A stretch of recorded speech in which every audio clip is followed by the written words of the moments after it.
language when we pray. And we know that whatever happens to them affects us the same way. So as we know that we are in our sacred territories, or sacred sites, but we must travel all of our homeland to carry a message to the world. Because in my position as a sacred bundle keeper, the keeper of the sacred white buffalo calf pipe bundle, Angela Chanupa, Hawayanka, Emia. Na apetu kile eche hona da ku eche na han eche Angela eche Angela sawi eche woglake yunka ena ucheta ha wopche ota eche ayushta.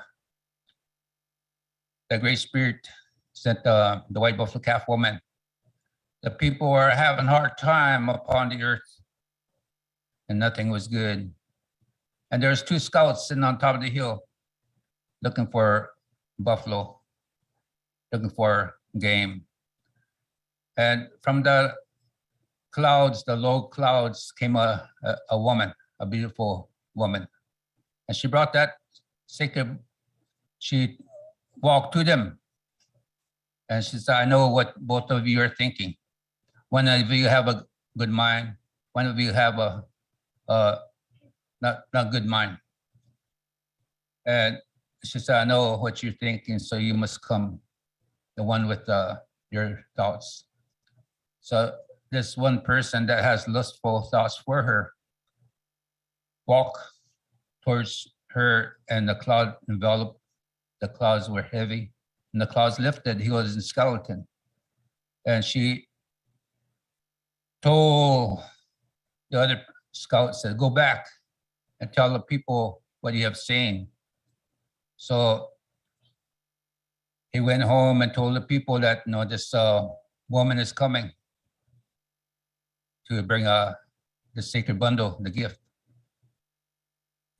So people say it was 4 days, and some people say it was 1 day. But the message on the bundle that she brought, no, she brought and put it on the ground. And she said, she told the people, from here on, you're going to pray with the sacred bundle, the sacred chanupa, the sacred pipe.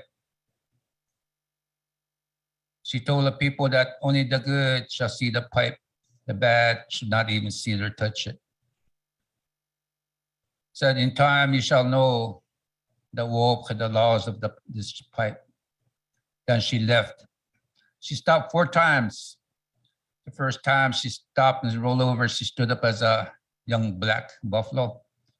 She walked up the hill, stopped and rolled over, and became a red one. The 3rd time she stopped and rolled over, it became a yellow, a buckskin. The 4th time it became a white buffalo calf with black nose, black eyes, black hooves. She went over the hill as a white buffalo calf. And then she came back.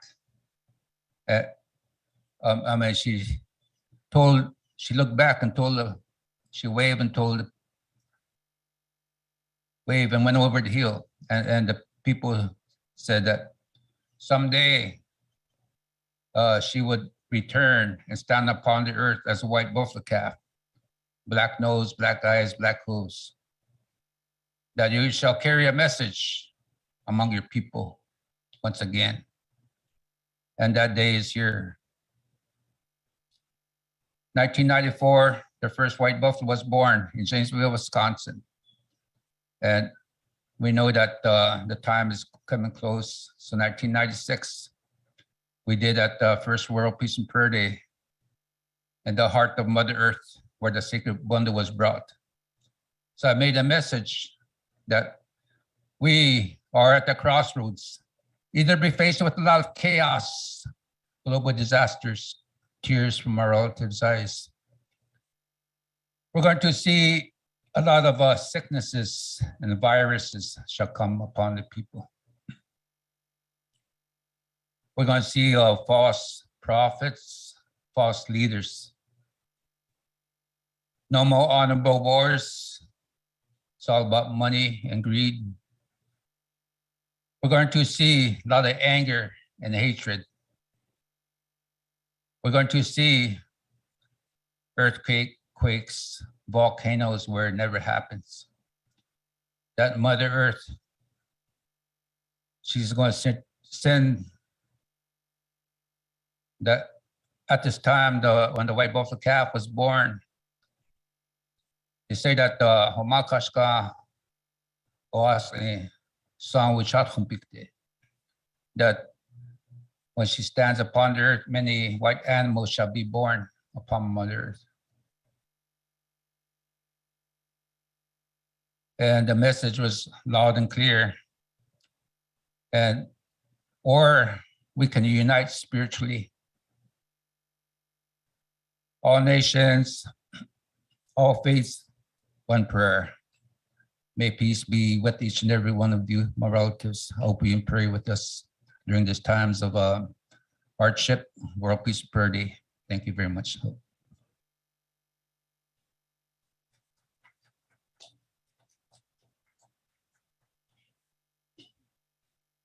Jeez, my dad's tall. Just look up. Our next presenter is going to be Buzz and Linda Daney. They come from the Chupik Reservation, Chupik people from the Alaskan territory. They traveled really far to come and be with us today. So I like to present Linda and Buzz Daney to the stage.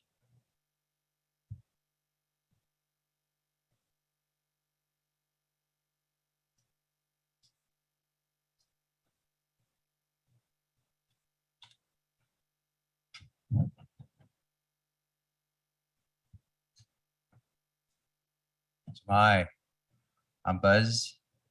I'm from Choctaw Nation, actually, born and raised in territory of Alaska. Waka winuya khalgunga chupa kami nga daga ikital nguk nagasu ayagina kawuk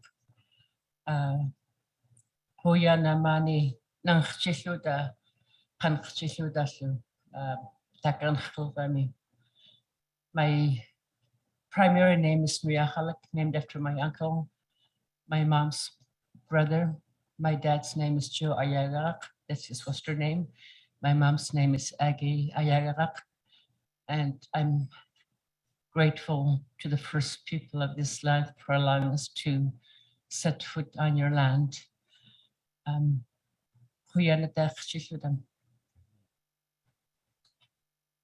We were asked to talk about Arctic and climate changes in Alaska, and I was grateful to receive a PowerPoint that we're using as an outline from Patricia Cochran with the Alaska Native Science Commission.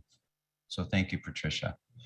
Some of the major issues I'll just outline now are erosion, permafrost, loss of sea ice, human health, storms, glaciers, fires, ocean acidification, increased temperatures, new and invasive species, food security, open Arctic waters.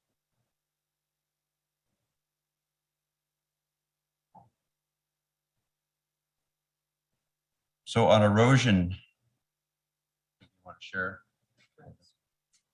So with the ice melting, it's seriously affected our coastline. Many people that do not know that over half the coastline of the United States is in Alaska. It's a very, very large area that it encompasses. So with the ice melting, the increased temperatures, and the water rising, it's encroached upon our villages. They're all built in watersheds. Temperatures have increased an average of 3.5 Celsius since 1975. That's 30 some degrees, which is huge. Permafrost is melting. Many years ago, I think it's been over 30 years, we were hearing from the elders in the villages that the tundra is getting soft again. And we were hearing some of those old ancient stories about what that meant. In 2003, the United States government found 3 communities seeking to relocate in Alaska, and 184 other communities being affected by flooding and the erosion. In 2009, it was 12 villages asking to relocate, and currently it's over 30. Health issues.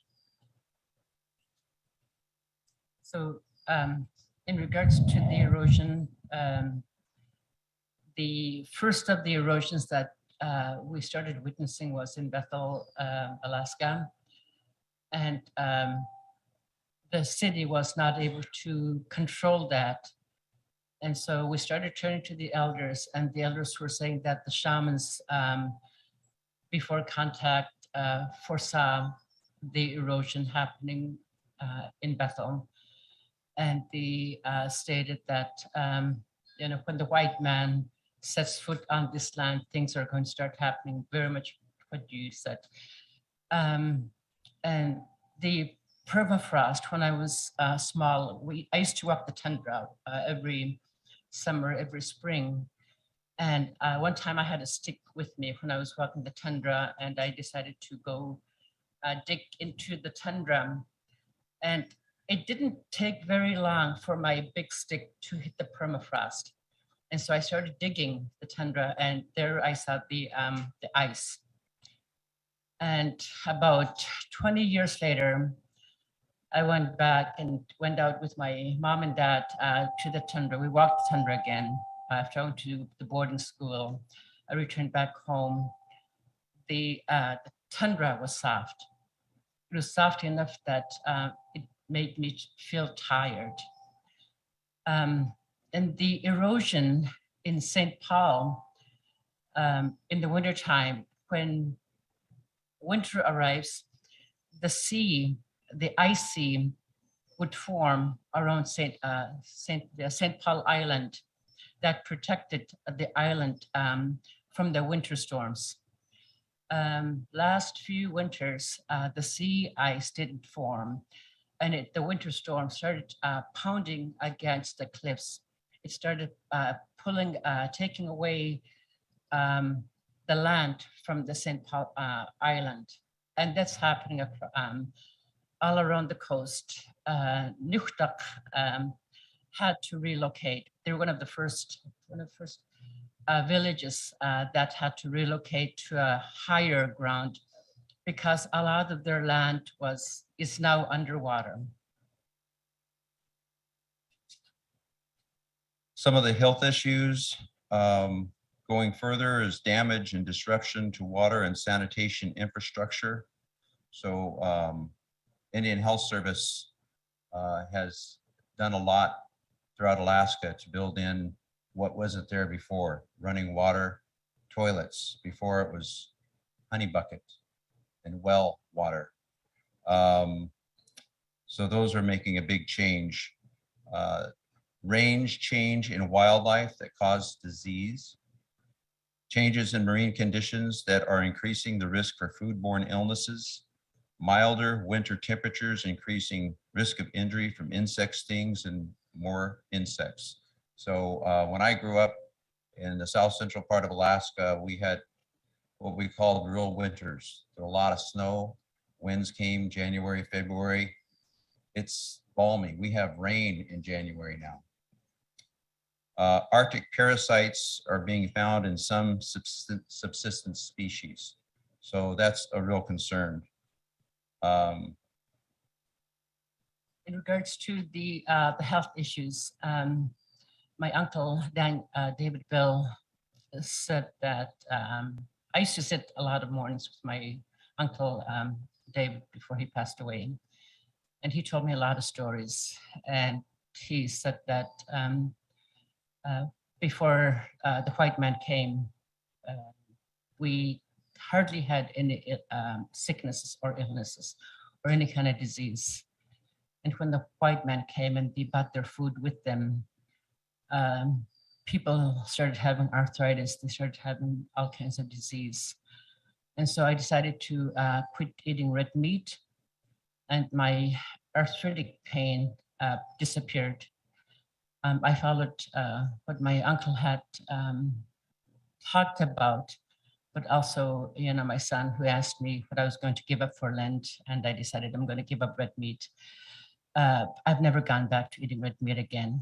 I eat native food, seafood. I'll eat, some healthy, food, but mostly native food that's really good for us spiritually. And it's a health issue. Let's see.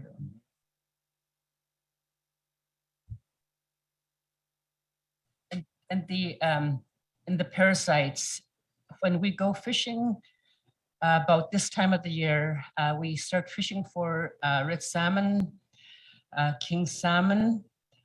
And a number of years ago, not too long ago, they started discovering parasites in the fish, and we were alarmed with that. And they started saying that even at nighttime, some of those parasites were glowing. And so they turned to the elders, and the elders told them to throw those fish away, not to eat them. And it's because of the warm weather. But 2 years ago, I think a year ago, 2 years ago, back from my hometown, we had the weather reached up to 90 degrees. It never, ever, ever reached up to 90 degrees. The highest we used to have was 60, 65. That's very hot for us. I'm melting right now. But food, the parasites are just popping up. The small, bugs that we've never seen before are appearing. The warm weather is bringing all that to our land. And there's areas where there used to be permafrost in interior Alaskan. You'll see huge mass of lands that have sunk. It's because the permafrost has melted, therefore sinking the land. Yeah, it's true. And invasive species, my mom and dad are from Oklahoma, so I know what grasshoppers and a little bit of locusts look like. But a few years ago from the valley, which gets really warm during the summer, we actually had an infestation of locusts. Even in the town, you could see them crawling on the ground. It was amazing.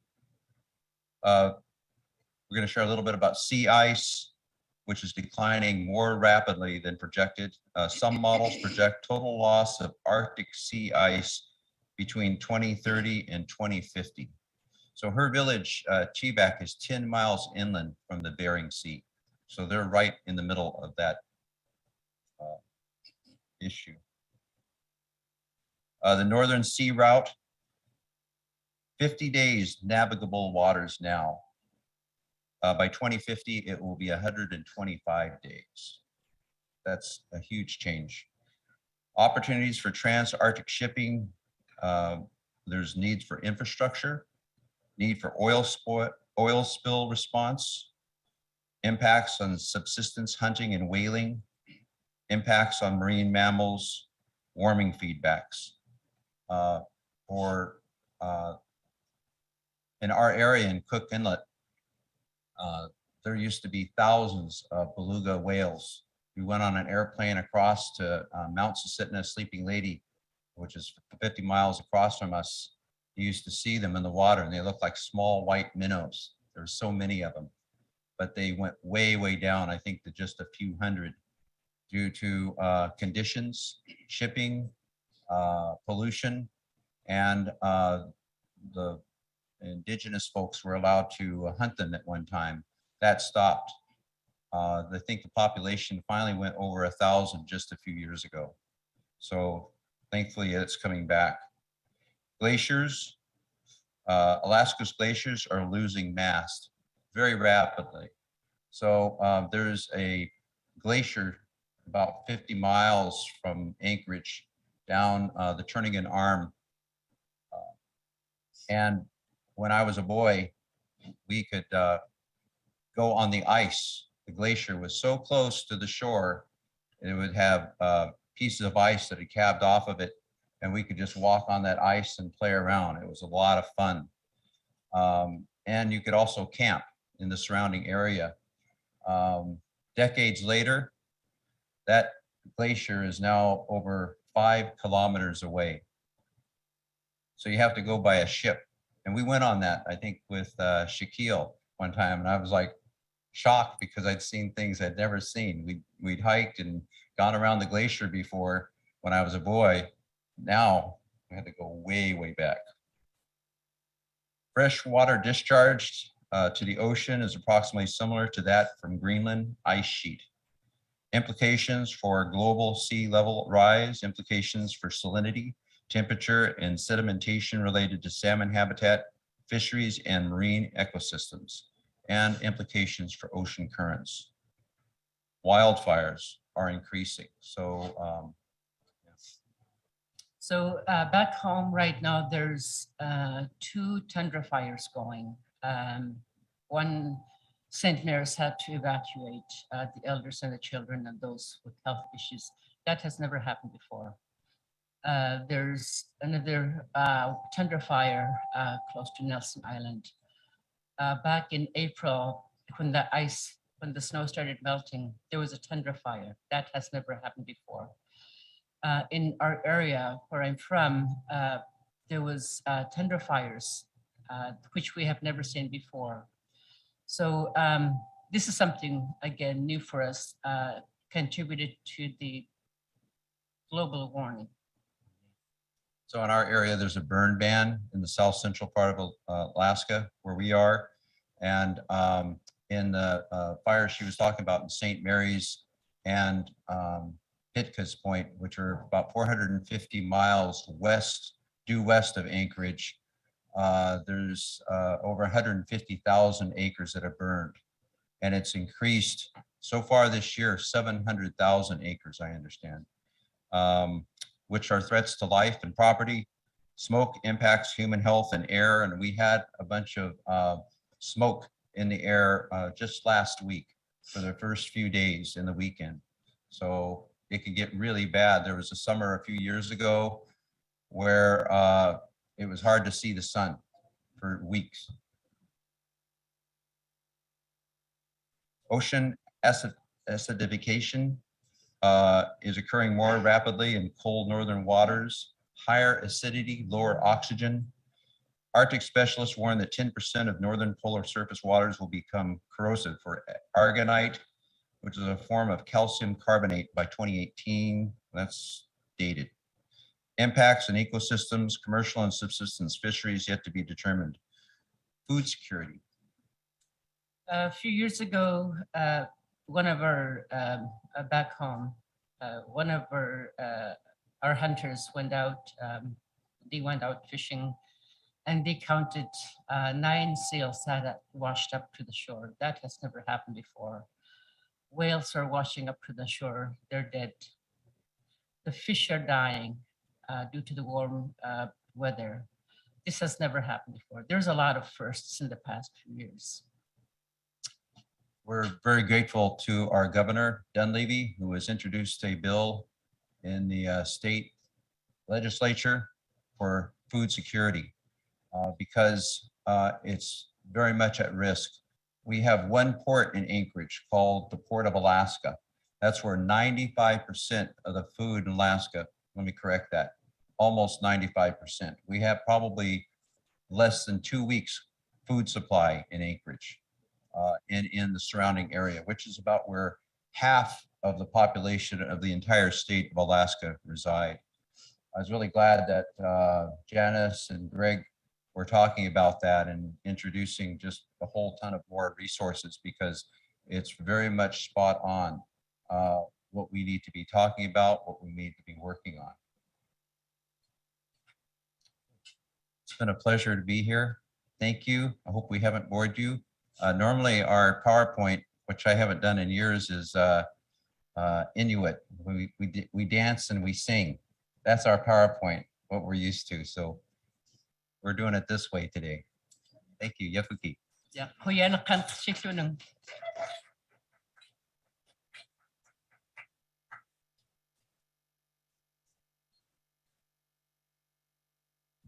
Our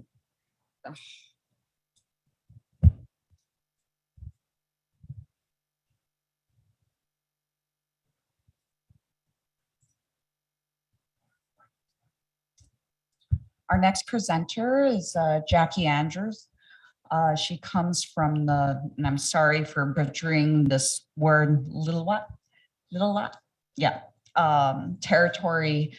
And she's a traditional bear dancer, and she travels educating children on the cultural relevance and revitalization of her people. And I'd like to present Jackie Andrews to the stage.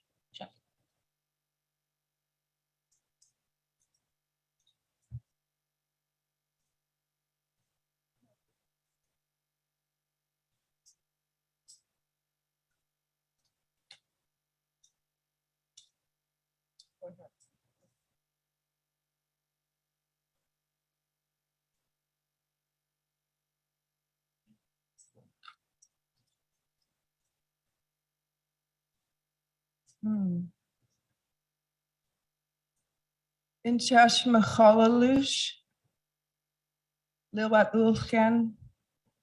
I'm an honored guest and an ally to the sacred territories here. And I apologize for not knowing the names of the territory here. Florence Andrew is my mother. My father is Chief Leonard Andrew of Lilwat. His father was a chief, and my father was honed to be a chief as a child in the traditional way.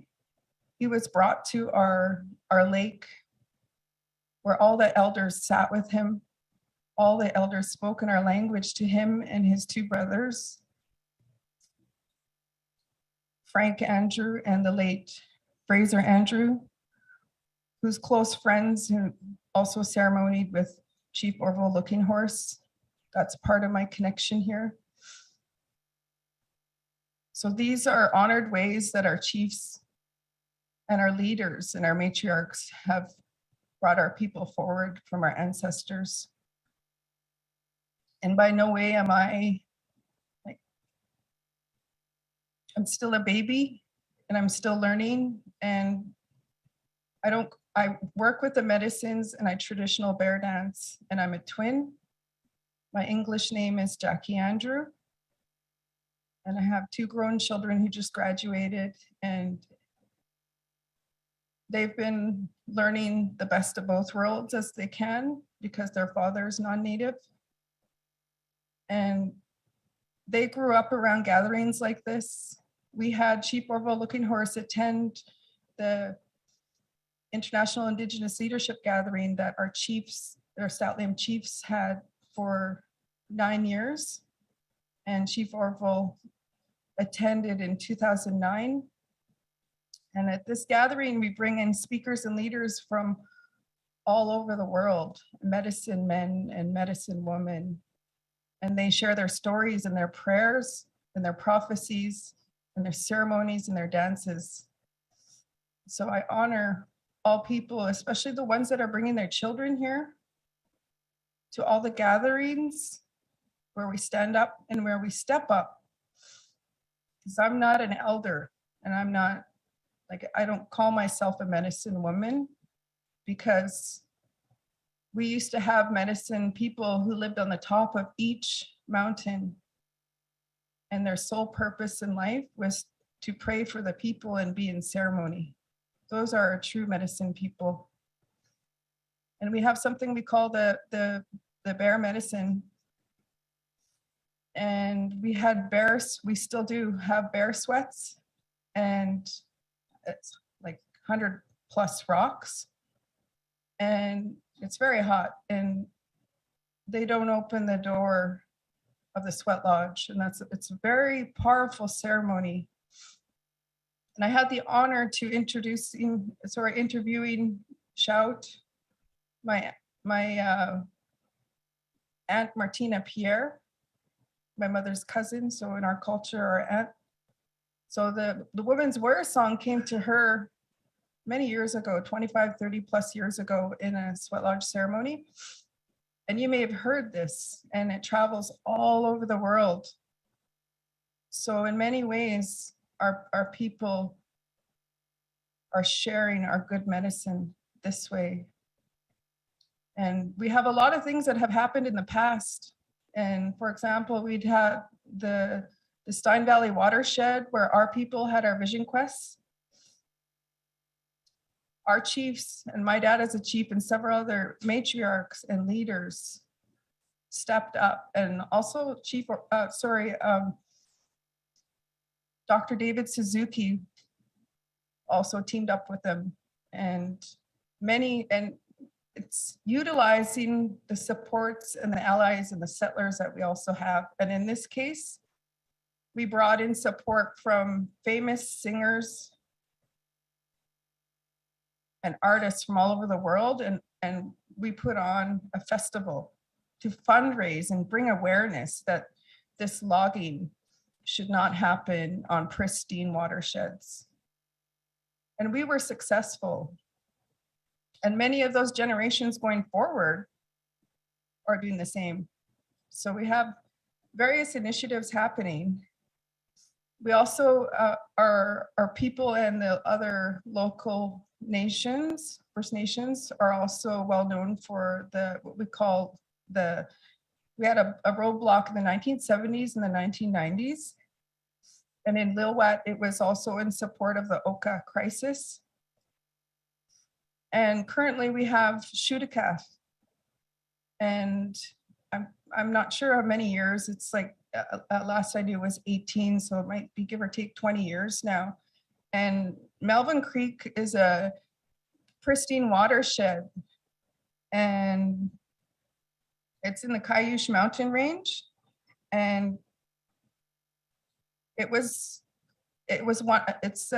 two of the last watersheds in the Statlim territory that have not been logged. And Nancy Green Rain wanted to put up a ski resort here. And my brother, through the community, Hubert Jim, they started reoccupying the territory. And I don't say they occupied, they just went out there, because our people were occupying it. That's the claim in itself that says it's unceded. Our bloodlines are back there. And so Hubert is still there and bringing awareness. And and unfortunately, like we've gone, like moving forward too, Nancy Green Rain attended our Kamloops Indian Residential School memorial. And so this is why there's an orange shirt behind me from our Lilwet Nation. And it's to bring awareness about truth and reconciliation through the government, saying that they're going to bring truth and reconciliation for our people, about the colonization that happened with our people, about the Indian residential schools that happened not only in so-called Canada, but down here in the USA, Turtle Island. So a lot of devastation have happened to our people, and it's our own people that are healing ourselves and moving us forward by stepping up. I'm not a leader, but I hold myself, I make my own buckskin outfits. We put together this is a grizzly bear, and we've traveled and we sing. Our people are strong dancers and strong singers. And that alone brings awareness. And we need to remember our most truest teachings about being humble, about having our pride. You know, there's so much happening in the world with like I had the most purest leaders, spiritual leaders in my life, and to learn that sometimes there's ego, power, greed, sexism happening in various levels of ceremony. Because we're all healing too, we're all human. But that's something that that was my learning as an adult, because I had some of the truest teachings from my mother, my father, and my uncles. And I do my best to teach this to my children. And something that's been really devastating lately, of course, is the Kamloops Indian Residential School in the Tishwetmuk territory in Kamloops. Last year, I don't like to say discovered, because it's not like they walk around and they discovered them, but they did some tests and technical tests, and they found 215 children's remains through.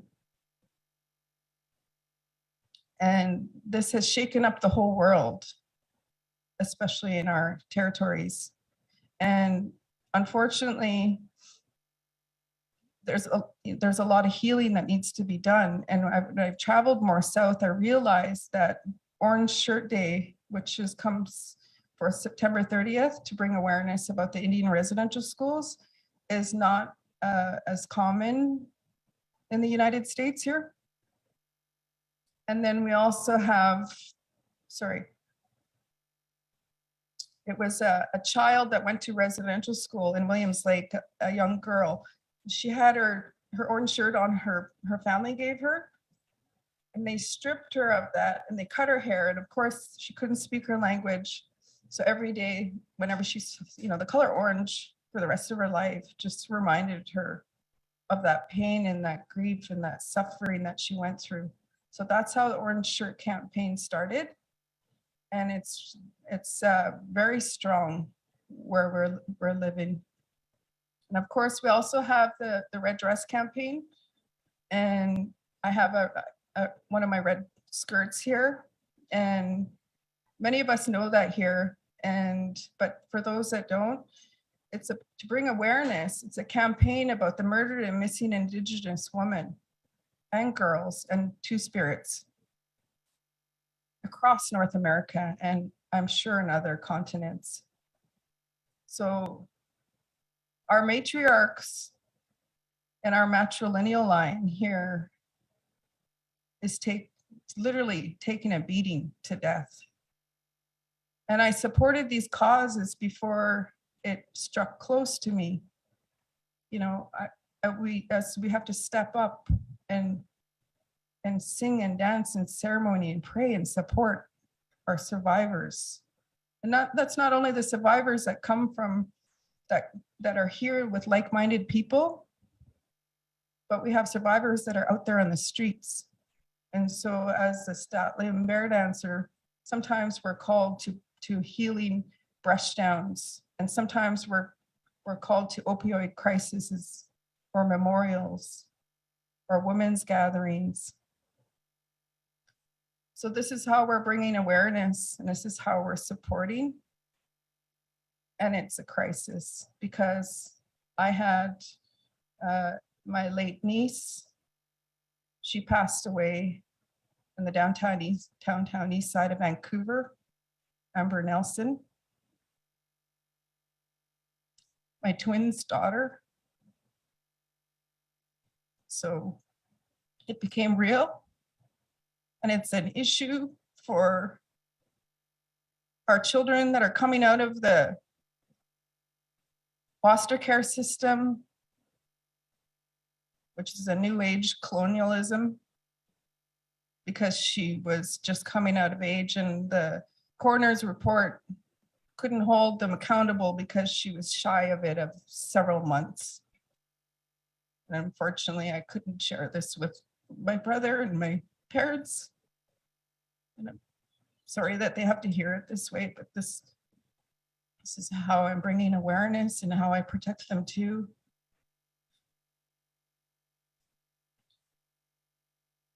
So there's a lot of things happening, and I also had a Inuit foster daughter in Haida Gwaii, and she died. And then Toronto streets, young as well. So she was in the foster care system, and many of us share these stories, different faces, different names, different hearts. So these are all ways that we're bringing awareness and taking action. And what I do, you know, somebody once called me a radical, and I was really offended, to be honest. And I told them I'm not a radical, and I don't think anybody is. And I said, I'm protecting our lands and our waterways and our people. We're bringing awareness. And as a mother, I've had to find that balance, and I really honor the men and the women, especially who went on the front lines of Standing Rock, and the woman that brought awareness by setting that sacred fire, the 7 Council fire. And for the people that came from across Turtle Island to bring our solidarity flags, because I was there and my sisters were there, many people were there, many brothers came. And I'm looking forward to listening to our fellow brothers and sisters here talk about what they're doing in their territories. Just getting back to what's happening today, we're having, like with Melvin Creek in our Duffy Lake territory, that's been protected. So we were successful. But unfortunately, on the other side of the highway, that land is, I heard, was owned or by Merritt, BC area, and they logged it. And so what happened? We had the roots died. And I think last November we had a very tragic mudslide. You know, I think around the province there, I believe like 6 people died. And so we're having, because of not only climate change is to blame, but also poor management of our land. And this so-called Canada and the province calls so-called British Columbia, beautiful British Columbia. It's a vast territory of beautiful mountains, much like my brothers and sisters of Alaska here. We have pristine watersheds. And even in our Statlim territory, the land changes vastly. We have powerful rivers, a lot of mountains. So when I came here to Florida, it's like super hot. And, you know, I was like, wow, where are the mountains? You know, we're so fortunate. And so this is concerning. And about two years ago, at the beginning of the pandemic, I started rewatching, you know, after some of the videos that are out there in social media, and remembering what Chief Arvol Looking Horse shared at our gatherings and all the other gatherings that he attends, that this time will come. So many prophecies have come to life, but especially this one, you know, and the one about the black snake, and we're, you know, we'll go through Turtle Island, and some people were saying, you know, that's the railway or that's the highway, you know, and many of us say, no, that's the pipeline. I know my sister will talk about tiny homes and her work, her ancestral work. And when we move forward, it's really important to look at our allies. the settlers, those people will also respectfully support us. So some programs in the US have recently reached out to me to share with their groups about my call to action and how they can learn about it. And so I'm reminding people to learn and relearn, because what the government is teaching, what the provincial schools are teaching, what the media is talking about and not talking about is not adequate. I tell them, don't believe it. Go and learn from your people.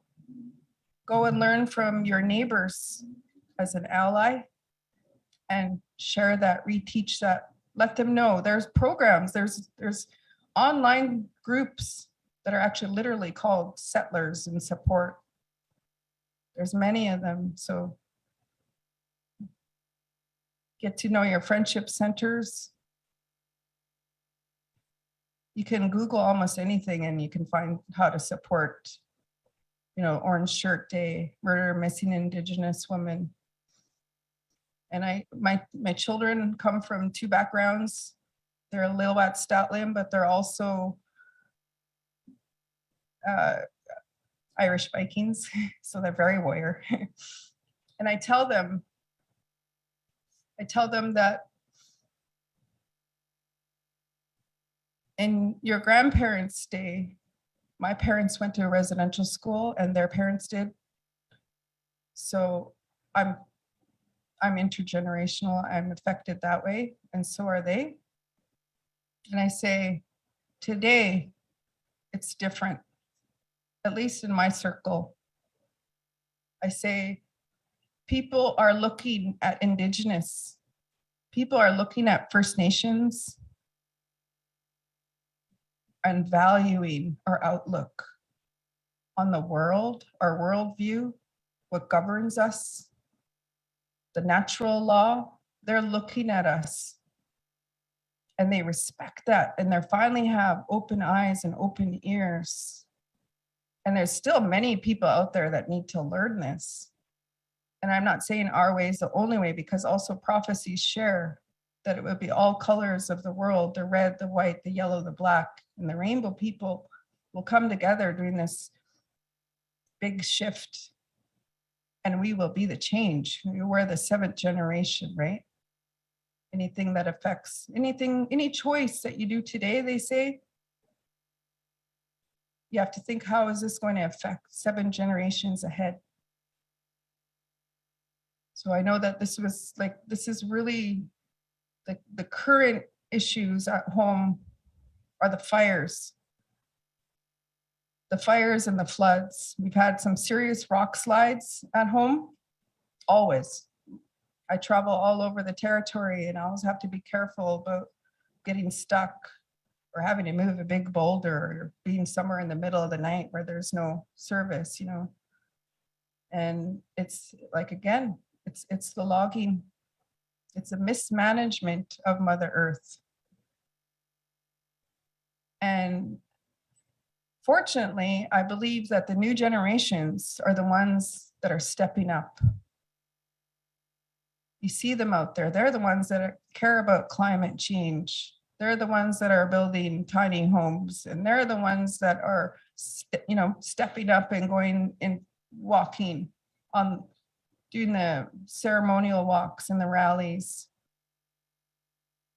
So I honor that because it is happening. But unfortunately, we also have our current and future generations out there that are dying drastically. Our knowledge keepers, our matriarchs, our men that also support us. They're all dying, and they're dying slowly or quickly.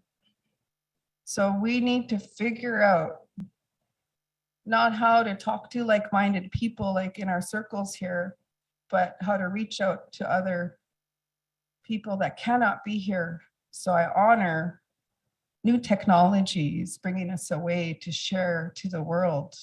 I can't imagine all the places that we're reaching today. And there's other ways that we can do this. And there's people out there, people that are just dying to help. Technical people, people with money, people with networks. You know, I just say that I'm a professional native networker. You know, I know people and those people know people, and you just, as survivors, you know, I'm a single mother. I had to learn how to survive in this world that doesn't favor us, doesn't support us, doesn't stand us up. So you learn to reach out for your children. And then through that, I realized that it was our culture. Our culture is what is embracing us, but also lifting us up. So I'm grateful. I'm grateful that I separated with my children's dad, who's non-native, because I wouldn't be where I am. I wouldn't have this strength. I wouldn't have this strength for my ancestors and my people and my community, because it takes a village. And now we're many villages, which is kind of ironic too, because of course the name Canada, which I don't use, I rarely ever use, because we didn't agree on that, right, brother? We didn't agree on those terms. We're unceded. And you can't even look that up very easily on, you know, when you're using social media, it doesn't like that word, you know. And that's scary too, because when many of us went to Standing Rock, we came back, we had issues. So we had issues using our phones. We had issues getting words out there. So I remember walking around Standing Rock and running into these people that had these big, they had a stick and they had like an antenna or something. You know, remember we had like Facebook Mountain, they called it, so Media Mountain. And they were doing that. They were non-natives and they were doing that in support of us so that we could get the information out there to the world, because the media wasn't. Of course, as we all know, you know, the government controls media. And there is some amazing support groups out there that are bringing awareness. And I've seen some of them, and they make posters and they do programs and they support events like this, because this is how we move forward. And so I'm just reminding that this is a time of empowerment. We might look around and feel the devastation of our elders dying and our women at risk and our children and our Mother Earth. But at the same time, there's a balance where there's so much strength in this.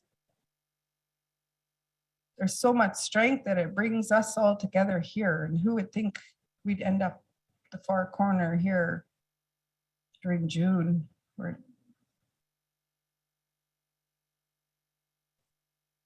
And with the other, I guess, advocacy that I do, and with Melvin Creek, you know, one of my a late elder and a spokesperson, Rosalind Sam, she said, "This pristine area we call home is also home to grizzly bears, mountain goats, edible and medical plants, and all life. The ski resort that Nancy Green Rain, Al Rain, and the governments are planning is once again an anti-life policy of genocide against our people and our lands and our future. To date, the Shudakat camp set up to defend the land from being developed has succeeded. There was some concern with the 2010 Olympics coming up, but they didn't make it in there either. And and she was saying that the Olympics is about railroading destructive mega developments into our territories. And the Shutukath, like it's, she was saying that we call the grizzly our brother.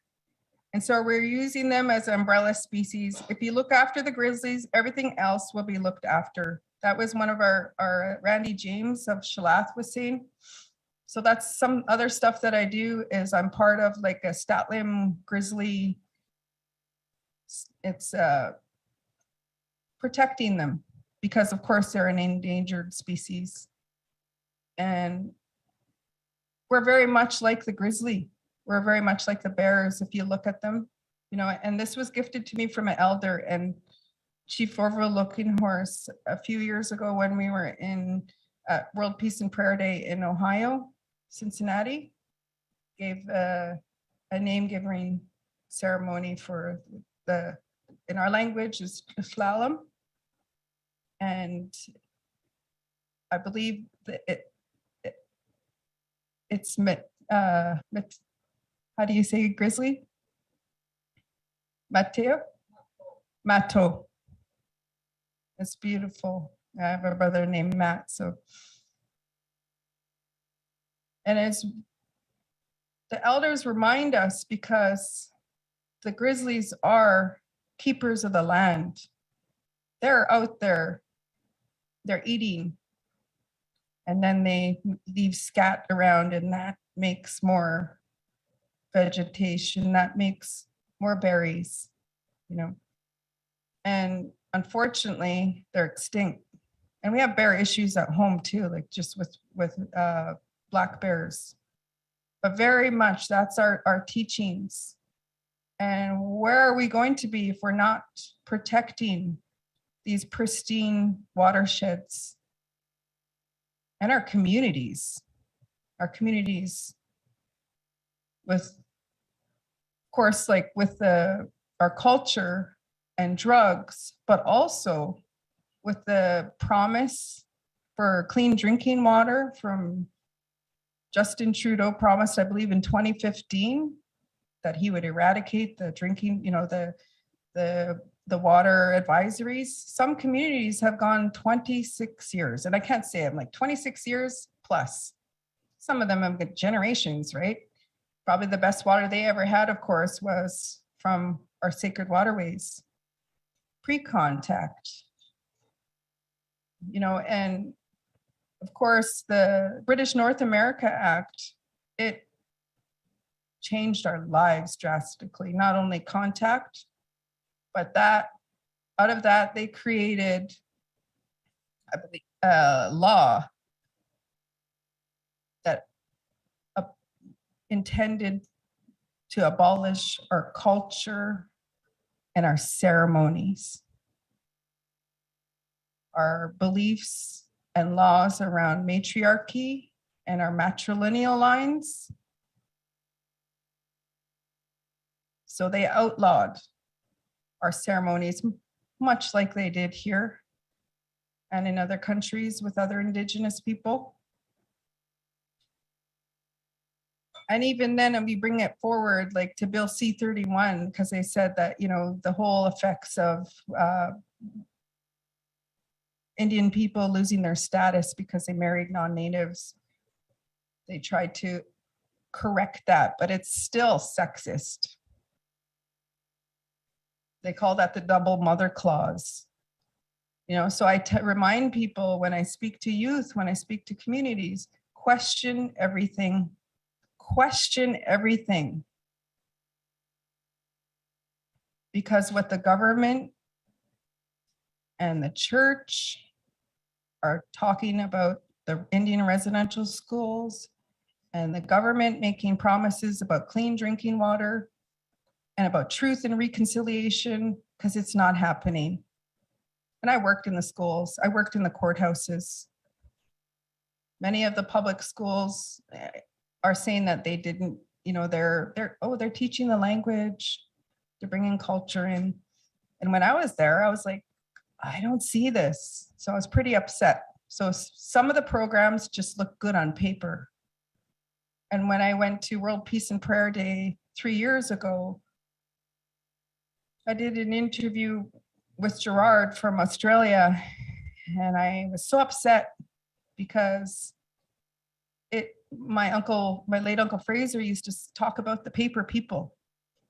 The paper people will come, and everything about them is going to change your life and your world, because everything there'll be money will be paper. Certifications, you have to prove yourself. You have to have a document to say that you're Indian, or that you have permission to be off your land, or you own this land. So it's the paper people that has brought destruction, this mentality. And many of us are learning through this too. But I remember being really frustrated when I landed at World Peace and Prayer Day in Ohio, because I had this grizzly with me, and I was like, look at this money. I said, I had like certain permits, letters from our chiefs saying that, I am 100% blood quantum, like all of this craziness for what? They say that we have warrior songs that we sing, our people and many other communities and nations sing. And some of them call them the roadblock songs, and they part of the words in there are, we didn't cross the borders crossed us. And it goes on, and it talks about logging, and talks about, and it's echoed when we sing it, and it's powerful. And when I was at the Kamloops Indian Residential School Memorial a couple of weeks ago, I brought my parents there because they wanted closure. My dad wanted closure from that school. And something that the media is not sharing, of course, is the truth and reconciliation isn't happening in Canada or anywhere really, in the true sense, because now they're also just calling it reconciliation. So what happened to the truth? People just say reconciliation, as it's not happening. Because when I went to that memorial, we had a huge arbor, and it was full of survivors. We're having a ceremony. 215 children's remains were found at the apple orchard, and it's devastating. And more are being found. Online, they're saying that it's like 7,000 people, children may have passed away. I think like less than that. They were saying like 5 or 6 or something crazy. But the Indian residential schools were from the late 1800s right up to 1996, at least in so-called Canada. And now some people have been documenting how many, because of after Kamloops Indian Residential School did their tests there, other Indian residential schools, like other communities, are putting forward for doing their tests there. And last I've heard, we're at about 7,000, and we still have hundreds of other schools across Canada and the United States. And that in itself too, you have to think about timing of everything, because standing with Wet'suwet'en was huge. They were saying that that was going to be the next Standing Rock in so-called British Columbia. And that was powerful. I've been to Unistoten, I support my extended relatives here with their tiny home. And something to think about is that we were standing with Wet'suwet'en last year or 2 years ago. And then what happened? The pandemic. So the media got right on that and scared everyone. So nobody wanted to go anywhere. Nobody wanted to step on those front lines. And so we had our brothers and sisters here calling out for people. And that was a way to bring us down. So I was doing my best to bring awareness. So question media, reach out, question the government, question the church, re-educate yourself. Kukshum Kala.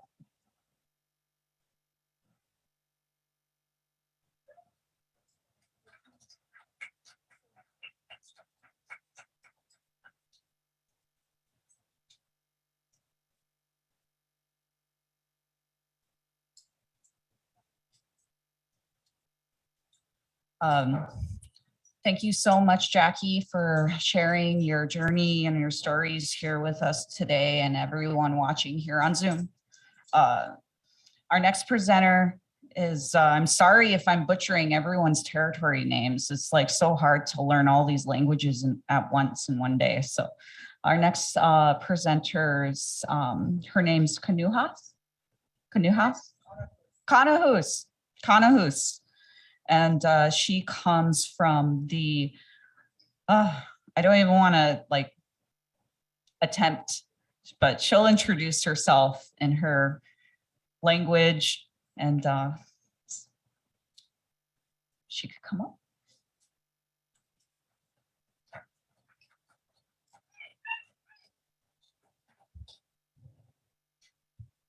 White Kahuayatap, Kanahus Bethki, Manual Request, Waakra Naskonlith and Sequatmokulu, so-called British Columbia, Canada. Hello, everybody. My name is Kanahus Bethki Manuel, and I'm from Niskonlith, Sequatmok Nation. And I come from a long line of Indigenous freedom fighters, Sequatmok freedom fighters. My grandfather, Dr. Grand Chief George Manuel, a world-renowned leader for our rights and our title, and also the founder of the World Council of Indigenous Peoples. My father, the late Arthur Manuel, also a world-renowned leader fighting for our Secwepemc title and rights on the ground in Secwepemc territory. I also come from a long line of strong warrior women. Marceline Paul from the Kootenays. So I'm not only Secwepemc from the Secwepemc Nation, I'm also from the Tanaka Nation, two unceded nations in so-called British Columbia. Secwepemc Ulu is 180,000 square kilometers of territory. That's 112,000 miles squared of territory that we have. This is unceded, like my sister Jackie said, we're unceded. Her nation borders my nation. The Statlium Nation borders the Secwepemc Nation, which borders the Tanaka Nation. We've never signed any treaties with Great Britain, Canada, nor British Columbia. We're completely unceded and unsurrendered, and what we fight for is the entirety of our territory and the integrity completely intact of our territory.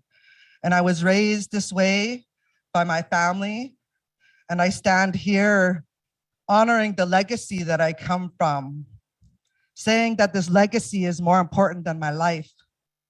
This legacy for our land, for our fight. And it's not easy.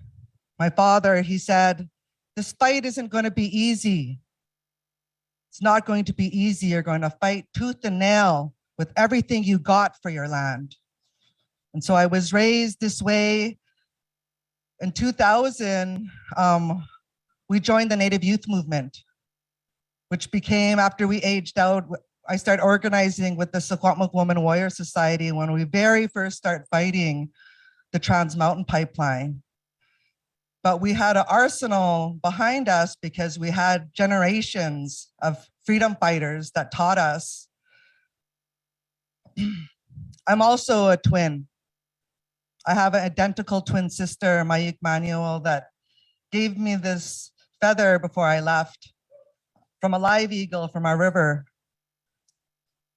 He flapped his wings and gave her this feather. So I come here with this in my hand, knowing how sacred we know, and we're all connected through this. Our fight on the ground is very serious because we're not only using our words, we're using our bodies. We're putting our bodies on the front line. Myself, I was arrested over 6 times. I was arrested at Standing Rock, at Sun Peaks. I was arrested at Mount Poly.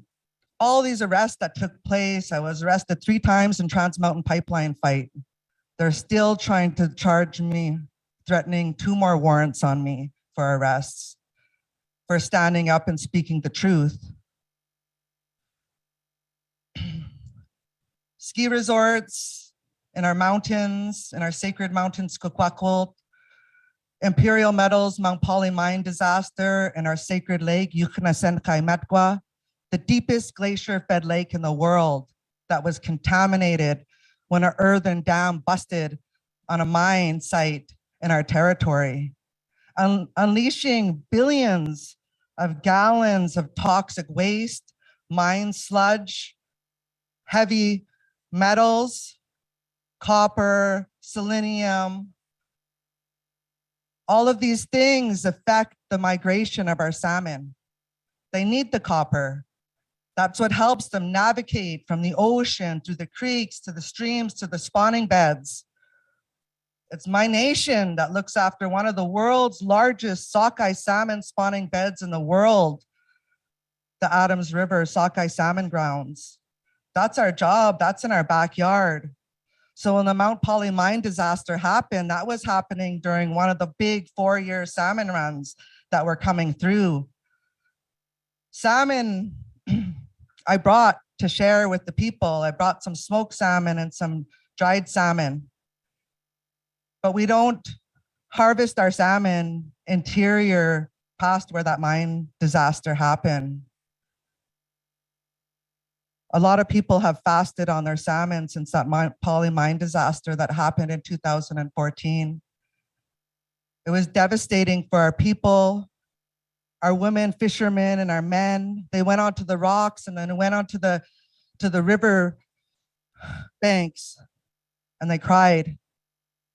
They cried for our salmon. That's how connected we are to the salmon. They say that the DNA of the salmon is in the cedar trees, because the bears, they would take the salmon and they would bring it up to the banks and they would eat the choice parts of the salmon, the hump on the back and the fatty part, the belly, and they would leave that salmon and other animals and all the guts and everything, and all of that would go back into the forest and it would go into the trees. So the biologists are saying now that there's the DNA of the salmon is in the cedar trees. One of our very sacred beings, our relatives, and we wear the cedar hat and we wear the cedar clothing, and people think of that as the Coast Salish, the coastal people, but we're from the interior, but we're from the only inland temperate rainforest in the world, because we have so much water, we have so much glaciers, so much waterways, so much lakes that span a 1,000-kilometer shoreline, massive lakes. We have lakes in the clouds, is how much water we have in our interior rainforest. But we are affected too by clear cutting for so much different things, and the roads that bring people into our backcountry. We have a lot of recreational tourism that comes to so-called British Columbia to come and hunt the biggest moose that you've ever seen, to bring him out to back down to their home in Texas or something. They're coming, and our people block them off. Like Jackie said, poor management. We need to take control of the management of our own territories for the entirety of our territories. In 4 years ago, or 5 years ago, my sisters and my mom and my family, we knew we were going to have to fight this Trans Mountain Pipeline, 1,152 kilometers from Edmonton, from the Alberta tar sands, one of the biggest industrial projects in the world, one of the biggest carbon bombs in the world, the Alberta tar sands. They want to mine the area, the size of Florida. The whole size of Florida is what they want to mine in the Alberta tar sands.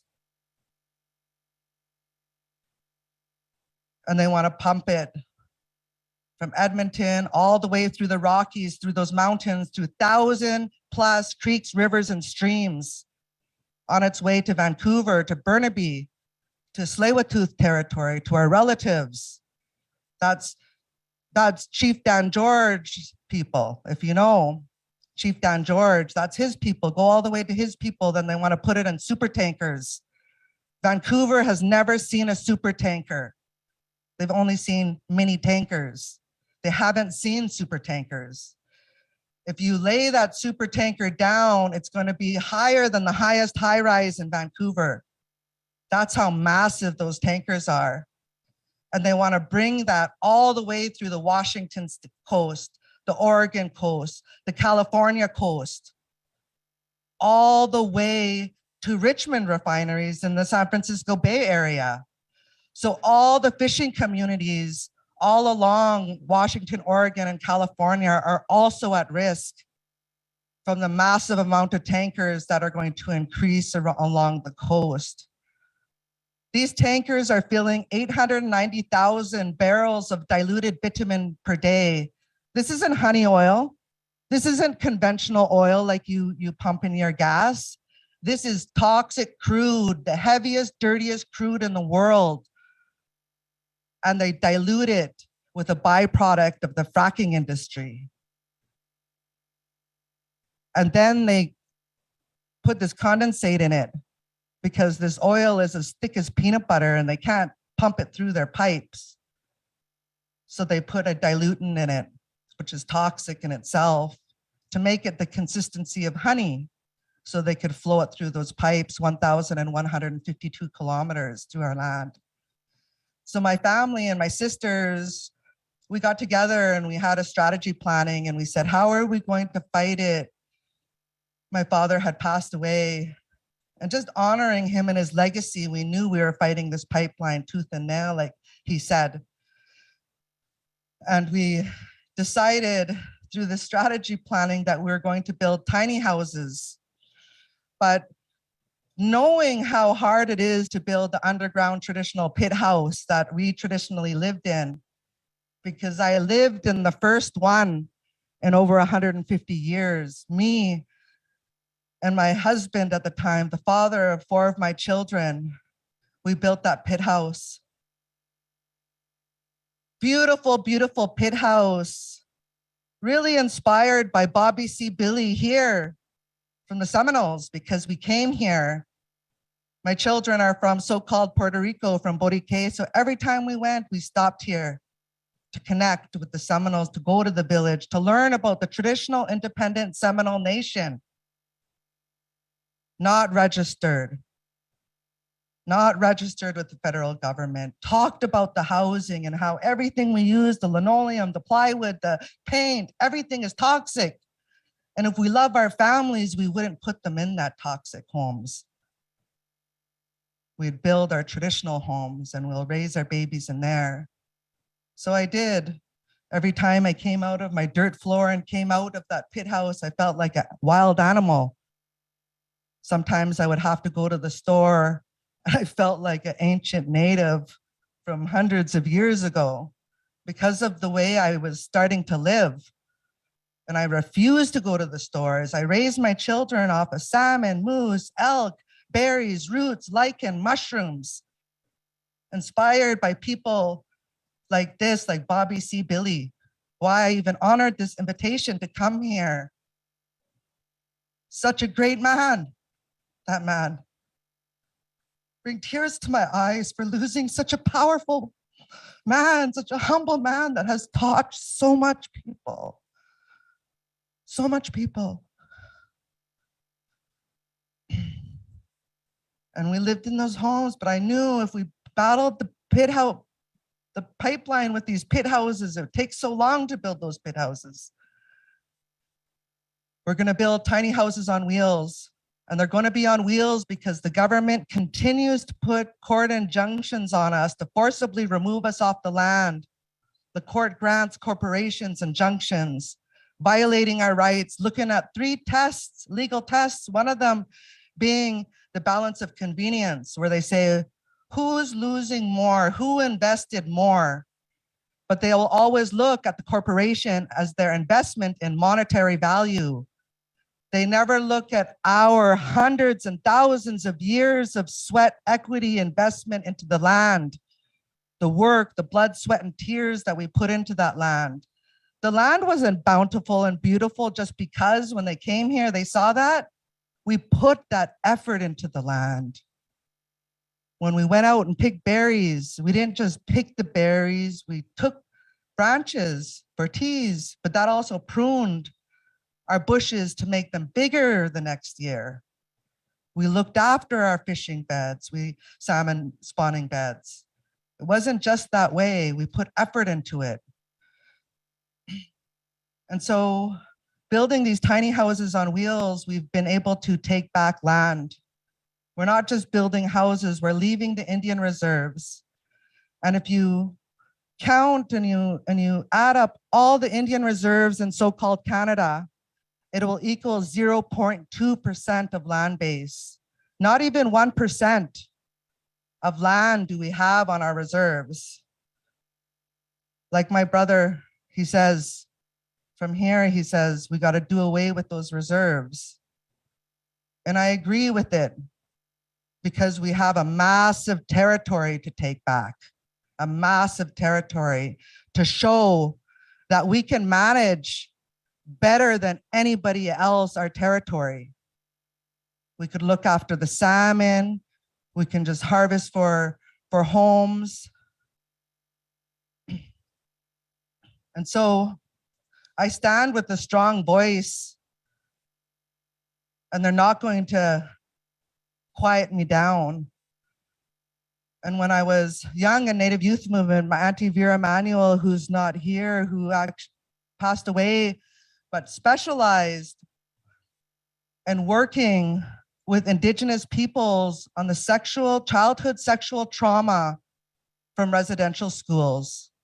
She was an expert all across Canada to go even to all these fly-in communities way up north to work with the whole community.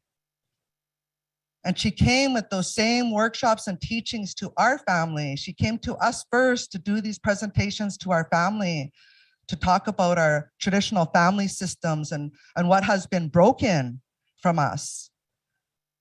And said, every day we're going to have to work really hard to be the best mothers, aunties, sisters, because we're continuing to learn because of what they did to us at residential school. I'm the first generation out of residential school. My grandfather went to Kamloops Indian Residential School. My father went to Kamloops Indian Residential School. My father actually went to like 3 different residential schools. But he just didn't sit back. He was inspired by the Red Power movement and the Black Panther Party.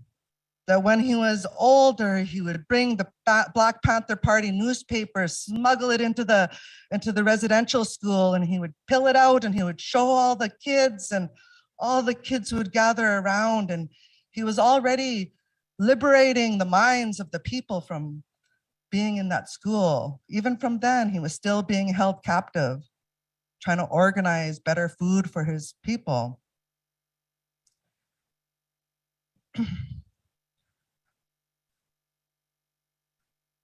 I'm a birth keeper. I gave birth to 4 freedom babies. I never registered them. I delivered them at home by myself. They don't have birth certificate. They don't have Indian status card. They don't have any type of ID. And I raised them this way through inspiration, like people like Bobby C. Billy, like Mary Williams from Litwat, other natives that said they weren't going to register their children. And we call them freedom babies. 4 freedom babies. My Auntie Doreen Manuel is here. She's a filmmaker. She made a documentary about the freedom babies. We're probably going to put together a feature because there's other young women that have babies that are freedom babies too. And all these young women across so-called Canada that are reaching out and saying, I want to have a freedom baby. I don't want to register my baby with the Canadian government. I don't want them to have a number. So I take a lot of pride in that because I never once went to the ultrasound. I never once went to a white man doctor for my baby. The white man doctor didn't catch my baby. I did. I caught my own baby. And it's such an empowering, inspiring thing that I wanted to do for my people, for my family, for my children. 4 of them. And I raised them on the front line. I brought them to the Mount Poly mine disaster, even through criticism of why you bring in your children to one of the world's largest mine disasters. Because I bring my children everywhere. That's the way that they're going to learn from me. Is they're going to learn by experience because they're going to be right by my side. Like my father brought me around and like my grandfather did to his children. And they're with me. My son is up there at the Tiny House Warriors Village. We have 6 tiny houses on wheels, take back land there in Blue River, fighting a man camp to build the pipeline. 1,000 men they brought in. We fought. We fought hard as we can. We got arrested many times. Now our tiny house village sits right at the same entrance. Our entrance is right at the same entrance as this man camp entrance. So if I have to go home, I'm facing off with a bunch of men. They actually hired 5 full-time security at our doorstep in the front and the back. Security towers with retractable arms and spotlights faced right at my doorstep, right at my door. Cameras, night cameras, motion detectors, multi-spectrum security. They said it's 150,000 per one of those little mobile units, all solar powered. That's the type of surveillance they have on us. There was big, massive resistance in BC. There was Fairy Creek, the logging blockade, where there was hundreds of arrests. There was Wet'suwet'en, 3 raids on them. But now the police reports that we're getting out through Freedom of Information is saying, why didn't you move in on the Tiny House Warriors? How come you didn't move in on the Sahwatmuk and our Trans Mountain fight? They said because they're scared, because they don't know how the backlash that they'll get. But they moved in on our relatives. And so yes, we're peaceful. On the police reports, they noted the Wet'suwet'en have 20 rifles at camp, but they still raided them. Tiny House Warriors, 0 rifles at camp, but they're still scared to move in on us. Why? What's different from our fights?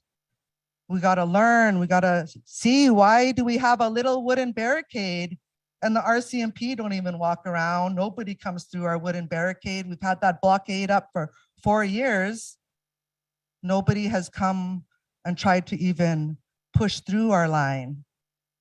But then there's 10 RCMP every day going through my sister Slato, Molly Wickham from the Wet'suwet'en, going right into her home checkpoint, going right into her camp, right into her home, right where elders live, 10, 15 of them.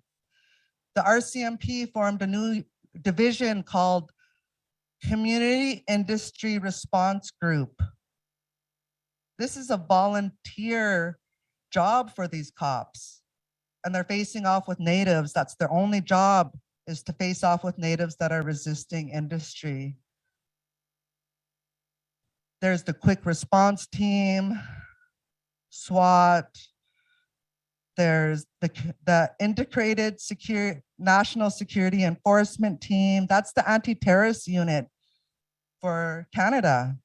We're at the top of that list, me and my family, for being nonviolent, but standing our ground because we know the power that we have when we stand on our rights and knowing our rights as Indigenous people. We don't just fight on the ground. We bring our fight international.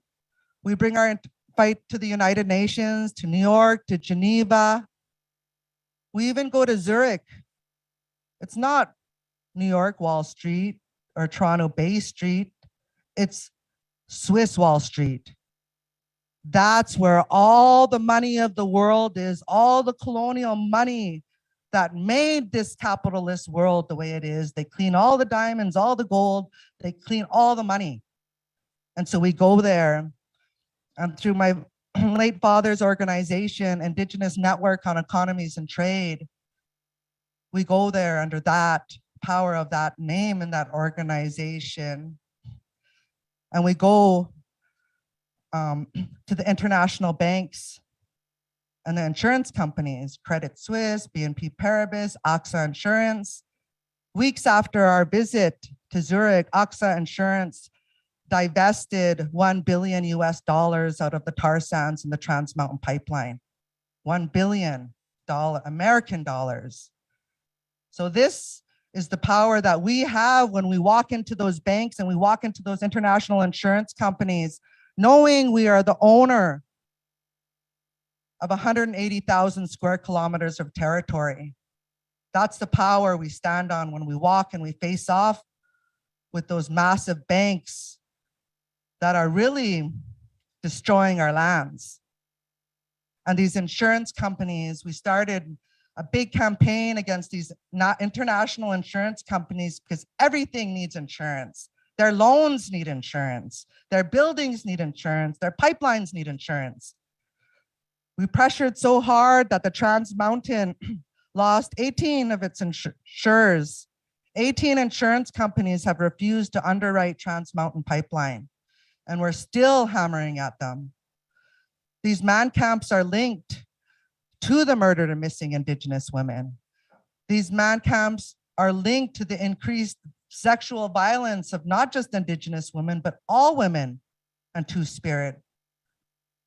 And so when we stand there, we have these red dresses all around, and it's been our protection.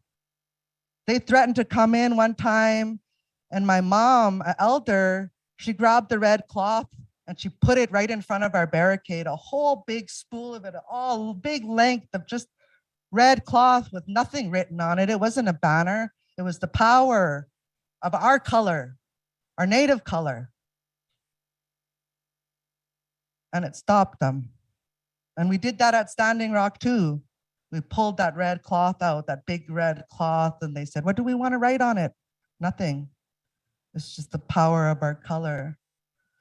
And so when I got this name and start using this name, Kanahusperki, it means red woman. And my auntie said, you find what that means. And so I've been standing with that. And when I'm on the front line, and when I'm standing up for my people, or even stopping arrests from happening, that's the power that I wear, and the power that's inside me, that red woman, that color. And so people come to the north and they say, I'm looking for the red woman. I'm like, do they know that that's my name?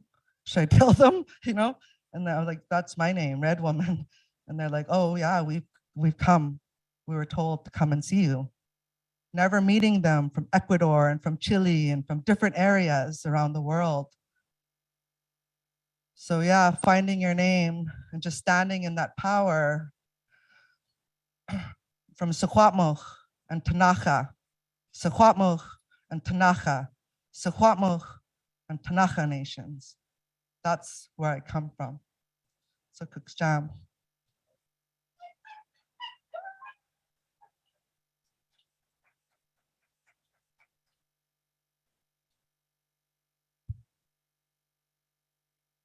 Jeez. Can't, just listening to her, I just feel so honored and almost like intimidated because what she says is like, people don't realize that only 2% of this grassroots movement is responsible for 49% reduction from greenhouse gases. So just 2%. And so I always think about that, like, let's bump up those numbers. Let's revitalize more of that. And right now we are gonna go on break, and there's many other nations that weren't able to be here with us today. but they were kind enough to send video to kind of give us a break here to eat and visit and answer questions.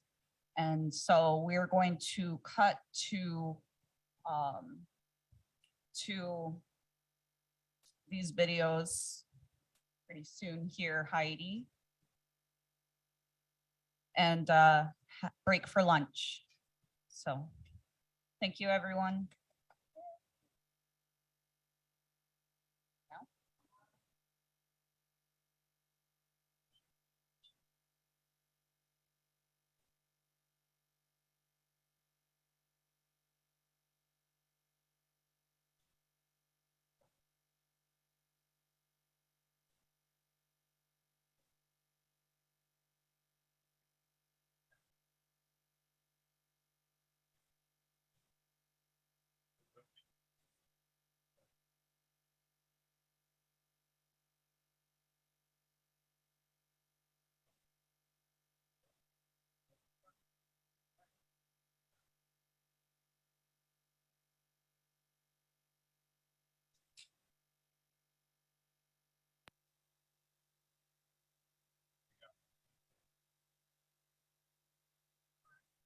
Hello, this is Jane Goodall.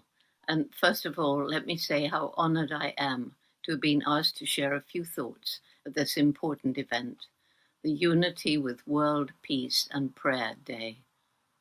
We're going through dark times environmentally, facing climate change and loss of biodiversity. And the tragedy is we brought this on ourselves by our disrespect of animals and the natural world. Unlike so many Indigenous people who make a decision only after asking how it will affect future generations, businesses ask how it will affect the next shareholders meeting, and politicians ask how it will affect their political career.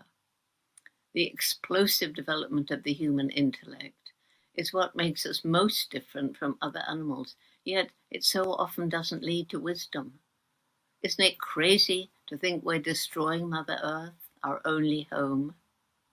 In materialistic society, short-term gain is so often seen as more important than protection of the environment for future generations. This is due to greed, ignorance, or necessity, because the really poor will destroy the environment simply to survive. I was born in 1934, loving all animals, and as a child I spent as much time as I could outside my home in England, watching the birds and the squirrels and the insects, fascinated by their behavior, climbing trees, loving to be up, feeling nearer the sky and the birds. And when I was 10, I decided I wanted to go to Africa, live with wild animals and write books about them. Almost everybody told me to dream about something I could achieve. We had very little money. Africa was far away, and I was just a girl. But my supportive mother told me that if I really wanted to do something like that, I would have to work awfully hard, take advantage of every opportunity, and if I didn't give up, hopefully I'd find a way. And I did. Amazingly, I got the chance to live with and learn from the chimpanzees, our closest living relatives, in the forests of Tanzania. I learned a lot about them, and the study is continuing 60 years later, and we're still learning new things. But I also learned during my months in the rainforest about the interconnection of the plants and animals living there, and how each one had a role to play in the glorious living web of life. I began traveling around the world, giving talks and meeting decision makers, when I realized that chimpanzee numbers were declining rapidly as their forests were destroyed across Africa, either by international logging and mining companies or by desperately poor communities needing more land to feed growing families or get money from timber or charcoal. That's when I knew how important it is to end poverty, in our case, through community-led conservation. helping villagers find a way of living without destroying their environment. More and more species of animals and plants are disappearing around the globe because of human activities. In fact, we're in the middle of the 6th great extinction. In addition, billions of farm animals are crowded into unbelievably cruel factory farms to satisfy people's need for cheap meat. And this is destroying huge areas of habitat to grow the grain to feed them. And this, along with the use of chemical pesticides and herbicides in industrial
across Africa, either by international logging and mining companies or by desperately poor communities needing more land to feed growing families or get money from timber or charcoal.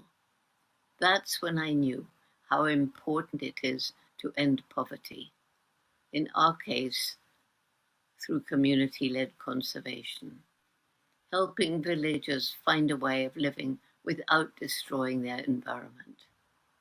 More and more species of animals and plants are disappearing around the globe because of human activities.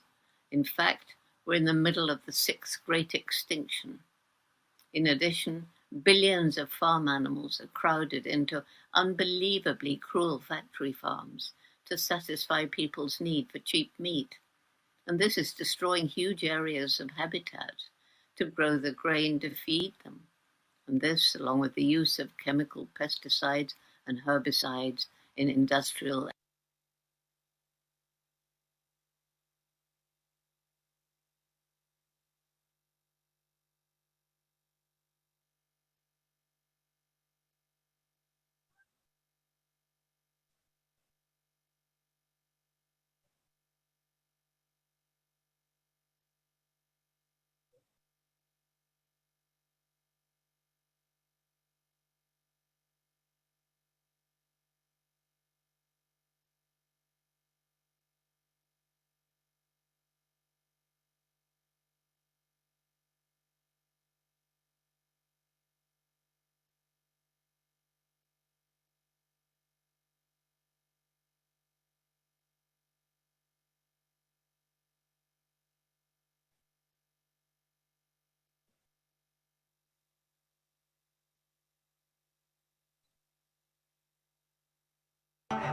We are talking about climate change, carbon emissions, and global warming and various other aspects. But we are not addressing soil. Soil is the habitat upon which zillions of lives thrive. Once there is no richness in soil, then you have forsaken the planet in many ways. Every responsible scientist in the world and the UN agencies are clearly saying we have only 80 to 100 harvests left. That means approximately 45 to 50 years of agricultural soil left on the planet. By 2045, we will be producing 40% less food than what we are producing right now, and our populations will be 9.3 billion people. The food shortages that could manifest in the next 25 years, the consequences of that is unimaginable. Civil wars will unfold across the world once there is food shortage. What we are facing now is soil extinction. Why is soil becoming extinct? Where is it going away? What is happening to our soil? We must understand, if you add organic content to sand, sand will turn into soil. If you remove all organic content from the soil, soil will become sand. In normal agricultural soil, the minimum organic content should be between 3 to 6%. The most minimum is 3%. At least this minimum to keep the soil alive, to keep the soil as living soil is a must. Agricultural soils across the world, the depletion is so heavy, in most countries, more than 50% of the topsoil is already gone in the last 100 years. The nutrient levels have dropped significantly. The level of micronutrients you would get from your food in early 20th century to what you are getting from the same food now has dropped 90%. If you ate one orange in 1920s, what you got from it, now in 2020, if you have to get the same, you will have to eat 8 oranges. This is what we have done to our food. Soil is the biggest ecosystem on the planet, and so few people know anything about it.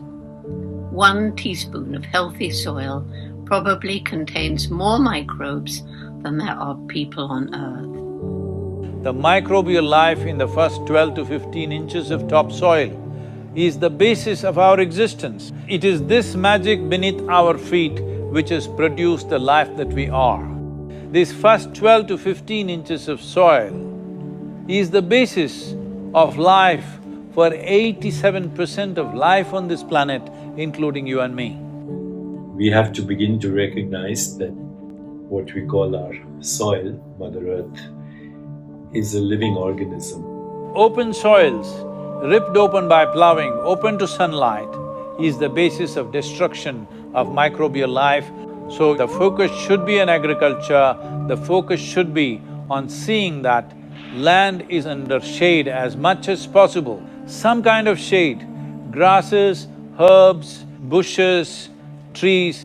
Conscious Planet is launching Save Soil movement to bring about a policy change to regenerate soil. As a part of this, I'm 65 and I'm riding 30,000 kilometers, a lone motorcycle journey, 30,000 kilometers across 24 nations to activate support from the citizenry to assure the governments long-term investments will be appreciated.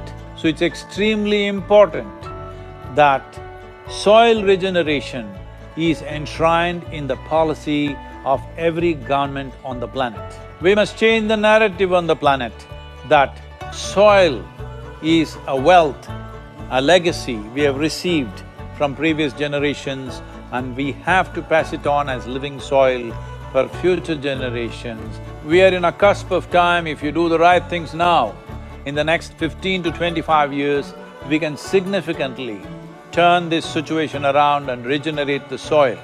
But if we allow this to progress like this for another 30 to 40 years, after 40 years if we attempt this, then it could take 150 to 200 years because that much loss of biodiversity would have happened. From 21st of March for 100 days, the whole world, every human being on the planet should talk soil. We must hear the word soil, save soil everywhere to see that the narrative on the planet changes towards the most vital aspect of our life, the soil. Each one of you should reach as many people as you can to make this happen. Many global leaders and influencers are already participating in the movement. Be a part of this and let us make it happen. From my part, as much as I can contribute. We're going to save the soil. Do your part. And saving the soils. Our future, our children's future, and our planet's future depend on it. Save the soil. We know what we must do, so let's make it happen. Let's make it happen. Let's make it happen. Let's make it happen. Let's make it happen. Let's make it happen. Let's make it happen.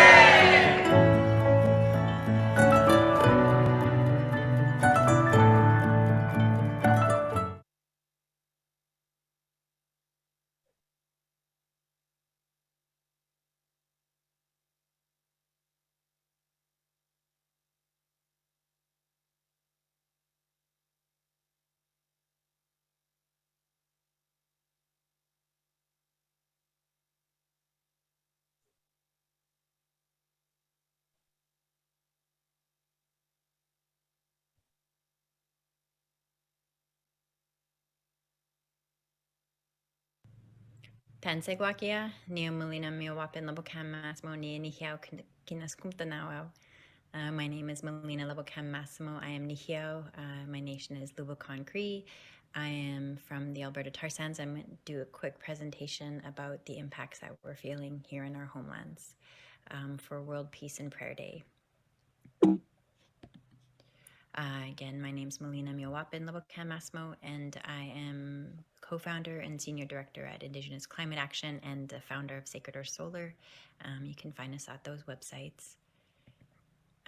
Just wanted to give location to where I'm from. I was born in Little Buffalo, which is my community, and I was born in Treaty 8 territory in the Peace Country, in the middle of the beautiful boreal forest. It's ancient, pristine, old-growth forest. And that's my cookum, Josephine Labocan, my dad, Billy Joe Labocan, and him as a child, hiding from the Indian agents from residential school in the mission schools. So our homelands are in the Alberta tar sands, if people have heard about it. It is one of the largest industrial projects on the face of the planet. It is 141,000 square kilometers as big. The yellow and purple blotches are as big as actually the state of Florida combined. So we're talking about a really big impact zone. We have, as I mentioned, pristine, the northern lungs of Mother Earth, very beautiful, also glacier-fed water systems. We have the Mackenzie River Basin, which is a sixth of Canada's freshwater supply and one of the largest inland water deltas in the world. A lot of our animals, like here, the woodland caribou, will be locally extinct or extirpated from our territories because of the tar sands, which Dr. David Schindler, who many Indigenous peoples have worked with, who has now passed on, said there's nothing on this planet that compares to the destruction going on there. If there were a global prize for unsustainable development, the tar sands would be a clear winner. He was a professor at the University of Alberta. And I just wanted to talk a bit about the cultural and environmental genocide because of the encroachment, contamination, and destruction of our territories. That's resulting in a loss of culture, places to practice our culture, traditions, and customs. Beautiful land with me moose kiting with my family, traditional songs and ceremonies and dances on the land. But it's very hard to do that, to have ceremony on our homelands when the way of life is being replaced by industrialized landscapes, drained and polluted watersheds, and contaminated air. If you want to hear more, and with the limited time and so many people speaking about their sacred sites, I won't go too much in, but if you want to learn more about a massive oil spill that happened in our territory, you can go to Oil on Lubicon land, and you can watch the massive impact that happened with the contamination of our homeland. I wanted to connect this quickly to violence against the earth begets violence against women and the colonial values of patriarchy and capitalism, exploiting the land and exploiting our women. So I wanted to leave everyone around the question of what does climate justice look like? For me, it's returning to zero waste communities, which our communities always have been, and also implementing, when possible, renewable energy, eco-housing, food security systems back into our homelands. Like we did back home with the Pitapa and solar project, which is a 20.8 kilowatt system that powers the health center in the community. And you can follow and learn more about Indigenous Climate Action and Sacred or Solar if you want to go to our various websites or follow us on social media. But thank you so much. I just wanted to thank everyone for including us in the story and for the prayers for our communities, because right now it's a very heavily hit place. We have a lot of the burden of toxic burden on our backs, in our bodies, and it really weighs down our spirits. So thank you so much for including us in the day of prayer. Hi.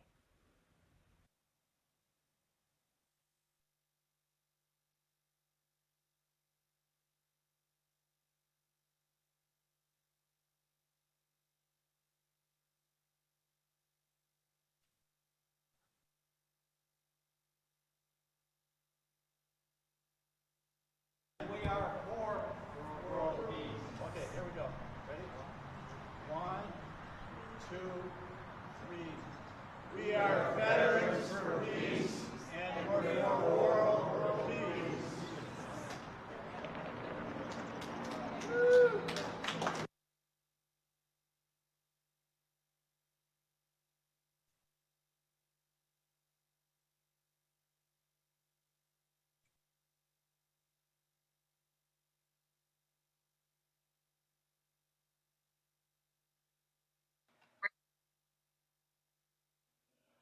Hi, this is Sue Greywolf, Grandmother Thunderbird.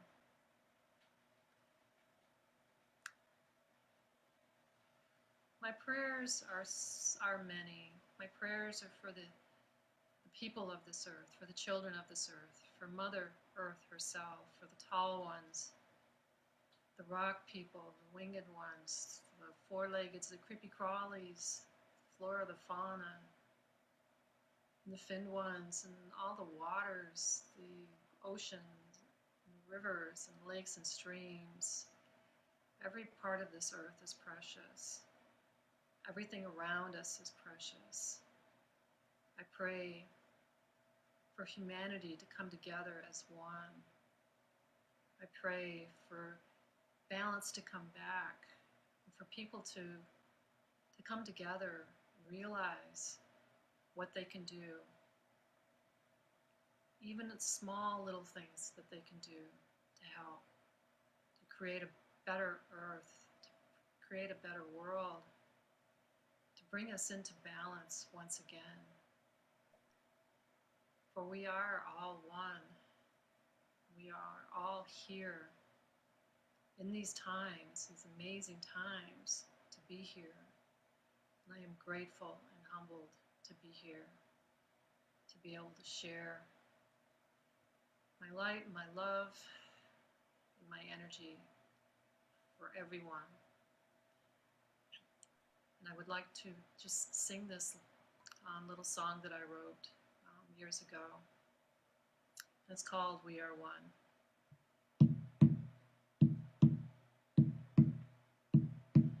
We are the mountains that we see. We are the trees so tall.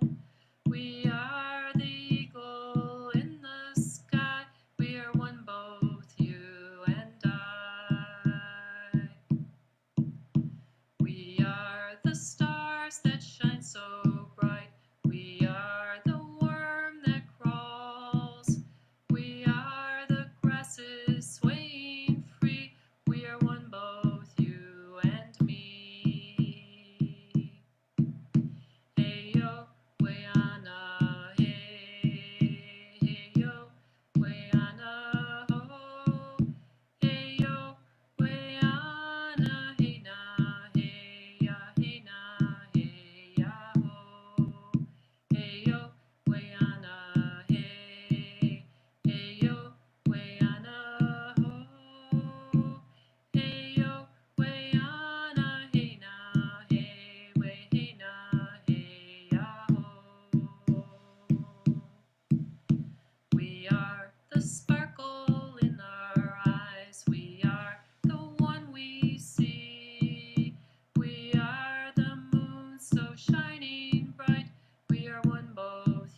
is within both you and me, is within both you and me. Oh.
Namaskaram and greetings to the chief looking horse of Lakota, Nakota and Dakota tribes and all the many other leaders of indigenous nations who are there for this World Prayer and Peace Day. My congratulations and greetings to every one of you. This effort to bring this consciousness of sanctity and sacredness to the land that we walk upon is very important. As a part of this, right now I'm on a lone motorcycle journey, 100 days, riding over 30,000 kilometers from London to southern India. I'm on this journey to bring awareness to save soil, and tremendous participation has come. I would like to bring this to your awareness. I will ask our teams to send you what has happened in this endeavor, the reach and the impact that it has created to bring sanctity to the soil that we walk upon, to make people understand that this is a living soil, this is not an inert substance, this is not a resource, this is the source of our life. So once again, my congratulations and greetings to all of you.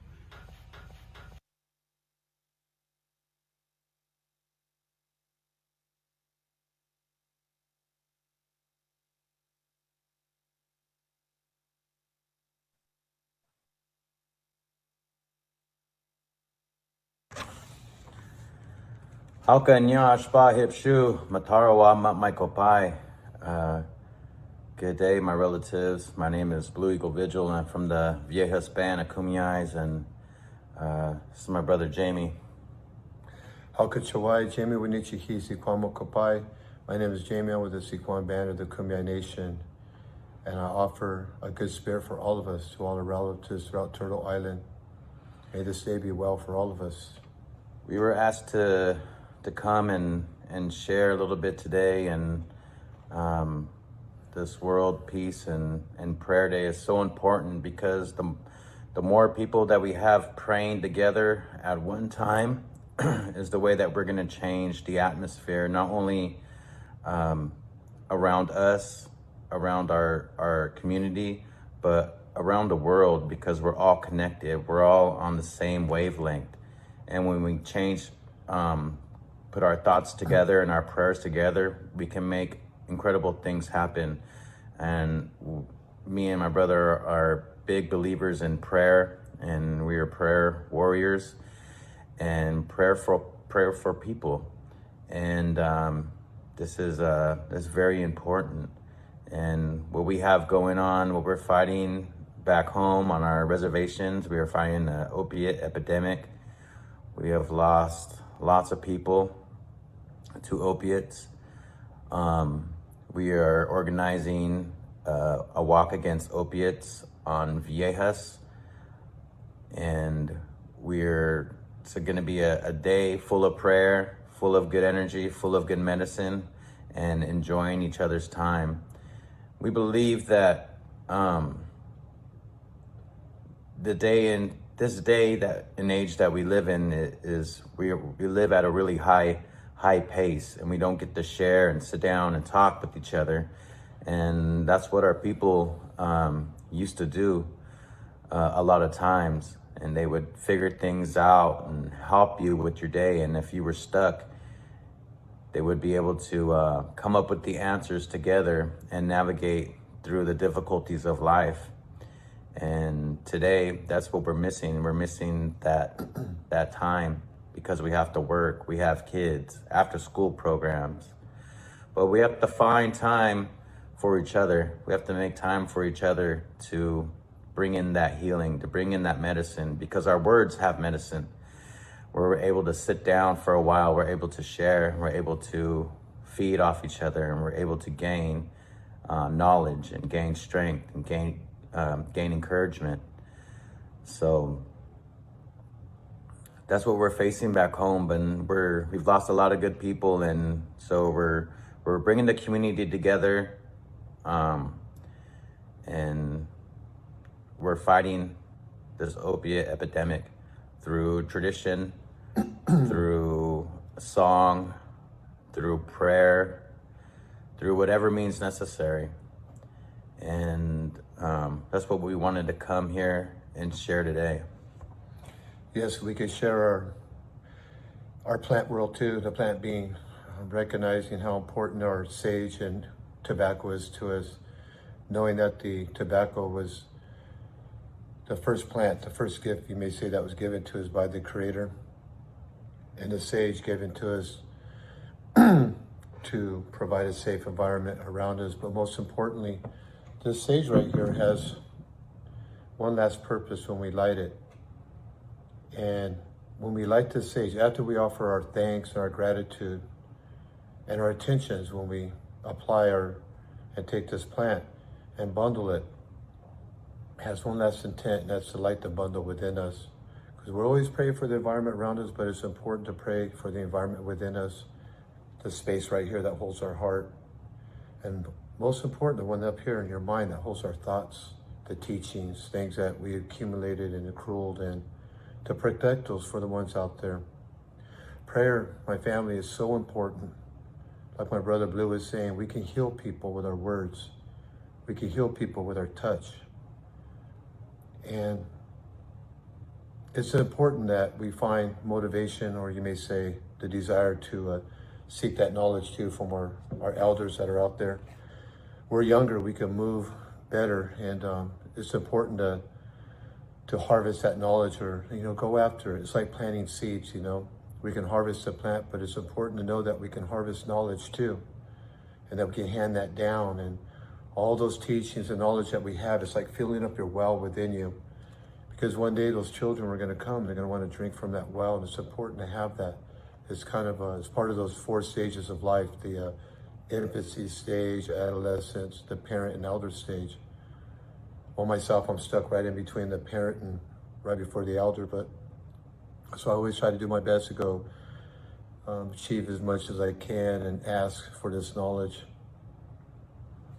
So we wanted to also come together today and lift up our prayers throughout Native country, whatever that they're going through. We wanted to lift up our prayers and come together as one, and ask our Creator to help us and give us that direction and give us that clarity that we need. Give us that peace of mind, and give us that strength to keep continuing to do the work that sometimes goes unnoticed, and give us the know-how, connect us with the people, with the right people, to connect all the pieces together so this all works and runs fluid like a river. And to always remember to honor the ones that came before us, and to prepare the way for the future, our kids. So we wanted to lift up our prayers like that for the things that everybody is going through today. We wanted to leave you guys with a song from Kumeyaay country, and we hope you guys have a good day.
Our thoughts and our prayers go out to all of you today, and together we can make a difference and together is how we're going to overcome the difficulties of life and the difficulties and the troubles that are going on in Indian country together. Yes, and may we just continue to carry the legacies of our ancestors. May we be that conduit to carry the message through those prayers, through our language and our songs. And that we bless all of us in that way. Iyehan. Yeah.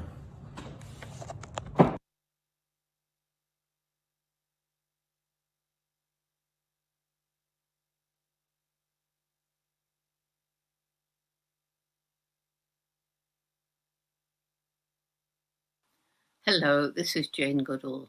And first of all, let me say how honored I am to have been asked to share a few thoughts at this important event, the Unity with World Peace and Prayer Day. We're going through dark times environmentally, facing climate change and loss of biodiversity. And the tragedy is we brought this on ourselves by our disrespect of animals and the natural world.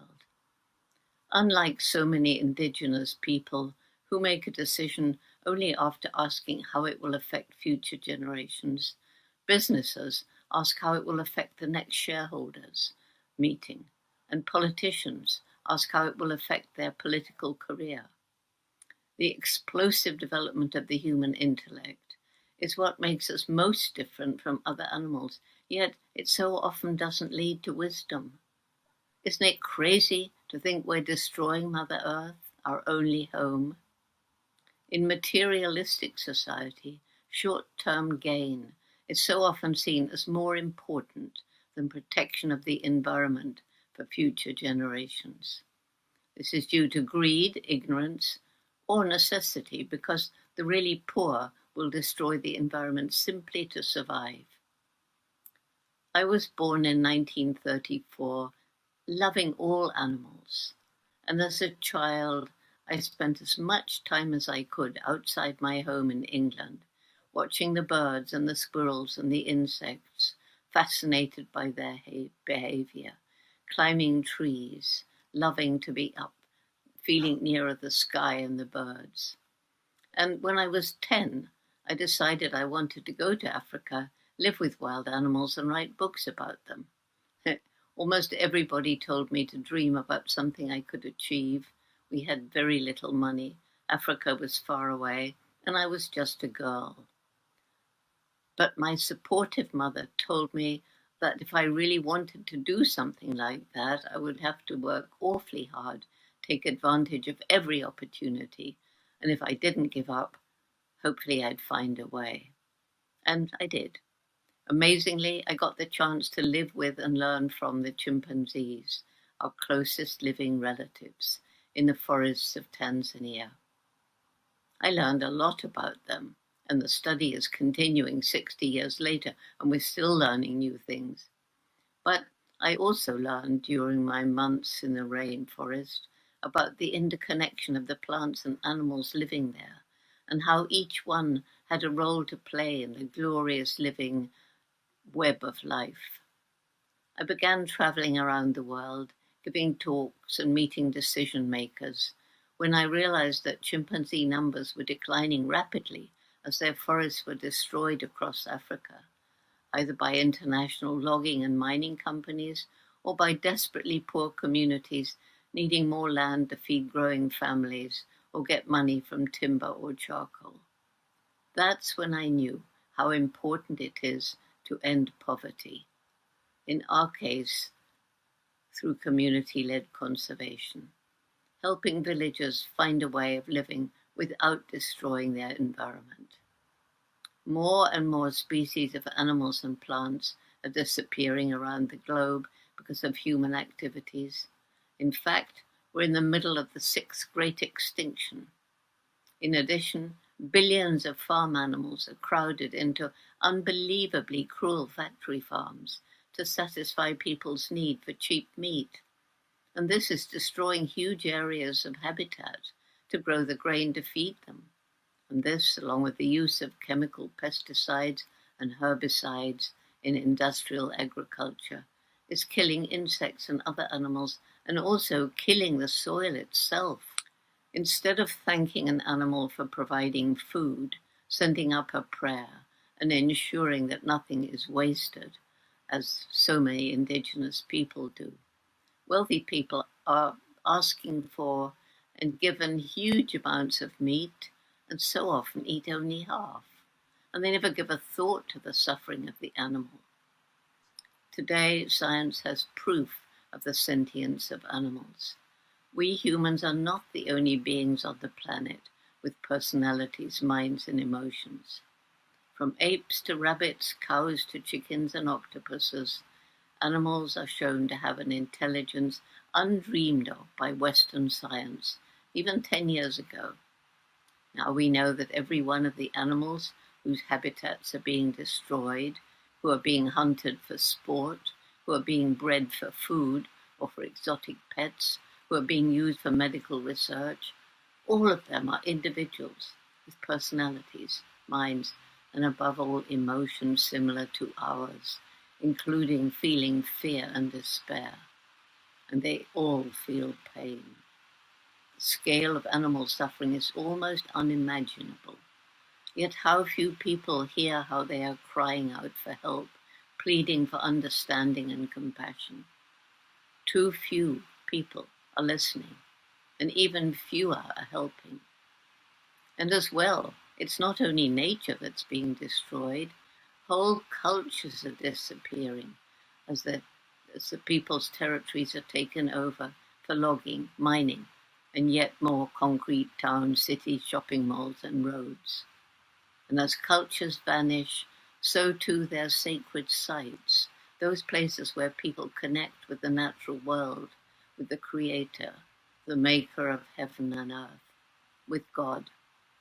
There are places in the rainforest in Gombe National Park where we are still studying the lives of chimpanzees, places where I feel a close connection to a great spiritual power. I feel a sense of wonder and awe at the beauty of Mother Nature. I've been told that an impressive 80-foot waterfall was once a sacred site for the local Waha tribe, but the people were dissuaded by well-meaning missionaries from joining their elders, who used to gather there once a year for now forgotten rituals. The missionaries didn't understand that the people were only paying tribute to God, and now the last of the elders has died. But I feel the power of that sacred site. I have sat there for hours, and the chimpanzees too seem to feel this, for they form spectacular waterfall displays, or dances, swaying branches, swaggering upright from foot to foot, moving through the spray, then sitting looking at the water, something that's always coming, always going, and always there. They are experiencing, I believe, a similar sense of wonder and awe as I do. If we don't change our ways, create a new mindset that acknowledges we're part of the natural world and depend on it for air, water, food, everything, we are doomed to become just one more species.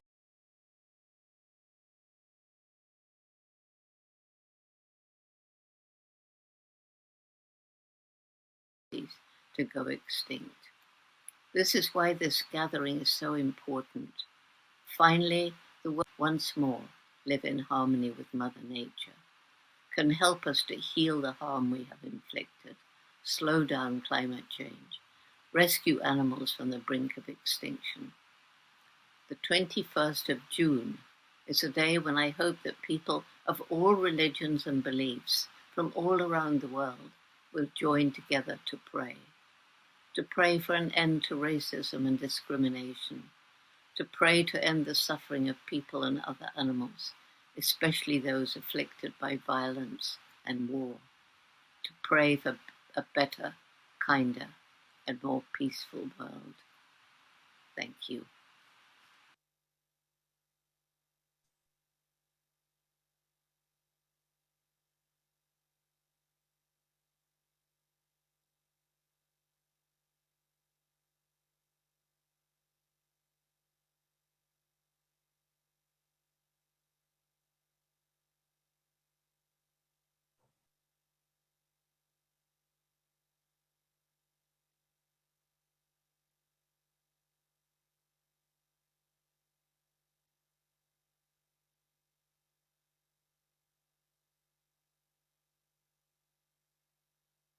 Owotmawa relatives. This is Myron Dewey with Digital Smoke Signals in a mountain Paiute and Shoshone territory out here. And then some of you guys may think it's the middle of nowhere, Nevada. For us, it's not. But as I'm going to a place I grew up, it's early in the morning. And, you know, this is just to give you an idea what it looks like out here.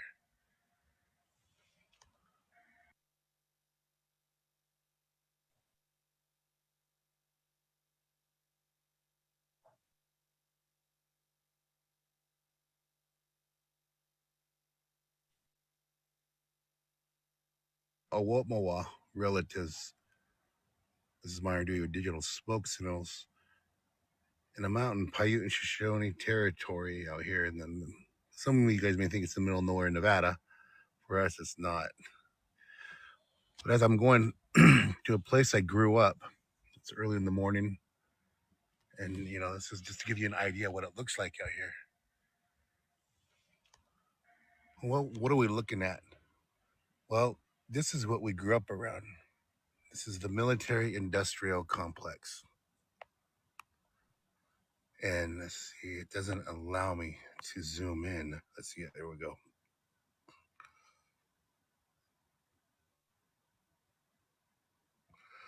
This is what we grew up around. And what are they guarding? They're guarding the communications, or to appear like it. But, you know, just the norm of this, you know, this was normalized growing up. Jets flying low. The jets used to fly so low that we used to wave at them, the pilots. We stand up on the hill and wave at them. And at that time, I was just a little kid and really not knowing, you know, I just kind of thought it was really cool, these jets flying over, waving at us. Meanwhile, you know, our tribe was at that time fighting the the no-fly zone before it's really known as a TFR. The no-fly zone's out there flying over our sacred sites and hunting grounds and doing dogfights out there in disregard of the tribe, the community, and anybody who's got, you know, at that time, majority of the community, you know, had horses and cattle, and that's what they did. The assimilation process had worked to kill the Indian, save the man, and make them farmers and ranchers. And this is the norm out here, though. And this is in our homeland. So this is right off the road, and we're saying right off the road. I mean, it's like really right off the road. And so, just sharing with you a little bit of the history of what Paiute and Shoshone people here in Nevada are dealing with at first contact for 62 years to current, the military industrial complex, and how the mining industry has that support here in protecting these corporations, protecting these international corporations. And, you know, we've watched the natural law change, meaning we've watched the water go down from the use of these mines. We've watched streams dry up, deforestation. We've watched places where we used to hunt no longer be able to hunt because of the bombing ranges. The loss of our sacred sites from the bombing ranges and places that we hold sacred, and the desecration of these for when you say thank you for your service, it's a different meaning for me, you know, because I'm thinking that the desecration of our sacred sites, the killing, murder, rape, genocide, the things that we experienced in only a few generations here in Nevada. Nevada is only 170 years old. My grandma, who had passed a few years ago, used to share stories that her grandma shared with me. So this is a story. I'm a witness. I'm a survivor of a mass genocide across the United States that we can articulate. And in Nevada, it's still fresh, but we can articulate what's happening in other countries because it happened to us here. And so this is an example. This is an older version of what we witnessed at Standing Rock. And at Standing Rock, what we witnessed was an Avenger with missile launchers on it, just like this, that was for the drones that we were flying. and it looks like it froze. Yeah, there we go. And so, it's really interesting, that I'm able to share this experience of my childhood with you guys. And as an Indigenous person, or Paiute, Agaitika, Nima, Nua, I'm Paiute and Shoshone, and I'm able to share my story as a filmmaker, articulate it as a professor academically, and also Nima Yadawa, Napija Nima Shanami, through Indigenous eyes, good thoughts, good words, to just share this story. So my grandchildren, when they go back and look at these videos, this is to warn them that this is when we look at corporate greed, we look at Western greed and the land theft, we are the witnesses. And so what can you do against such greed that demands so much power and military force, that use that? And there's only 2% left of Indigenous people. Once we're gone, the land is yours, and you'll have nothing to live on because the greed will step in. But we survived. We have survived, and we're here. We're still here to share our story. We're still here to share with you what's happening and that it can change. And so it's just as a reminder, I'm heading back home where I grew up as a kid. And this is just the reminder. I'm an hour away from town and an hour and a half away from where I live. But this place is in the middle of nowhere, right on the side of the road, protecting a communication center. It's an older rig, but it's just so, I just can't believe how normal this was growing up. The area that I just left, around the corner on the other side of this mountain, is a full-on fledged bombing range. And I was thinking, wow, when we were kids, there used to be a place called, it's called Frenchman Flats. You can Google it. And we used to see these jets fly and bomb. I mean, not realizing that one can go rogue and kill us. But when we were kids, there used to be a store there. We used to stop there all the time and jump on the trampoline, and it's gone. And there's another store down the road that survived. It's not in the bombing range area, but it's on the corner of what they call the loneliest highway in the United States, is Highway 50. But in this land, that seems like there's nothing here. There's an abundance here. There's medicines, traditional medicines. There's food. Natural law is kicked in here. The animals, there's rabbits, rattlesnakes, deer, antelope, mountain sheep. There's quite a bit of that still left. It's hard to find, but it's still there. And one of our hardest seasons this year has been hit with our traditional harvesting areas, our tibapi, our pine nuts have been hit hard, extremely hard. It's hard to find. And we also had to fight the corporations for that. Forest Service issue out contracts to sell our traditional medicine. A lot of people don't know that. If you ever see pine nuts in the store, or eat them at fine restaurants, there are foods, our traditional foods. And that's this year we didn't have pine nuts at our pine nut blessing because there was not enough to feed the community. And those are the struggles that we go through. But there's enough for corporations to overharvest them. And that's the profit over the people right there, especially when it comes to Indigenous, protecting Indigenous lands and Indigenous communities. We have the smallest voice. The invisibility in what we say and share doesn't get out there much to the masses. And it's the same story over and over. Protect sacred sites, protect the water, protect the land, protect our most vulnerable. And it seems like that profit over people is what overshadows that. And we can tell you definitely, well, Nevada is one of the richest states in mining. The tribes do not get 1% of that. It's not only was it encroachment and land theft in Paiute territory here in Nevada, Reno, Nevada, Las Vegas, Elko, Nevada, Winnemucca. It's happening again as we move into the global demand for lithium. And we try to look for the green new energy here. But for tribes, we know that's more mining, more water. And so there's more greenwashing happening. Just because you don't live in these isolated areas or live in these communities, it doesn't mean that it doesn't affect you where you're at. It affects Mother Earth. It affects you. Affects the water. It affects you. Water has that memory in it, and the land has that memory, and it'll offset it.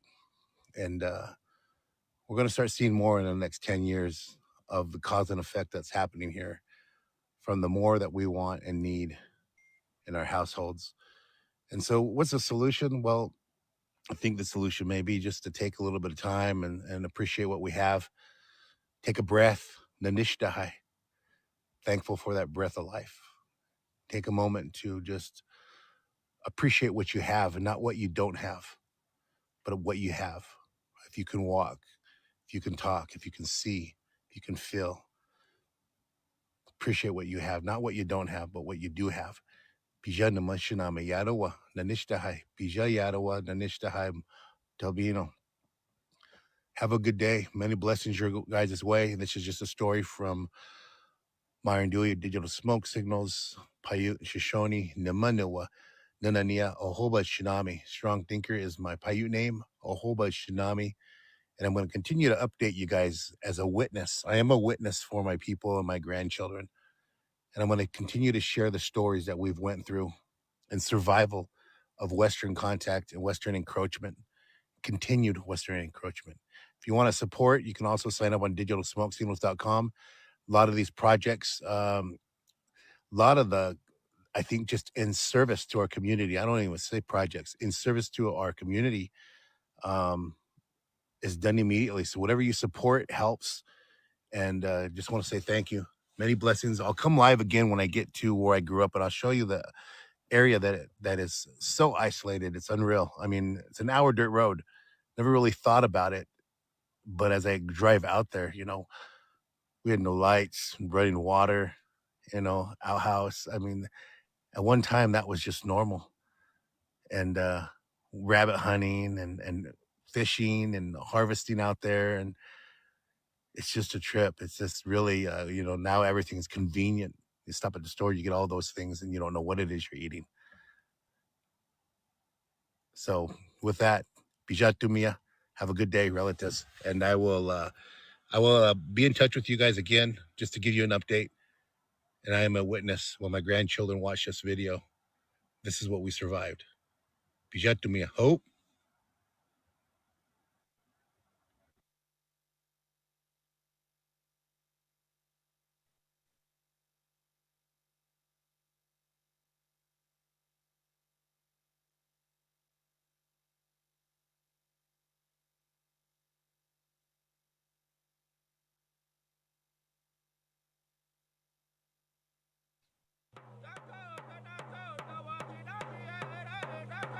My name is Norman Redwing Jr.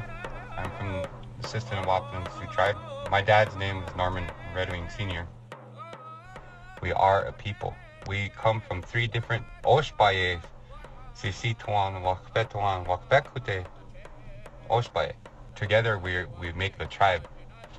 We say Dakota Oyate, but the Oyate is one people. That includes the other bands of the Sioux Nation.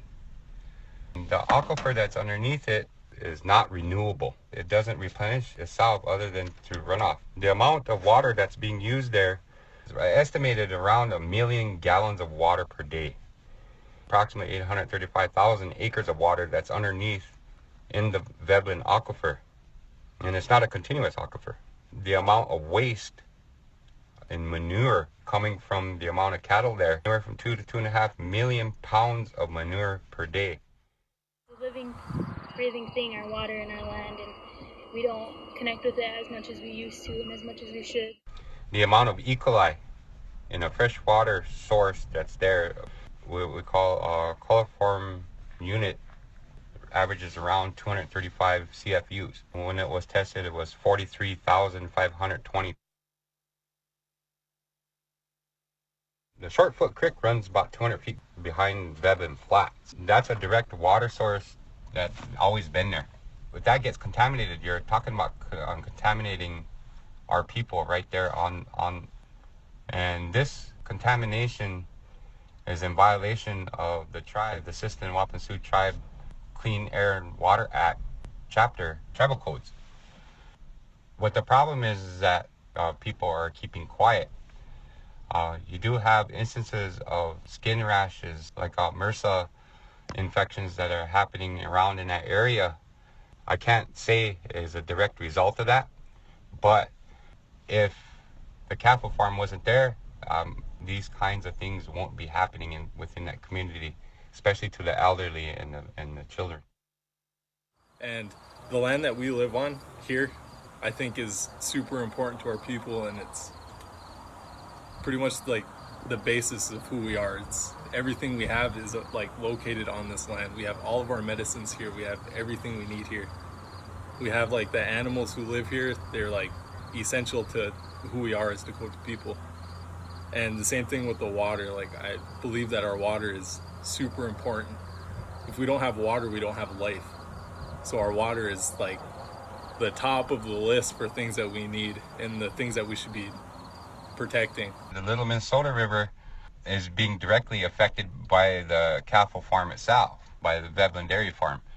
Because of the continental divide, water actually can flow north, and it does flow south. And it reaches into the Minnesota Lake and into the aquifers that are connected to the Mississippi. The perception is that if you don't say anything, people aren't going to notice. Every human being has a right to health, to have clean air, clean water.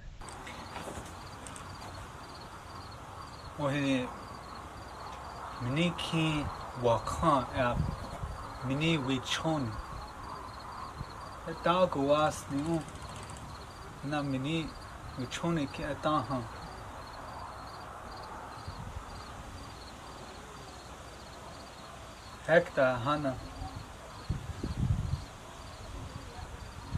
Ian Hoshina King Welcome Shun Hatchet was new Oki Hippie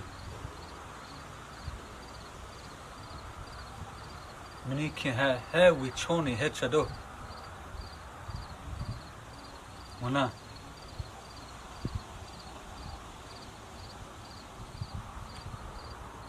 Veblen Dairy Ed Mini ota, hash ota I chupi. Dokchun. Dokchun. Hetched dueka stat haro unge uyuhapta. Ish a sampi unge uyuhapta. It's easier to get things done in South Dakota or North Dakota or in other rural states. All they want to do is make more money. The greed is what drives that. With the help of our native sovereignty, I think it's time that we say something. It's time that we make a stand against that, because you're talking 2 or 3 generations from now where our children won't even be able to play outside. Well, it's a very difficult future for our great-grandchildren. Great-great-grandchildren. So we need to say something together.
Strange 10-second technique tonight to reverse type 2 diabetes. Most people continue to take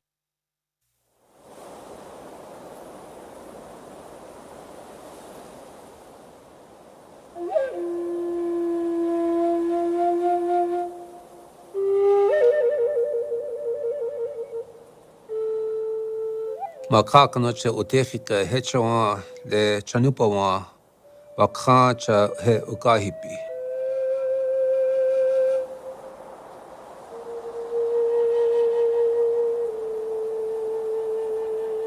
Aha shakoi hina wacheke ucheta ha hochuka hina ucheta ahipi.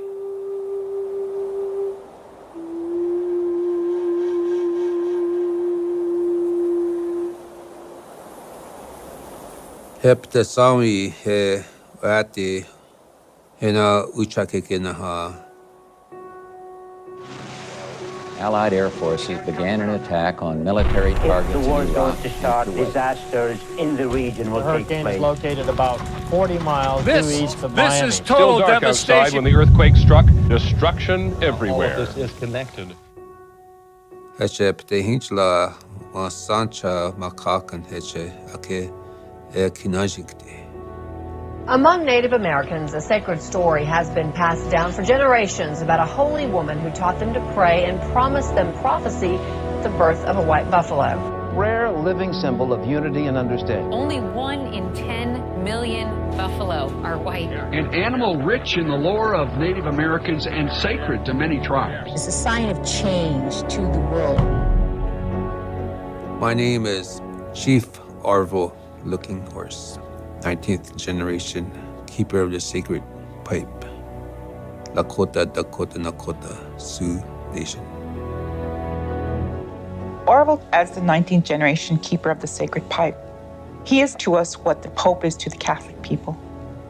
He is to us what the Dalai Lama is to the Tibetan people, what Muhammad is to the Muslim people.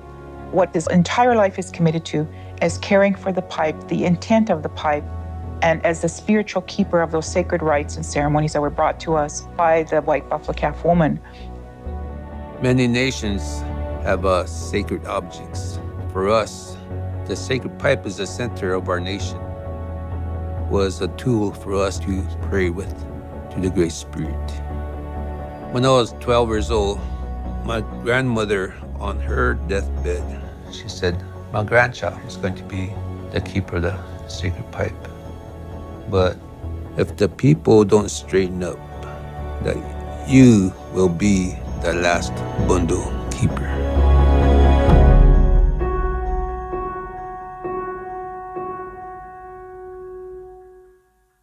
As a young boy, I thought I knew a lot. I was going to high school and living with my father and my mother. They were both bronc riders. And my mother, she breaks horses. My father, he was a bareback rider, going to rodeos. I want to be one of those guys. I want to sing at a powwow and rodeo like everybody else. So I did eventually join the rodeos in our community and our reservations. But I was scared of horses. So.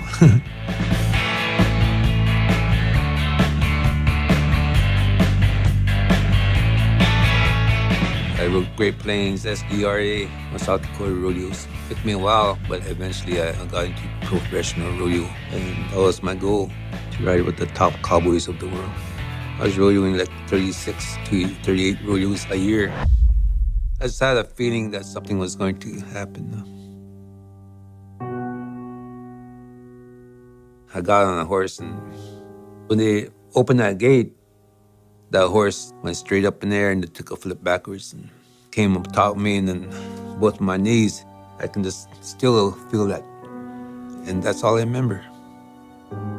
They took me to the hospital. The doctor said that, no, he's paralyzed neck on down.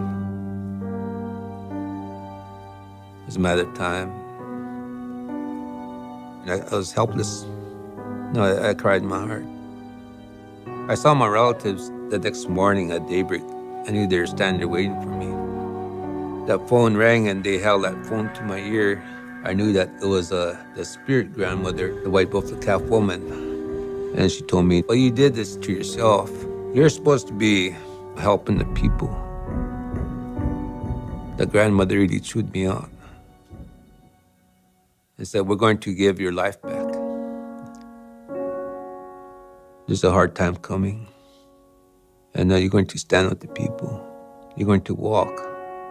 Within 4 days, I got my feelings back. It was so beautiful just to walk. And I told myself I'm going to give thanks all the time from here on. They gave my life back to help the people. I don't care if it's a small group of people or thousands of people. I'm going to pray for world peace and global healing.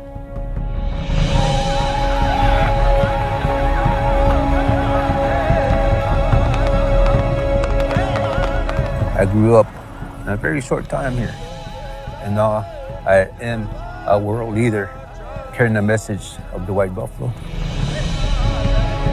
The prophecy of mending the sacred hoop and stand together. That sacred hoop of the nation was broken at Wounded Knee.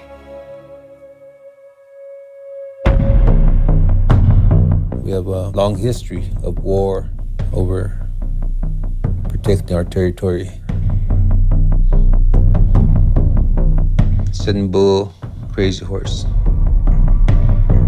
Everything started after Little Bighorn. We signed a treaty with the U.S. government over 100 years ago. It was broken at Wounded Knee, 1890.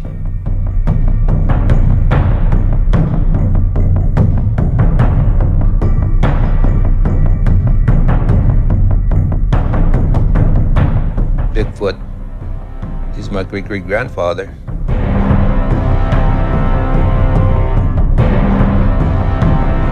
We're survivors of Holocaust, massacres, in the name of progress.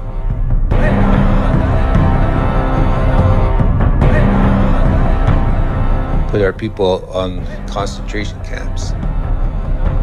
It's called a reservation, but back then it was a concentration camp.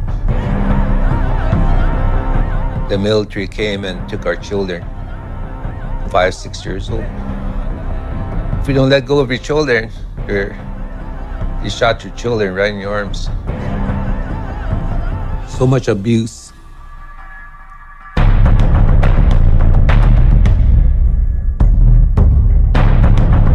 We rode horseback from the 80s till 1990. We did a ceremony, and we prayed that there would be no more wounded knees throughout the world. But the way things are going and the things that we are doing right now, well, it's not that way. Mother Earth, she has a fever. Man has gone too far. Disrespect everything. Sacred sites been destroyed. Eagles are flying into trash pits. When I go outside our community into the world, this is a strange world that can't succeed. But right now at home, the Native American people, they're gathering to stand up to stop the pipeline. The elders talk about the black snake, where the black snake will be going on top of the earth, and that's when we'll be faced with global disaster. The Native American people believe that the black snake is the pipeline. We have come to a time and a place of great urgency. Even scientists are saying that we are at the point of no return. If you struggle to lose weight, you must see this. A fat-dissolving loophole has just been leaked that can dissolve 59 pounds of fat in just a matter of weeks. Did you know every overweight person on Earth has one thing in common? And it has nothing to do with diet or exercise. It's the reason why some people are skinny from birth and eat what. People are so spiritually disconnected. We need to reconnect with spirit. Spirit. Mother Earth is a source of life, not a resource. We are at the crossroads, but there is hope.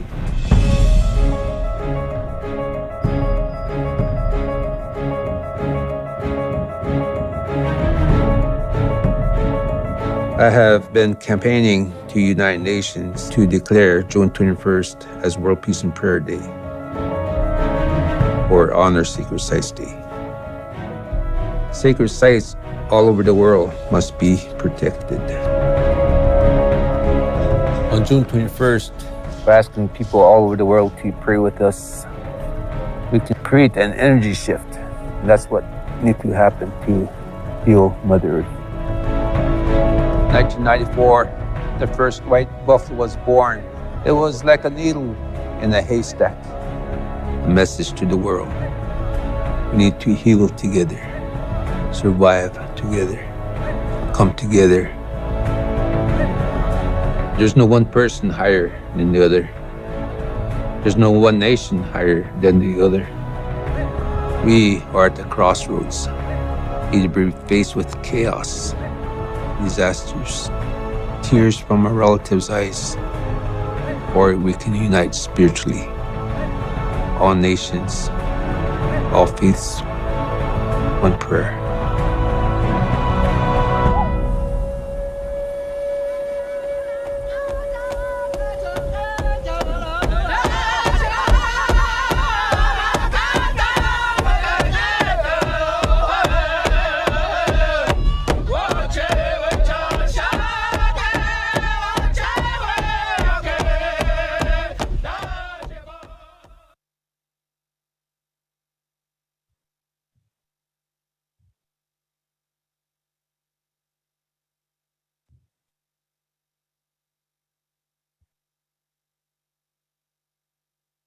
Ready?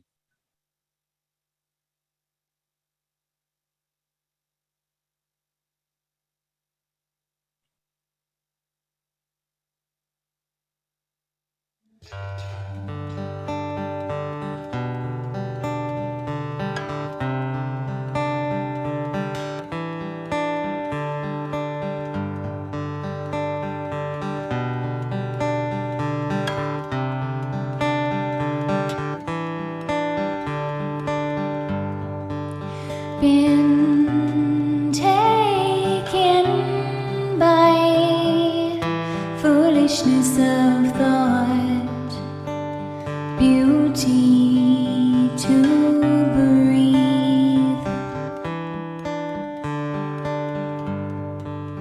depletion of non-renewable resource, time to testify.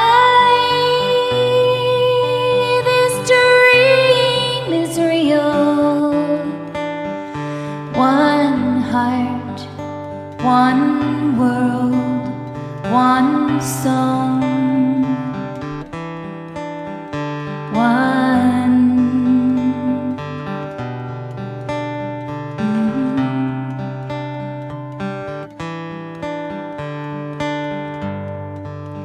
New day has dawned. Time to justify this life is real. The chance has been taken. No more room to weave solution. One heart, one world, one song, one dream, one life, one. Singing from the mountain, singing from the shore, singing from wherever you find yourself living forward, singing for your freedom, singing for your friends,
Oh, mitakepi.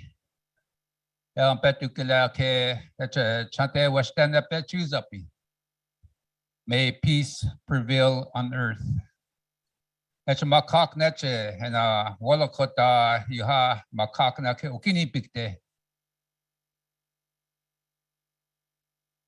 Today, we are connecting all over the world, worldwide, with beautiful people like you who love Uchimaka, who love Grandmother Earth. And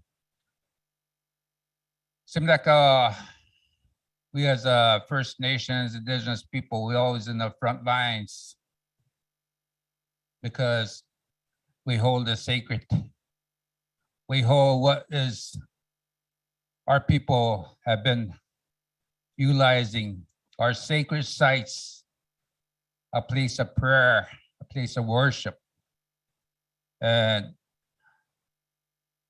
today, the world, we see what has happened because of abuse of sacred sites. A lot of our sacred sites on this Turtle Island, they put churches, they put Washington, D.C., they put all cities like Minneapolis. There was a gathering of all of our people, First Nations people, and yet today, we have Fort Snelling, where a lot of bodies were dumped in a pile, and now it's up for sale. We're trying to buy that back somehow. We have all this things that we don't really. They have never given. We never gave consent to abuse our sacred sites. Emitokepi chunupa waka oyate hechokoyapi makakan. Kaya makoche kile waka. Nuka eche oyate eche okoyapi kile eche da kueche wop khetkanka heche yihapi. Nuka na elo koyapi. Nache ahan echakchi na wichok ankina waka eche yiha kimonipi. Heche ona elo hina jipionka mitokepi heche waleha eche ona wongla kapi tuktogna che woki ukopi na oyate hena kinipikte hena hechakchi na ahani uchoyake. The Great Spirit, we say Wakan Tunka. Wakan is sacred. Tunka is the greatest spirit, and gave us a sacred language, a sacred way of life, a place of to go back to our sacred sites to pray. And as a sacred bundle keeper, I grew up knowing our ceremonies. Our ceremonies is about the prayers that we do for the future generation. Like some people say, 7 generations. And today, some of the people say, it's hard to see the 7th generation because there's so many man-made laws. And like some of our elders said, our laws cannot be broken. Our spiritual laws cannot be broken. We stand on those values, the laws of the Great Spirit. So today, we stand here together once again, and more and more people have joined us worldwide to honor their sacred sites today, to honor Mother Earth, that Mother Earth is sick and has a fever. And we want to bring Mother Earth out of fever. And we need to bring honor back to our people of prayer. Respect our elders, respect our sacred sites, our homelands. Every time we go into ceremony, in our ceremony, it says that this Turtle Island,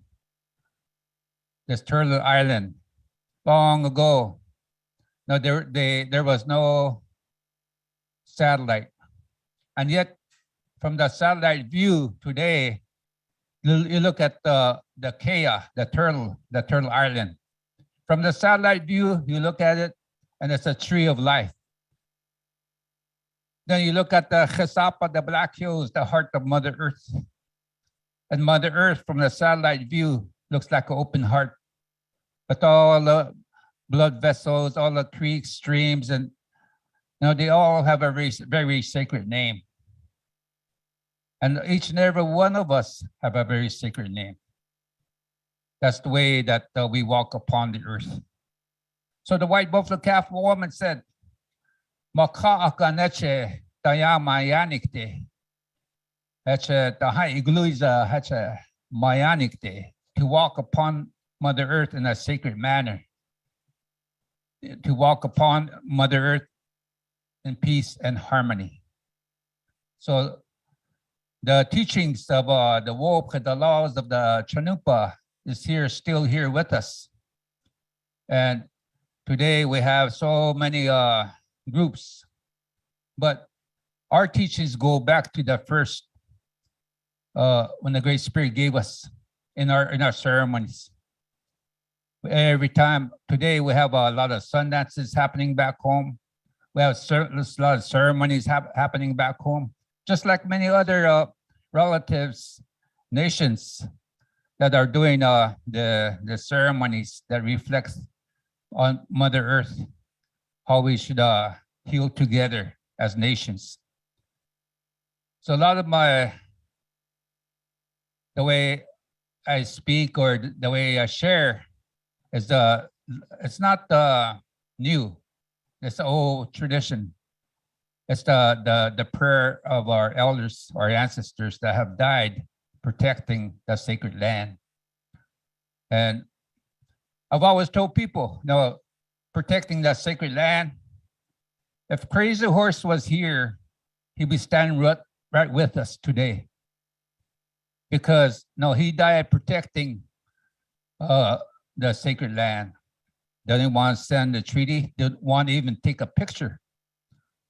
Because he believed that even taking a picture, that's taking away that spirit. And our way of life is so sacred. And our way of life is honoring, respecting all the virtues as we walk here day by day. Because the laws of the pipe, it's about these laws cannot be broken by the Great Spirit. We can't break that. The laws that was given to us by the Great Spirit.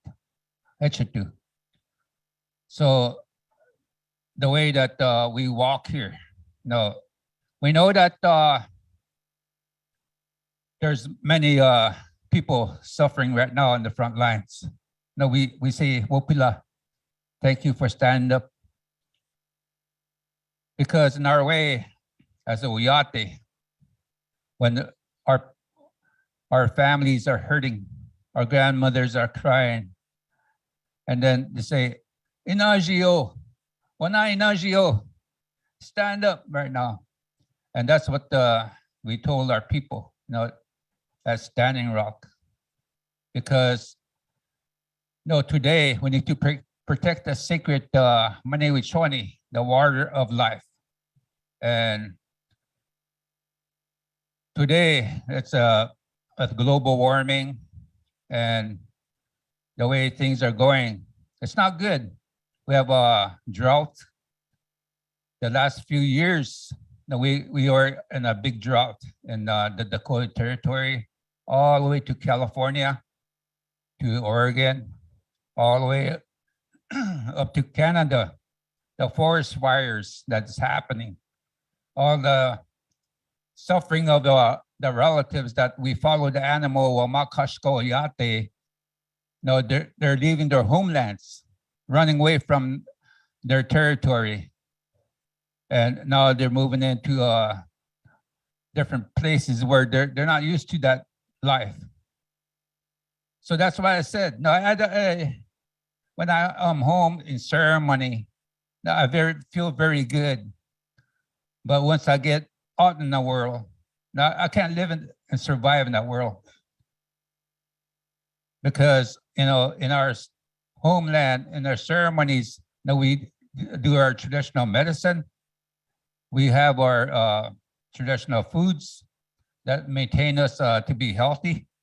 So we're asking people to, World Peace and Prayer Day. It came from a dream, a way humble.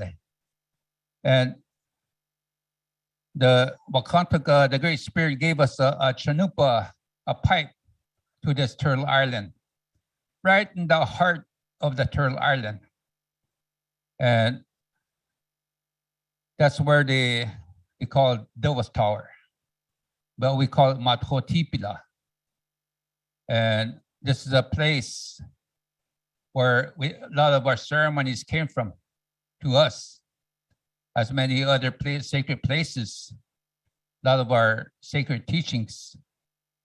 So, and yet today, our people are talking about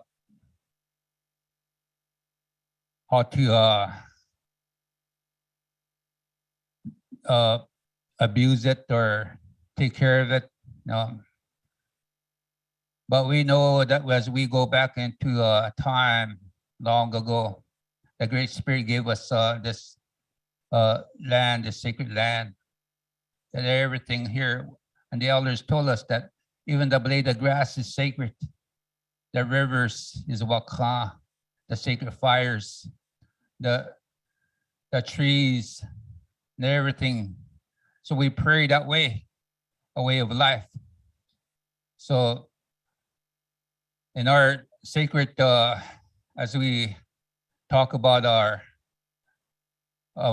our people and our sacred places and our sacred objects, that sacred bundle, is still here with us, and that's our sovereignty.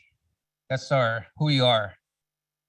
Because every time you stand upon the earth, and the white buffalo calf woman said, you stand upon the earth with 2 feet on the ground. Take off, she said, in fact, take off your shoes, because Uchimaka is a medicine.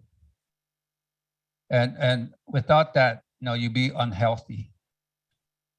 And from the sun, they give us life.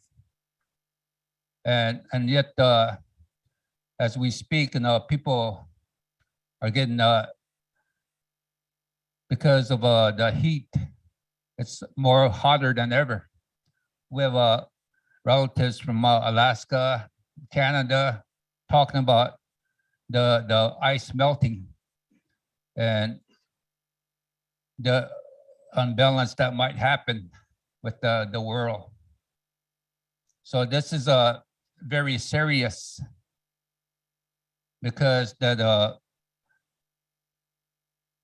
prophecies are coming about right now. The prophecy of the white buffalo calf woman, Tesawi, she said, someday I shall return when Mother Earth is sick. And the only way she would speak to the people is that the white buffalo calf would stand upon the earth. White animals shall be born all over the world. So if you go on your Facebook, then you'll see that. But I want to share with you, I know When I was 12 years old, I became a sacred bundle keeper. And shortly after that, the first dream I had, in my dream, that door opened and I went out. And I went up there, I took a flip and I saw the ground was all dry.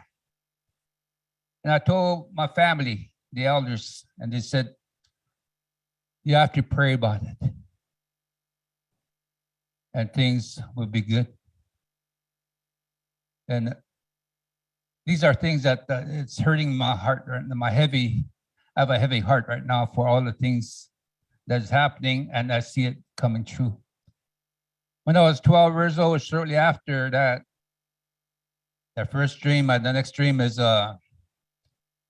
my mother we didn't have electricity like many other reservations. We had no running water, electricity. 1970, we had now the electricity in our community, and my father was happy. He bought a big TV, and he wanted us to see what's the cartoons, but we were not interested. But my mother was cooking, and she was watching as the world turns. And as the earth was turning, this person in my dream touched the screen or point towards the screen, and it opened up, and all these people standing in that circle. And it closed up like a book. And the earth was turning, and this person touched another part of the world, and it opened up like a book.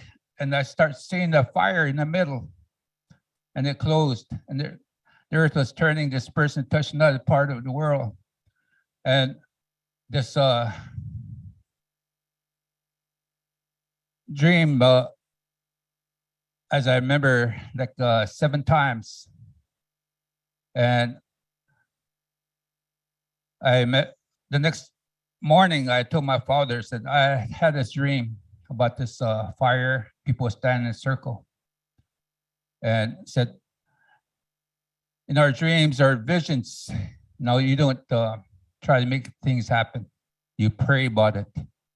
And today, we have the World Peace and Prayer Day, as we lit our sacred fires at our sacred sites. And we have people all over the world standing in a circle at their homeland, protecting the sacred.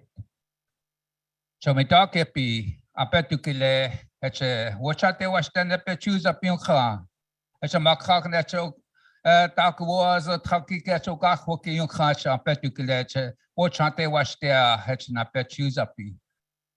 Blessings and greetings to each and every one of you from our homeland, our sacred sites. Thank you very much.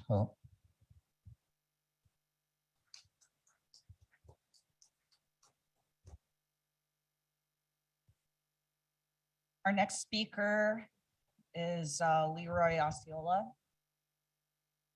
We weren't able to record the first part of his presentation this morning, so I asked if it would be possible to reintroduce himself as the caretaker and steward of this land. So here's Leroy. My name is Hene Hayoli. I'm a Miccosukee. Miccosukee means mother of the people. That's the name the Creator gave us. And we call it among our own people, Yatshimanola. That means to be the way your Creator made you. We wear different clothes, but we still have our connection because we still have our beliefs and the laws that our Creator gave us.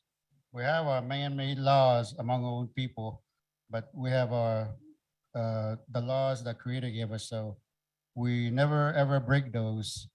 And I think in the old days when people would do that, they would be put to death, executed. There would be punishment, then it elevates, and then the punishment is death. So we still have that among ourselves. So that's what keeps people in line, not the fear, but the respect for it. So that's how we live. So like I said this morning, that I have the right to invite people or not invite people, just like any other Native communities. I'm sure it's the same way there. So the Creator gave us Florida to live. Yet Megale Eyag non. That's Miccosukee land. So once again, I'm inviting all of you to come here and share what we have to share and say what we have to say. So I think a couple of things I like to say is when we have our Native kids, we have to marry our own people, whoever you are. I'm Miccosukee, so I'm married to a Miccosukee. I'm full-blooded. I'm like almost a couple of the last people that's full-blooded. Everybody else back home is mixed. So that's a danger to our culture and everything we talk about, spirituality, our strength, our identity, and our vision for the world. If you don't do that, your vision's gonna change and you're gonna stray. So don't ever do that. This is not my ideal. I heard from old people, from my grandfathers and their fathers before them, their grandfathers. So this is not coming from me. This is what's been passed down to me in order to keep grounded to the earth where I came from. So we need to do that. When we have our kids, we have to name them Native names from our own people and call them by their names, not the English names. That's all connected. So we talked about the different stages growing up, babies, little boys, little girls, and in our culture, our teachings, when you become Lakachpool and Tuglawege, that's 12 years old. Mahigit, you become a man. You're expected to go with the men and learn what the men do, and the girls go with the women and learn what they do. So there's that stage too. And then you become a father, then an uncle and a grandfather. So all these things have laws. They have different laws. We all know that. And when you hear the laws and when you respect it and practice it, that is the fence. That's the fence that keeps the bad things out. But if you hear it and you don't practice it, you say, well, that's a long time ago. I don't believe in that. When you do that, you're breaking it and you're hurting your own people. You never ever do that. Those are the things I was taught as a little boy. So I remember that and I practice it. So even as different Native communities in our land, and even down in Argentina, like I said, if we come together and talk, we're fixing the fence, because right now it's broke. But it can be done, and that's where our strength comes from. And everybody has to speak their language when we come together. That is how you move things and get things done. That's how it was done in the old days when the land was new. This is what I was told by my grandparents. So we have to practice that again. So it's not a hard thing. It can be done even today. Because back then they had horses, boats, or they went on feet.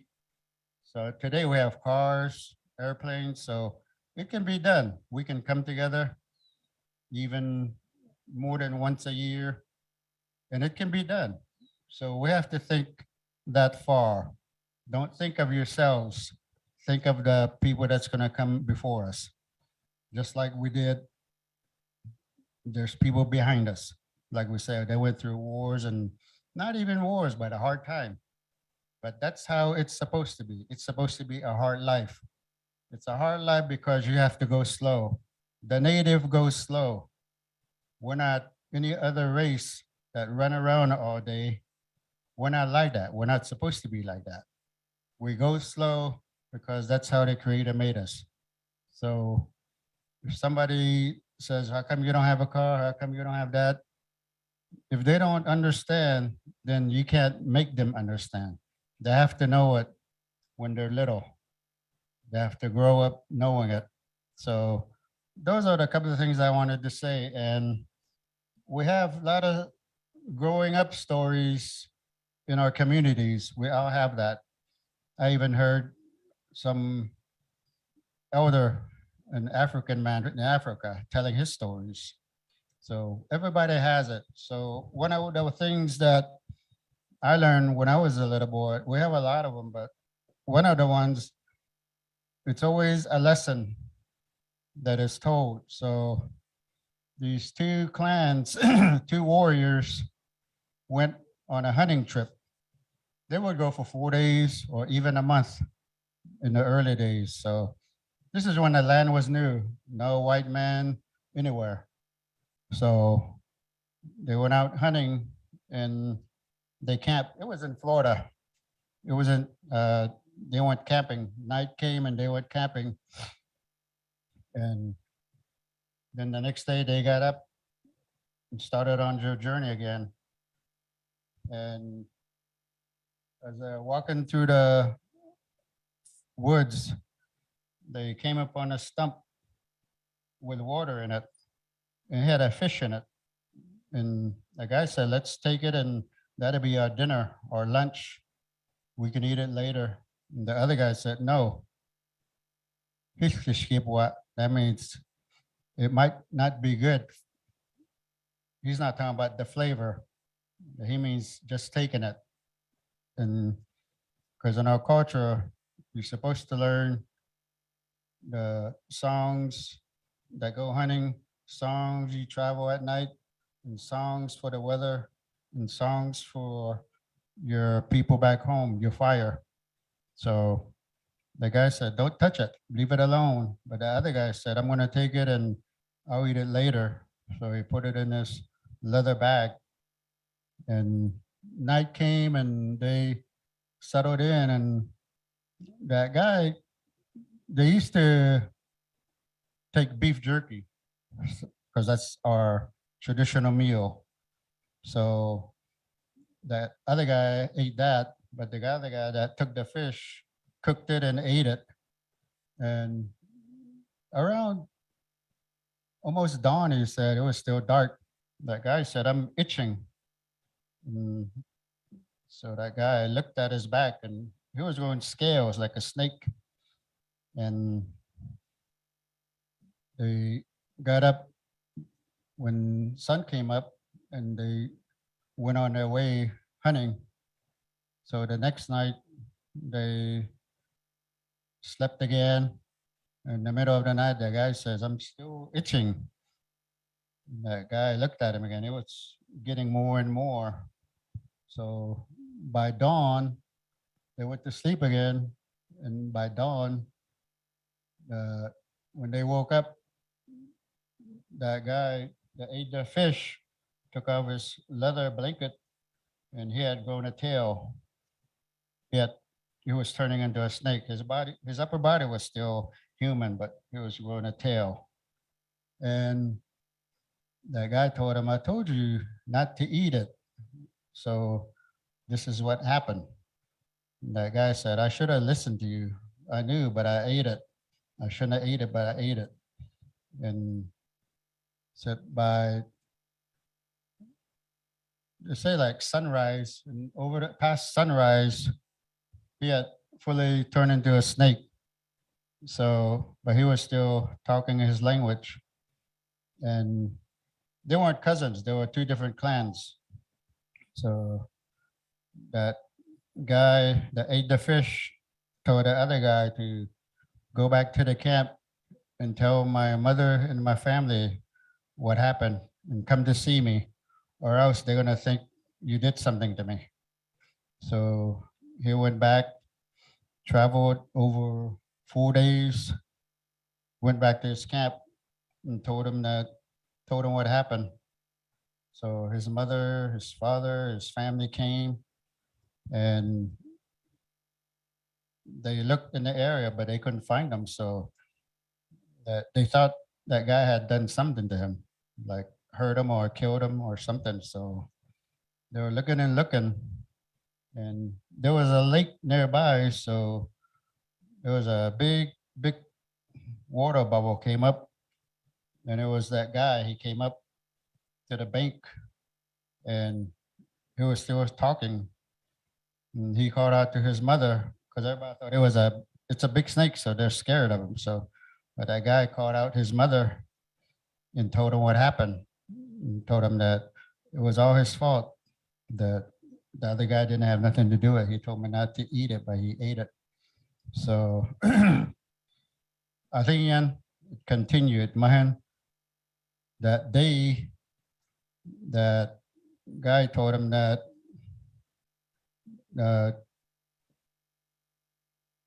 they said his mother was crying and crying because she couldn't believe what happened.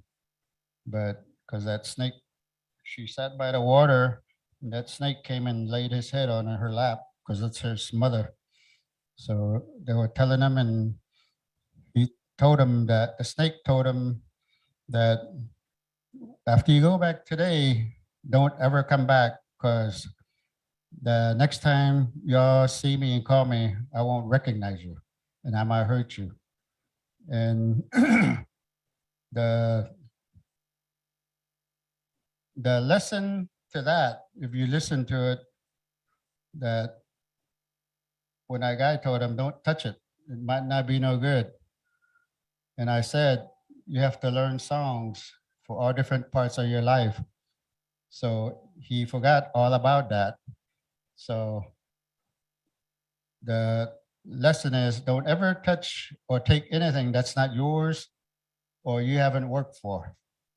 So if you look at it today, it doesn't take a genius to figure out who starts all the trouble in all around the world. I won't say it, but you can figure it out. But even in your camps, that's what it means. Even if it's your own brother, if you're in a bar or something, if he's not home, in our culture, you're not supposed to take it. You have to get permission from him. So that's how strict it is. So this is what the story is telling you. So that's one of the stories I learned when I was little. So it's really important. Thank you.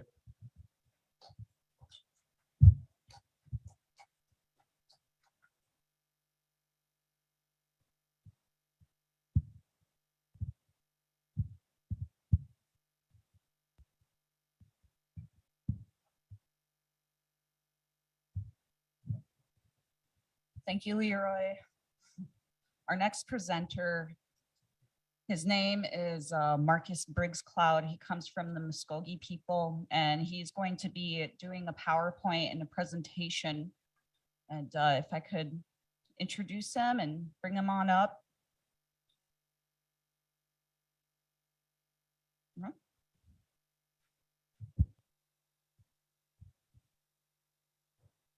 Ubunaya ko mongen stemma do ya tsumune ka handes se sa hojif kan vaski hola do en amalega do ja ko do es en hudal galgi ippuji do es mo en konibal gen ko wakki do es se pumajale ge da di omal kat kasapu watsat man dakabugi badi des en state kegi ya man yetsi da se hasgat ka fatsa istishasan abize hoje di duis istishasan ya da kan vaski ma hoga awa ga di Oesan hada mapunaya ko mungkin hinihayulit liro osola legatan manalakawit ko umijejen manaktai gon makay donawa dami latches timbuhito kaiste hada hayui chief Arvol looking horse pala di bakat tat man yada alagi chahidi pumbu hakton chimidik tango si dos mapunaka kajok no si magiret si ats donawa da mansagay jakto angka Manoha Ramhet, Yamanalaga Yat Sajavats Koshish Madu Tigeza Gaidos.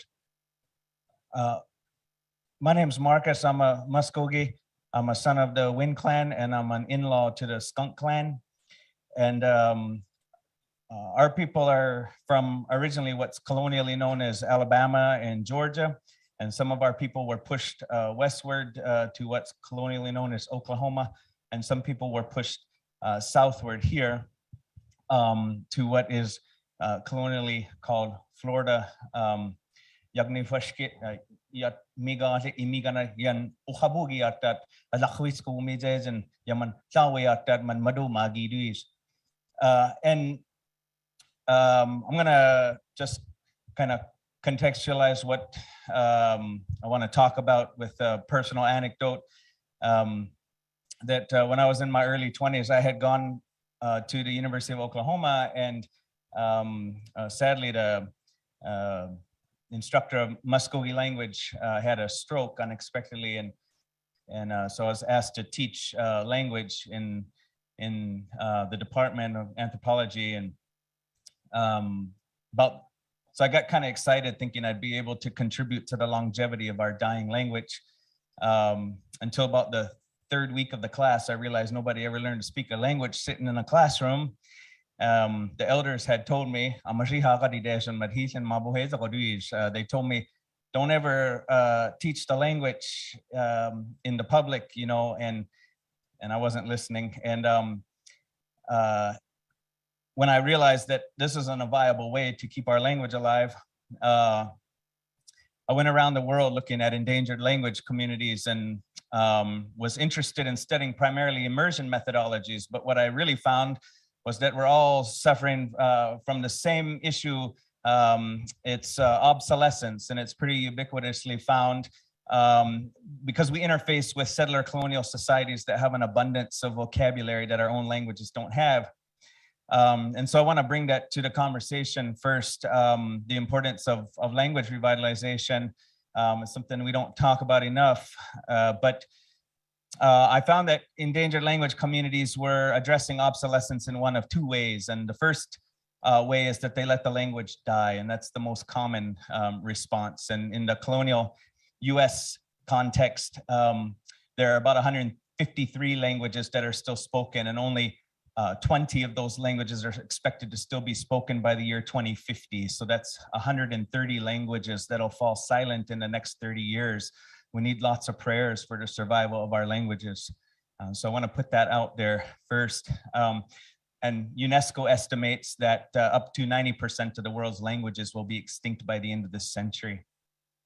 The second approach to obsolescence that I noticed was that people would compile long lists of all the words that they wanted to approximate into their own languages. And I thought at first, you know, everybody's got to form a committee, right? And everybody knows, like, put Indians on a committee, like everyone's going to fuss at each other and their way's the right way and all this. But people would put their minds together and they come up with long lists of words that they wanted to approximate. And so I thought initially this was a noble endeavor, until I realized that by the time you dump 3,000 plus words into your lexicon that are inherently premised on post-industrialization capitalist ideology, that you deviate so significantly from the traditional ethos that our ancestors left to us in the first place, that it begs this question, well, why don't we just speak English if all we're going to do is whitewash the language? And so from that realization came this concept that we need to recreate the society in which our language once functioned best. Why try to reinvent the wheel? Everybody's always trying to fit our language into this kind of modern world. And why don't we ever consider changing the way that we live and let the language be the guide in that process? And so we started to, that was 19 years ago, that vision came that we needed to form an eco-village. And we thought it would happen in an extant community, but the ancestors were calling us back to our homelands, to our traditional homelands. And so we, 9 years ago, started looking for land. And we went all over what's colonially known as Alabama and Georgia. And we would travel 10 hours from colonial Oklahoma, 10 hours from colonial Florida, and we'd meet 4-day weekend. And we didn't have any money, and everybody knew that. And so we had to have somebody pretend that they were an investor because nobody wanted to show some Indians land. And so we did this for 3 years. And one day we came to a spot, and everybody commented on it, saying that they really felt the strong presence of the ancestors in this place. And we went and looked at other places because we had other appointments on when we would travel up. And so the matriarch of our community, she said, I want to go back to that place in Coosa County. She said, there's something special about that place. And everybody agreed. And so we went back, and again, we just felt this overwhelming pull, the ancestors calling us in. And 3 days later, my cousin that does USGS mapping of culturally significant sites, he wrote me, he said, that place you're looking at, that's our ancestral village site, Wiagufki. And we said, oh, no wonder they're calling us in here. And so for 2 years, we pursued funding to acquire the land and eventually got the funds for to acquire the initial parcel. And we need prayers because there's clear cutting around us and more threats of clear cutting. And we live in what's called a montane longleaf pine ecosystem, which is a sacred tree species to our people. But only 4% of the habitat still remains because logging companies wanted to replace it with the Pinus taida loblolly species for pulpwood because it grows faster and it's not dense like the Pinus palustris. And so we're still trying to acquire additional acreage. We live on 1,240 acres in our village. Could I go to the next slide, please? And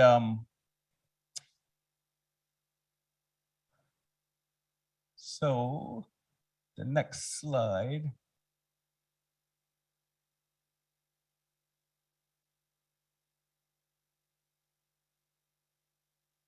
Is it going to change? There it is. Yeah, that's where we're located. And this is 54 million acres of Muskogee homelands that were illegally ceded to become Alabama and Georgia between, well, really primarily between 1814 and 1836, before the displacement of our people, during which between 30 and 40% of our folks were murdered in a mass genocide. Next slide, please.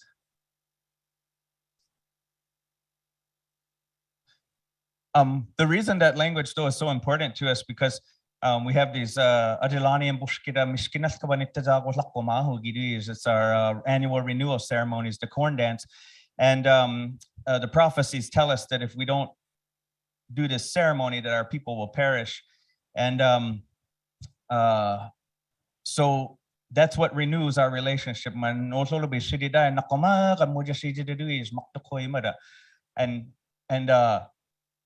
this here is not a picture. We don't take pictures of that, but that's from Catawba people.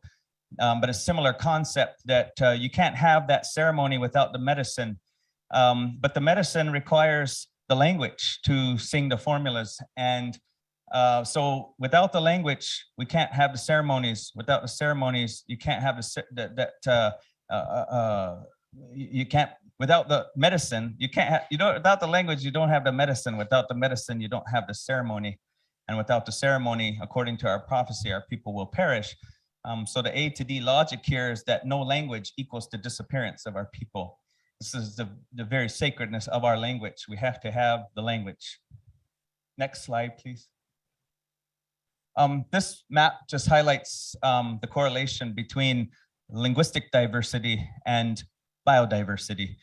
So when we see languages, when we see peoples move toward that monolingual society, we see people giving up their traditional ways, and then we see change in the landscape moving to less biodiversity because the people that had that language that are performing the ceremonies and adhering to this traditional ecological knowledge are abandoning their lifeways.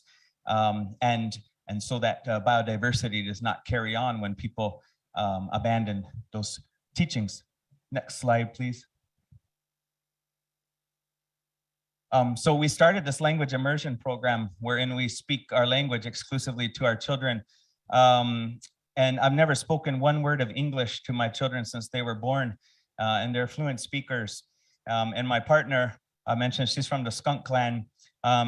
She's a full-blood, but and has fluent speakers in her family, but she's only conversational in the language. And so she had to make great sacrifices as a mother because she wanted her children to have their first experiences in the language. And sometimes that means either she has to grasp the vocabulary, or she has to say, I need to step aside to let the fluent speakers provide that first experience for my children in the language. And it's been really tough, but in the end, it's worth it because our children turned out as fluent speakers and carrying it forward. But also we had to create the container in which our language could be intergenerationally transmitted so that our kids don't have to go off somewhere else. We create regenerative economic opportunities so that our children don't have to leave. They can stay in the village and be who they are. As Leroy mentioned earlier, that we're supposed to live slowly, and you'll see what I'm going to present here, that our lives are like that. It's a lot of hard work and we live very slowly, but that's how we're supposed to be, because we know that the faster pace we move, if we're not picking up the acorns, if we're not putting the seeds in the ground, something else is doing the work for us. And it's usually fossil fuels or exploited labor, or the combination of the two. Next slide, please. Our curriculum focuses on traditional ecological and agricultural knowledge. We don't, when I was 16 years old, sitting with Leroy, was highly influenced by the teachings. And so we never enrolled our children. That freedom, that babies that you're talking about, we really believe in this ideology. And these are traditional ways. I mean, like you said, we don't ever say traditional ways. They're just our ways. And so no, we didn't hand kids over to tribal enrollment, and we want them to grow up not knowing what that public school system is like. We want them to know what traditional or Muskogee education is all about, and that's how we raise them. And next slide, please. So we focus a lot on traditional ecological knowledge, as I mentioned, and the whole community can participate in this learning because everybody's having to decolonize, to re-indigenize, but we ask that everybody maintain the no English zone. So as long as you respect the boundaries that we've created to protect our children's ears from that colonizing English language, you can come into the space. I mean, just, you know, people in our community, in our village. Next slide, please. And what we believe is that for traditionally agrarian societies, if our contemporary lifeways are not fixated on regenerative agriculture, there's no chance for our language to survive. So we have to be, if we think about it, our verb base is tied to our ceremonial calendar, the agricultural calendar, the seasons, the cosmological worldview. Everything is tied together, and so our verb base is rooted in agriculture, especially. And so if we're going to hold on to those verbs that have meaning in our contemporary life, then we have to be doing things that surround agriculture. So paying attention to what's happening in the natural world, talking about the behaviors of the animals daily, talking about our responsibilities to the animals daily. That's what takes up the majority of our conversation, so that we don't have to use English. So we raise chickens. We ended up with endangered livestock breeds. I guess it goes with the kind of theme of endangered language, endangered people, endangered animals. And so we raise 8 different livestock breeds. There's a few hundred chickens on site. Next slide, please. Oh, that's just processing chickens. Keep going. That's a community effort, but we know what the process is like. We know what trauma an animal did or did not experience. We do it in a ceremonial way. We have dances to honor those animals. You know, as Leroy was talking about the songs, you know, that's everyday life. I can't go into details about those things, but that's just, instead of, like, we don't go to camp to learn our identity. We don't go to summer program or school. It's just how we live every day. Keep going. I'm sorry. Next slide. These are guinea hogs. This is a southern lard hog that our ancestors bred. And in 2006, there were only 55 of these hogs left.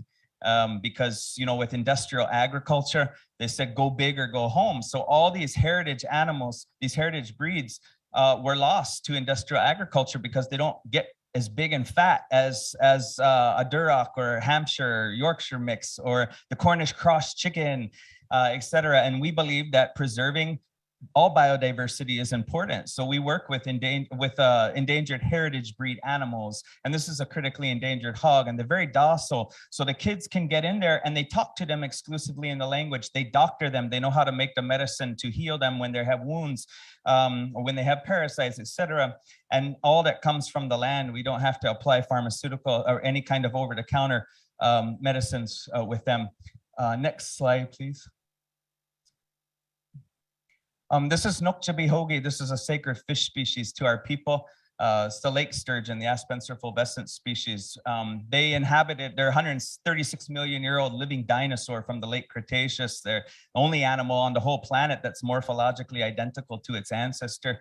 However, they were extirpated from Alabama streams because of the hydroelectric dams that were erected in the water, in the river, so they couldn't return to their natal spawning areas. And so because of the ancient knowledge that they carry, our people always revered them. But we went up to Anishinaabe country, we spawned the fish, we brought the embryos back, and we have been hatching them out, growing them out, and putting them back into the river. Next slide, please. But they also serve as the biohost for our aquaponics facility. And so that's when we had a reintroduction ceremony for the fish. Next slide, please. So this is we pump from the lower hypolimnion of a 12-acre, 55-foot deep lake on site. And we return all that water back to the lake via gravity flow so that we're not abusing the aquifer like many fish farms do. And we take the suspended material from the water column and we extract that through a bead filter and then put it into aerobic digester. And then we flush those nutrients into the, next slide, please, into the greenhouse where we grow healthy vegetables for the community. We also do in-ground agriculture crop growing, but we don't like to take pictures of, because the corn is sacred, and that's an old woman, and she don't like her picture be taken.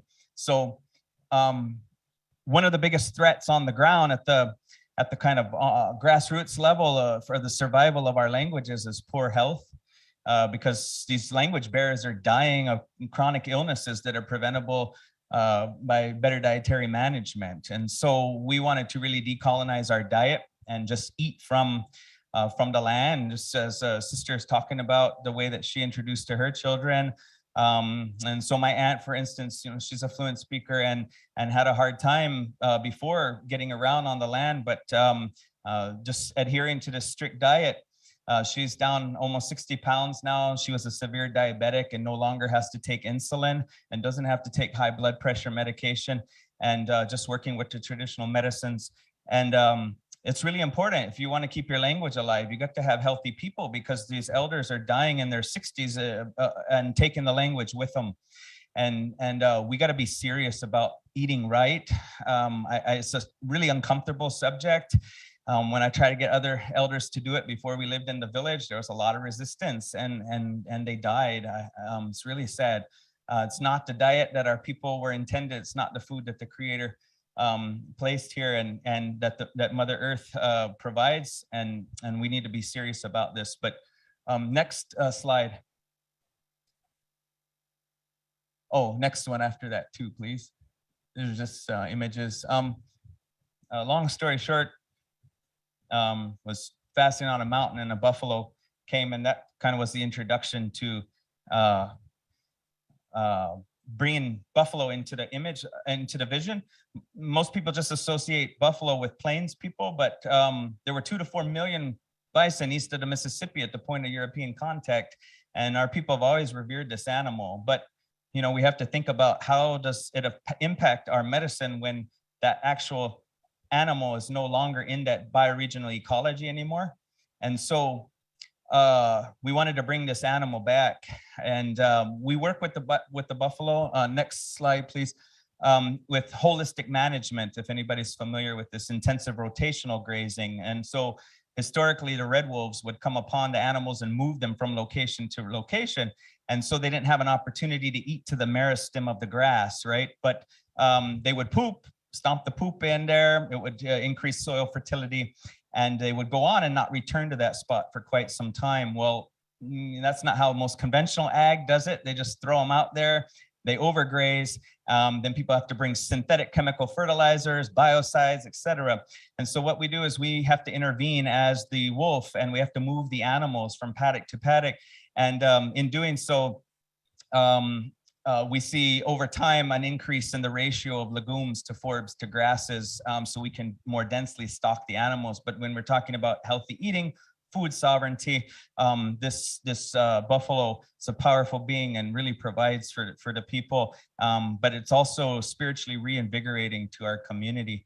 Can you, next slide, please? That silvopasture up there, on the picture that was up there, silvopasture is when you have trees and forage and animals all on the same land. And we do that primarily for carbon sequestration and an improved small-scale hydrological cycle. Well, I won't say more about it. Keep going. I'm trying to rush now. We do ecological restoration work. So we live in a fire-adapted ecosystem where our ancestors created it. In English, people say they're going to do prescribed fire, right? Well, that word fire for them, or control burn, they say, that prescribed burn, that's burn. You burn your finger. People talk about fire. That's like a catchphrase now. They say that's fire. I learned that means that's cool. The young people in the village told me that's what it means. And that's fire. That's cool, you know. And so when something is in our language, we have an actual verb for prescribed fire that doesn't apply to something else. And so it's important for us to get fire back on the landscape, especially for the proliferation of the Pinus palustris, the longleaf pine species that I mentioned that's endangered. And so we're committed to that. 2 years ago, we burned on 800 acres. And this winter, we have only 2 moons that we're culturally supposed to burn, but we're hoping to burn on several thousand acres. Next slide, please. Oh, yeah. So I'll just kind of, so we're building this off-grid community, so we have 2 mechanical HVAC systems in the whole community because that's the biggest energy load, right? Is heating and cooling in your building. And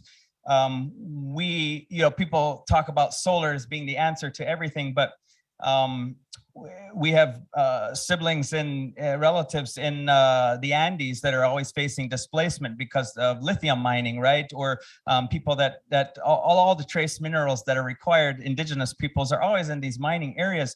And so we knew we didn't want a lithium ion battery system, and we didn't want a lead acid battery system. And we started thinking about a nickel iron battery system because they have a 100-year track record. They're 100% recyclable. They last 30 to 40 years in our context. But we wanted to know where is the nickel coming from? And it took us 3 months to get a response from the battery supplier. And we said, we're not going to pay you the rest of the money until you tell us where this nickel is coming from, because Nor Nickel Company is what's the source of nickel for Tesla, is mining in Sami homelands where the Sami indigenous people are, Finland, Sweden, Norway, as they're colonially known.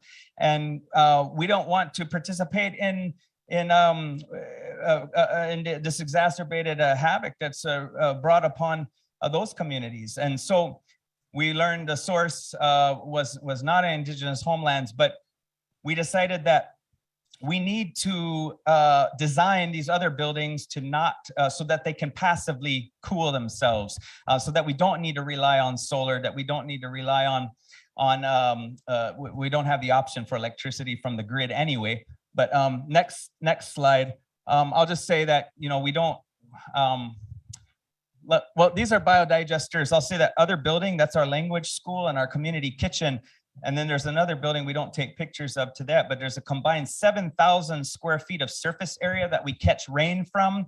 It goes into a 20,000 gallon cistern. We pump it up to potable standards, filter it to potable standards. The water that's not pumped goes into the toilet the black water is flushed down into these biodigesters, which Janice from Solar Cities and T.H. Colhane that came to help us build that. He lives here at Rosebud Continuum with Sunny and Marianne. They came to help us build these digesters, but what we do is we flush that black water in, combined with food scraps, and they anaerobically decompose and convert to methane. And then we run a methane gas line up to the kitchen and we cook on that methane. And we're going to see the demonstration of it here in a bit. Next slide, please. And I just need 4 more minutes. And this is timber framing. It's not our traditional method, but it coincides with our values. So we go into the forest and we select trees based on species population densities in a basal area. And we have a ceremony with every tree with our traditional medicine, because if the tree says it doesn't want to be cut, you don't want to lodge that negativity into your building. So you have to respect the way that they communicate, and we teach our kids how to do that. And then we fell the trees ourselves. We skid them out with a farm winch. We put them on the sawmill here, and that's to avoid embodied energy like carbon emissions and fossil fuel consumption that would have been required to import that timber from off-site. Next slide, please. And then I think go to the slide after that too.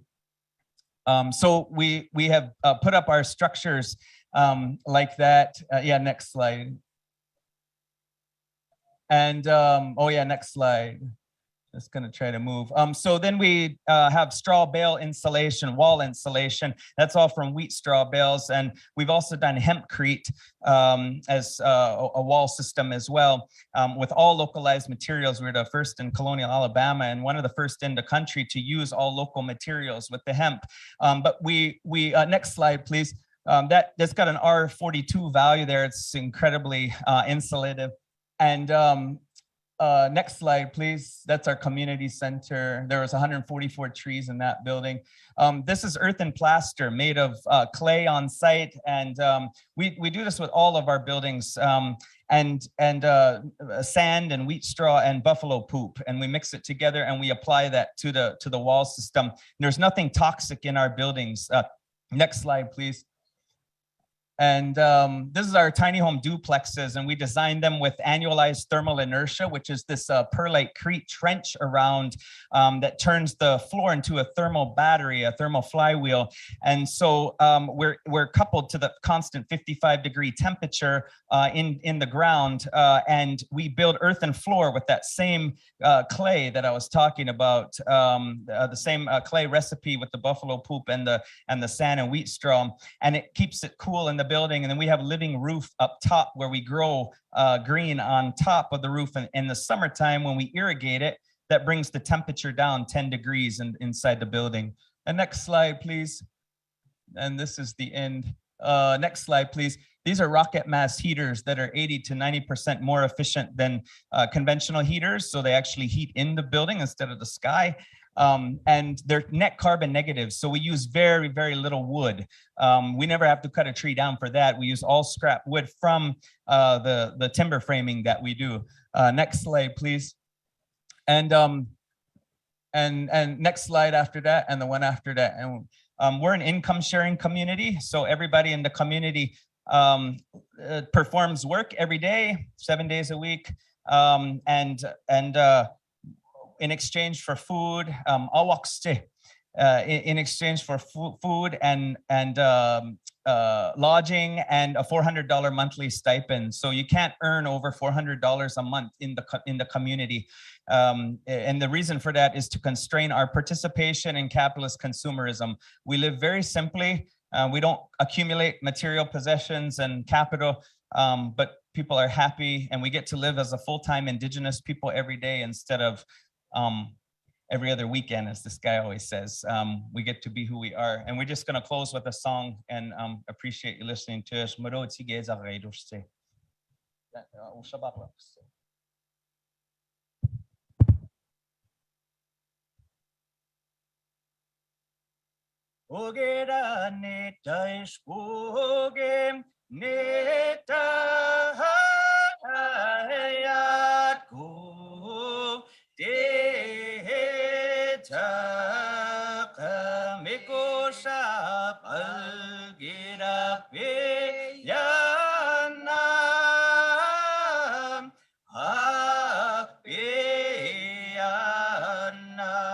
man deja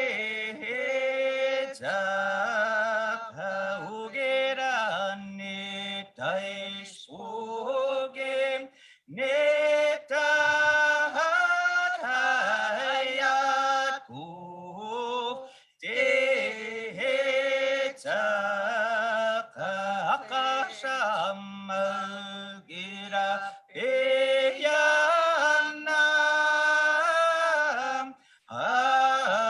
eyanam man deja ugerani tais ugem neta hayatku deja ugerani tais ugem neta hayatku deja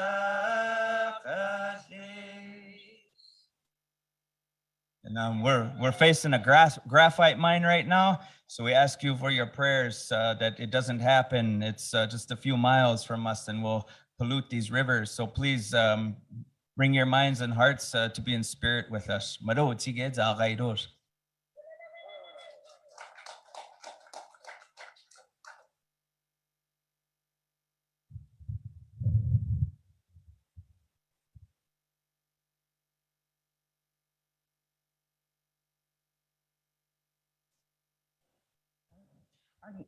Thank you so much, Marcus and his family, for coming and sharing.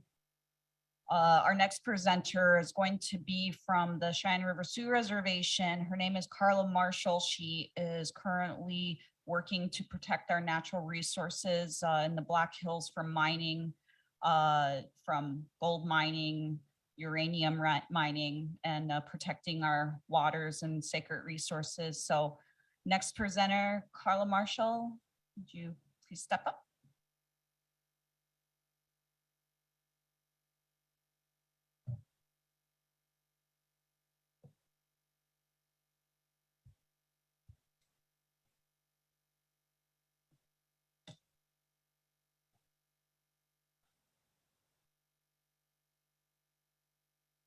Dakiapi. My name is Carla Ray Marshall. I am Lakota from the Cheyenne River Sioux tribe. I'm enrolled in Cheyenne River bloodlines in Oglala. My grandfather is Oglala on my mother's side. On my mother's side, Blue Earring married Sitting Eagle, and they came down from Canada. My grandfather, great-grandfather on my mother's side, who married Oglala, a woman named by the name of Jenny Badface. She was, he came down from Spain. So I said, gee, I have to take care of the whole from Canada all the way down to Mexico. No, but so I try. Got my slides up there? Oh. Were they able to get the slides or no? Anyway, so it's a great honor and a privilege to be here. I would like to, speaking with you today. There we go. Oh, wash day. I'm very humbled to be in your territory. I traveled from the Black Hills of South Dakota, the Chasapa. We say in our language, Maka, Wamaka, Oganake, Ichante, which means the heart of everything that is. I extend a warm handshake and welcome. I extend a warm handshake. The Black Hills is, like I said, the heart of everything is. I give recognition to Unchimaka because she is the one who holds eons of memory in our DNA. Her water is our main entity. Miniwi Chozani, means water is good for good life. Water is our first medicine. And my Mushke Deborah, who's gone now, Deborah White Plume, she used to say that all the time. Water is our first medicine. We have to remember that. So I honor her today. I say we must recognize water as a living being that she is. Water must be protected from destructive mining that left my generation with abandoned mines, Superfund sites, and wastewater dead zones. This is not the legacy that I want to leave for my Takoja, my grandchildren, or for the Wakayaja, the children, you know, because we always say the future generations, but that generation is now. That water is getting polluted, contaminated. So we have to put water on the endangered species list because it is a living being. I heard somewhere that they said, well, water isn't alive until you bless it. But I think that's that colonial thinking, you know, that Christianized thinking. So for many years, I've been working with, doing a lot of things over my young life. I'm only 62, I'm a grandma. But way back in the late 70s, right out of high school, I got involved with the American Indian Movement and the Black Hills Alliance. And we stopped a uranium mine, a proposed uranium mining in the Black Hills in the late 70s, early 80s. So it can be done. Back then, you know, I went off to, had my children, went off to college. I also worked for 6 years helping with buffalo restoration on Indian lands for a national organization, and did many teachings around the use of the Pateo Yate.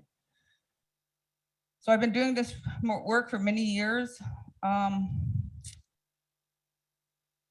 I'm also the founder of Watecha Challenge. It is to carry our own reusable dishes, our own reusable bags, our own, you know, so but that's another another story. So we can go on to the next slide. So our next, so our sacred Hesapa is under attack. It's under attack again, because back in the 1872 with the General Mining Act, and them taking our lands, even though they were under treaty, you know, they came in and they found gold. Actually, it was documented that they found gold in 1833 from some prospectors went into the Black Hills illegally. They weren't supposed to be there. But then they said, you know, General Custer, he found gold by French Creek down by the south central part of the Black Hills. So next slide, please. Oh, no, go back. I'm sorry. Go back to slide 2. I'm sorry. So if you look at this slide, oh geez. Anyway, so slide 2 would have shown, it shows some of our sacred sites that are known, that are publicly known, but there's thousands of sacred sites in the Black Hills that are unknown. And, you know, we're not telling where they're at. But they, right now, you know, if anybody knows where Mount Rushmore is, that was actually called the 6 grandfathers. And then they desecrated that with 4 white guys. There's also our origin story says that we come out of the Wind Cave, and we have a special connection to the Hesapa, the Black Hills, because that's our origin story. Some people say, you know, archaeologists say, oh, you guys are way over there, you know, you kind of came in, but that's not true.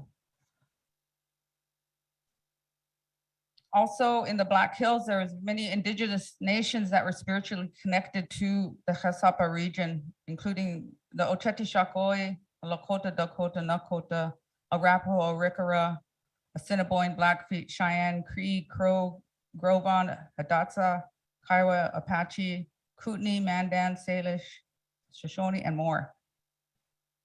So I'm going to talk about how the Black Hills is under attack by mining industries now. So in 1872, when the Mining Act was passed, they started coming in, and, you know, there was many things that went on in the Black Hills. First, they started taking the land. due to the mining. There was many sacrifices that our people had to go through. There was Sand Creek Massacre. There was a Wounded Knee. All these massacres that happened to our people was because of westward expansion, because of gold, because they wanted that land, that they seen the Hesapa as being everything that is, because that's what we think it is. You know, that's what we know it is. We're connected to our DNA to that land. But in 1980, the US Supreme Court ruled that the United States had illegally appropriated the Black Hills and awarded more than 100 million to the Great Sioux Nation. That's how they put it in our treaties, the Great Sioux Nation. We said no. And so it's drawn interest, but the Black Hills are not for sale and never will be for sale. We are working, I work with the Black Hills Clean Water Alliance, like I said, I mentioned. We started out in 2009. They started out to stop a proposed uranium mining in the Dewey Burdock area. There's been mining interest in the Black Hills for many, 150 years now or more. But the uranium mining actually started in the early 1950s, down in the Dewey Burdock and the southern Black Hills, and then way up northwest of South Dakota in they call it the Guster-Gallatin National Forest. But so there was uranium mining on both sides up north, which the Little Morrow River flows down to the Cheyenne, or down to past the Cheyenne River. And I used to live in a little community called Iron Lightning. It flows past Greengrass where Arvol lives too, but so the Little Morrow was contaminated with uranium mining. On the south end of the Black Hills, the uranium mining out there in the 50s used to be mom and pop mines. So they paid, you know, families to go out there and mine uranium. And then bigger companies started coming in. But at the same time, you know, that kind of dwindled down. You know, there's always that boom and bust. So the uranium went bust. And so now, since 2009, we've been fighting Power Tech, which is now part of Encore Energy, a company out of Texas. We've been fighting them for 13 years, and they have not started their proposed uranium mining yet in the Dewey Burdock area. And that is because we've been very diligent about making sure we're at these public comments, making sure we get enough people to come in and say no. But also, when we do that, you know, the tribal, the government always says, well, we got to do tribal consultation. And our tribal consultation goes something like, we're going to send you guys a letter, and then you guys have to respond. If you don't respond, we're going to say you didn't respond. I mean, it just kind of goes back and forth. And you know what? It's time for us to say no, and it's time for them to allow us to give consent. Not allow, we demand that we give consent, and we're going to say no. Right now, the Dewey Burdock is being held off by the Oglala Sioux tribe because they not only got the EPA permit and the Nuclear Regulatory Commission permit, they needed 2 federal permits. Dewey Burdock got those permits, but they were challenged by the Oglala Sioux tribe and others.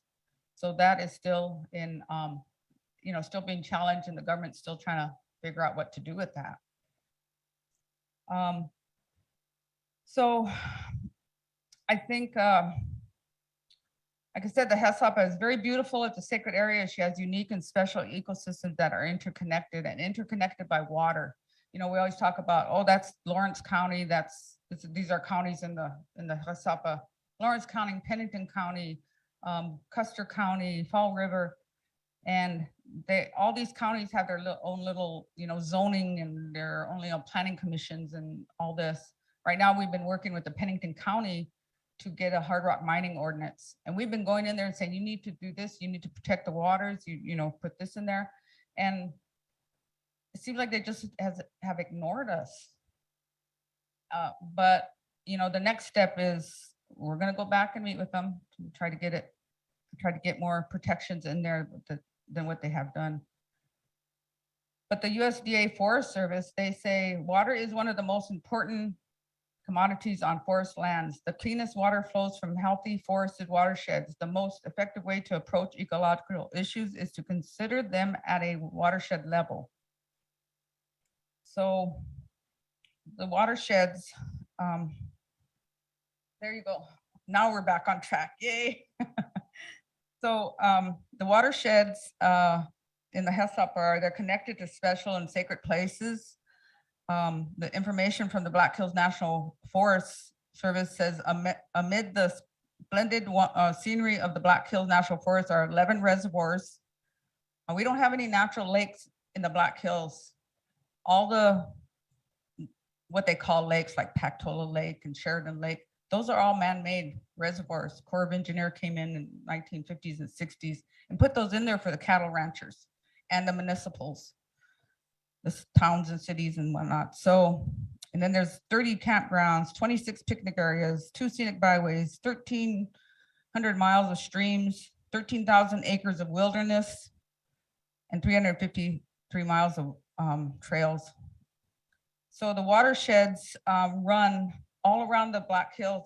It's such a geological wonder because the water, the Minnelusa, the Madison, these aquifers, these special aquifers in the Black Hills, they go all different directions because of all the crevices and the caves and everything underneath there.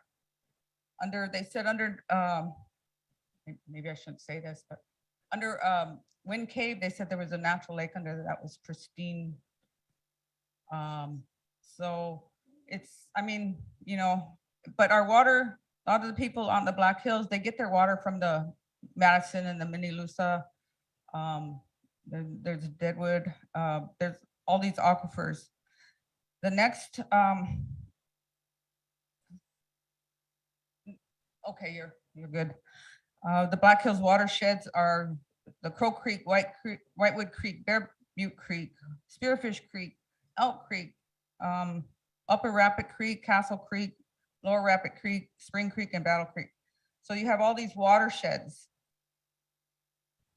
that need to be protected. Okay, the next slide. Go ahead, the next slide, please.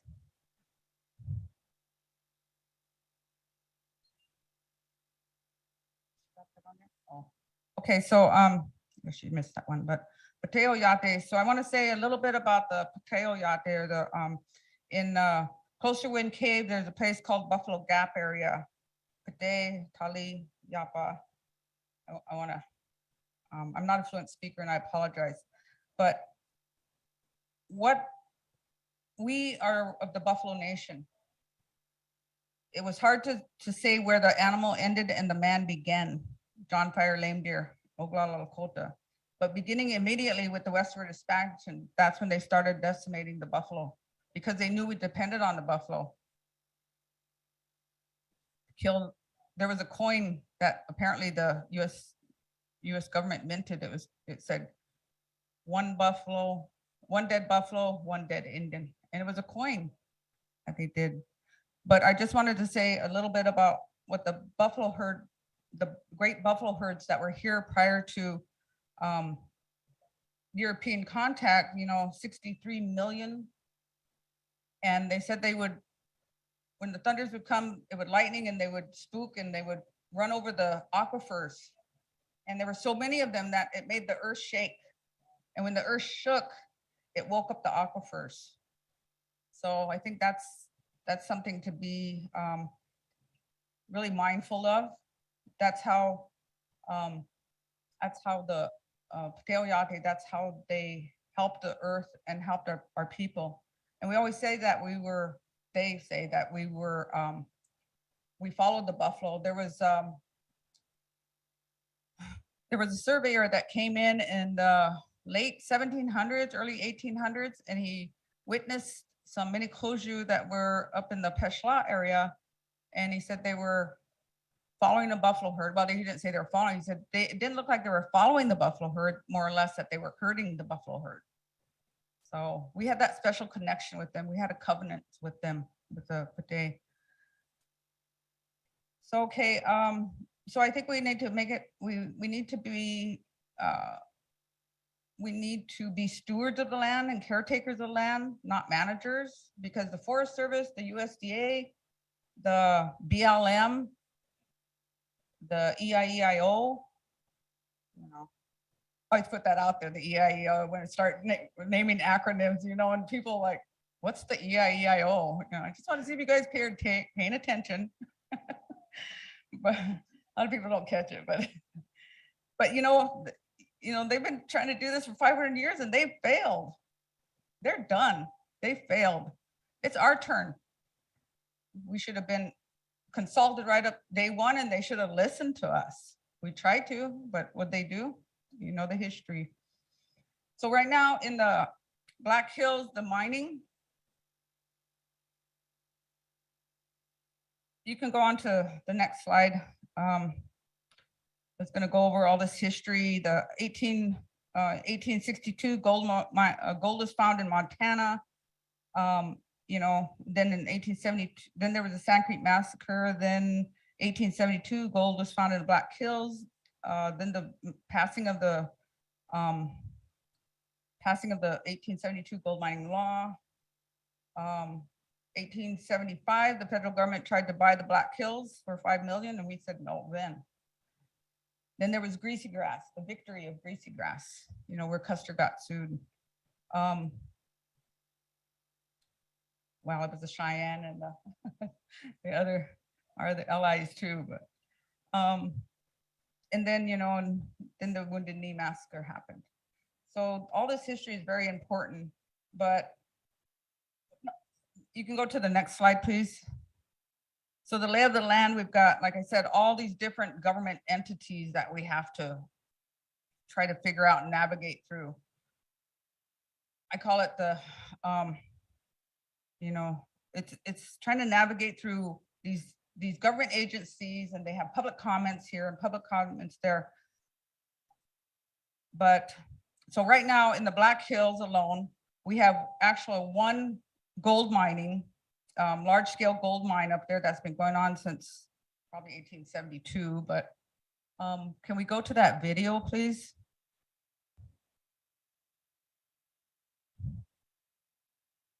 Next slide with the video.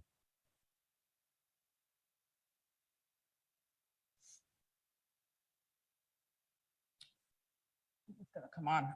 Okay, so I made this little video that shows the big, large-scale gold mine called Wharf, who's owned by Korea, who's a Canadian company. They also own a company in Mexico and in Alaska and in Nevada. So this company is huge. But right now we are fighting uranium, like I mentioned. We've been fighting that Dewey Burdock project, which Power Tech, for 13 years. We just now found out there was another uranium company that's popped in. It's called Pegasus Resource, and that's a Canadian company. Then we got up in the Matotipila, where we actually, Arvol and them had their first World Peace and Prayer Day, and I was fortunate to be able to go to that back in 1996. But up at Matotipila, Rare Elements Resources wants to do, they got 62 million or something like that, 21 million to do a processing plant, what is it called? A pilot processing plant in Upton, Wyoming. And then they want to probably come in back with their permits and get a rare earth mine in Bull Hill. Then in gold, so we got the, there was a former Home State gold mine who was one of the largest in the country. They polluted 18 miles of Whitewood Creek from the Black Hills that goes down to the Cheyenne River, the North Fork of the Cheyenne. Then you got the Wharf, the Korea gold mine. There we go. Go ahead and play that video. So this is the Wharf mine. I don't know if you can see it.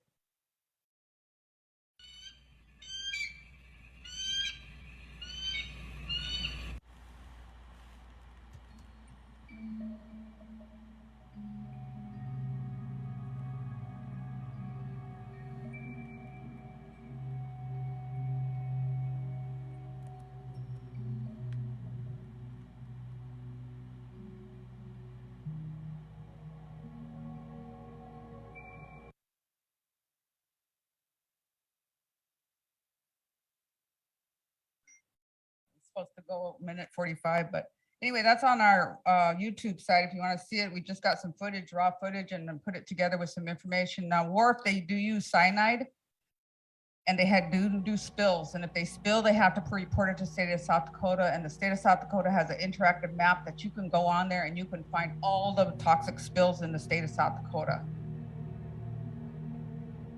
Oh, still going, I'm sorry. So, yep, so the cyanide.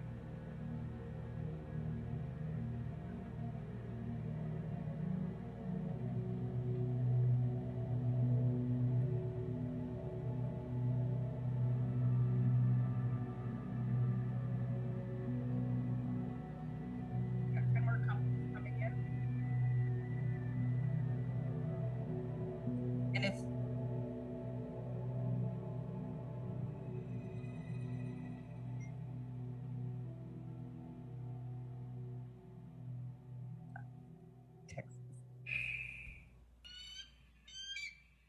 so anyway, if you want to see that better, just go on YouTube and look for Black Hills Clean Water Alliance. And that mine is approximately 7.5 miles in circumference around it.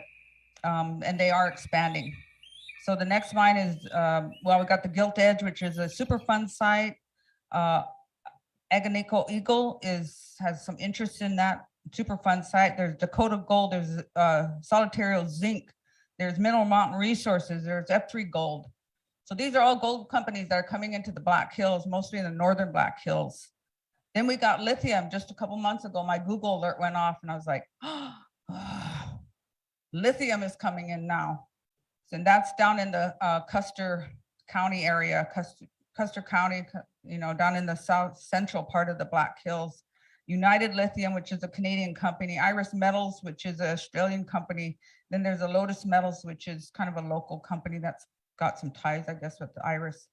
But these are coming in. And if you ever looked at lithium mines, and they're coming in under the guise of being exploration. We're just looking, you know, so yeah, I'll get up. But we are taking action. Let me see. You can go down to the slide 18, please.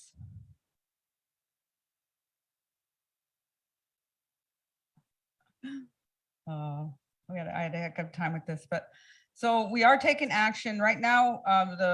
We created the Rapid Creek Watershed Recreation Act draft, and we do need people to help sign that petition because we want to get the Rapid Creek Watershed in the federal lands protected as a recreation area. That's one way of protecting it. So you can sign the petition at rapidcreekwatershed.org. We are also partnering with Mini-Kiwakan Indigenous Water Summit, which that is going to be held August 16th and 18th in Rapid City. Indigenous knowledge, Indigenous water justice, Indigenous water governance, and water infrastructure. So you can go to minikiwanka.org on that. So yeah, those are just you know, some of the things that we are doing. We're up all night. And you know, our staff is just very small, but we have a lot of support in the community and with some other organizations and stuff. So I want to thank you for listening. I know I kind of ramble on, and but you know, water is the most important relative that we have. So how Pilama ye.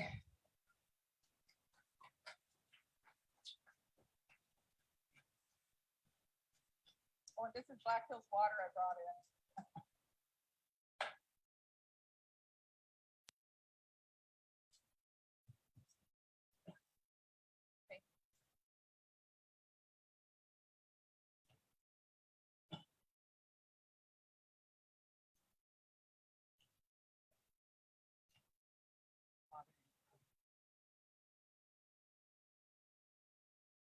Thank you, Carla, Marshall, for your presentation. Our next presenter is Kushi Fate Spotted Eagle. She's going to be presenting.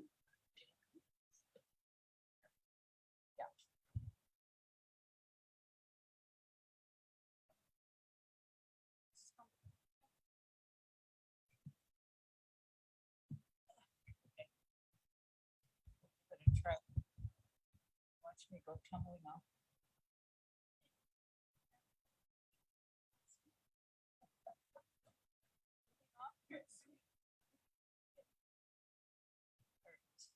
I think I'm okay.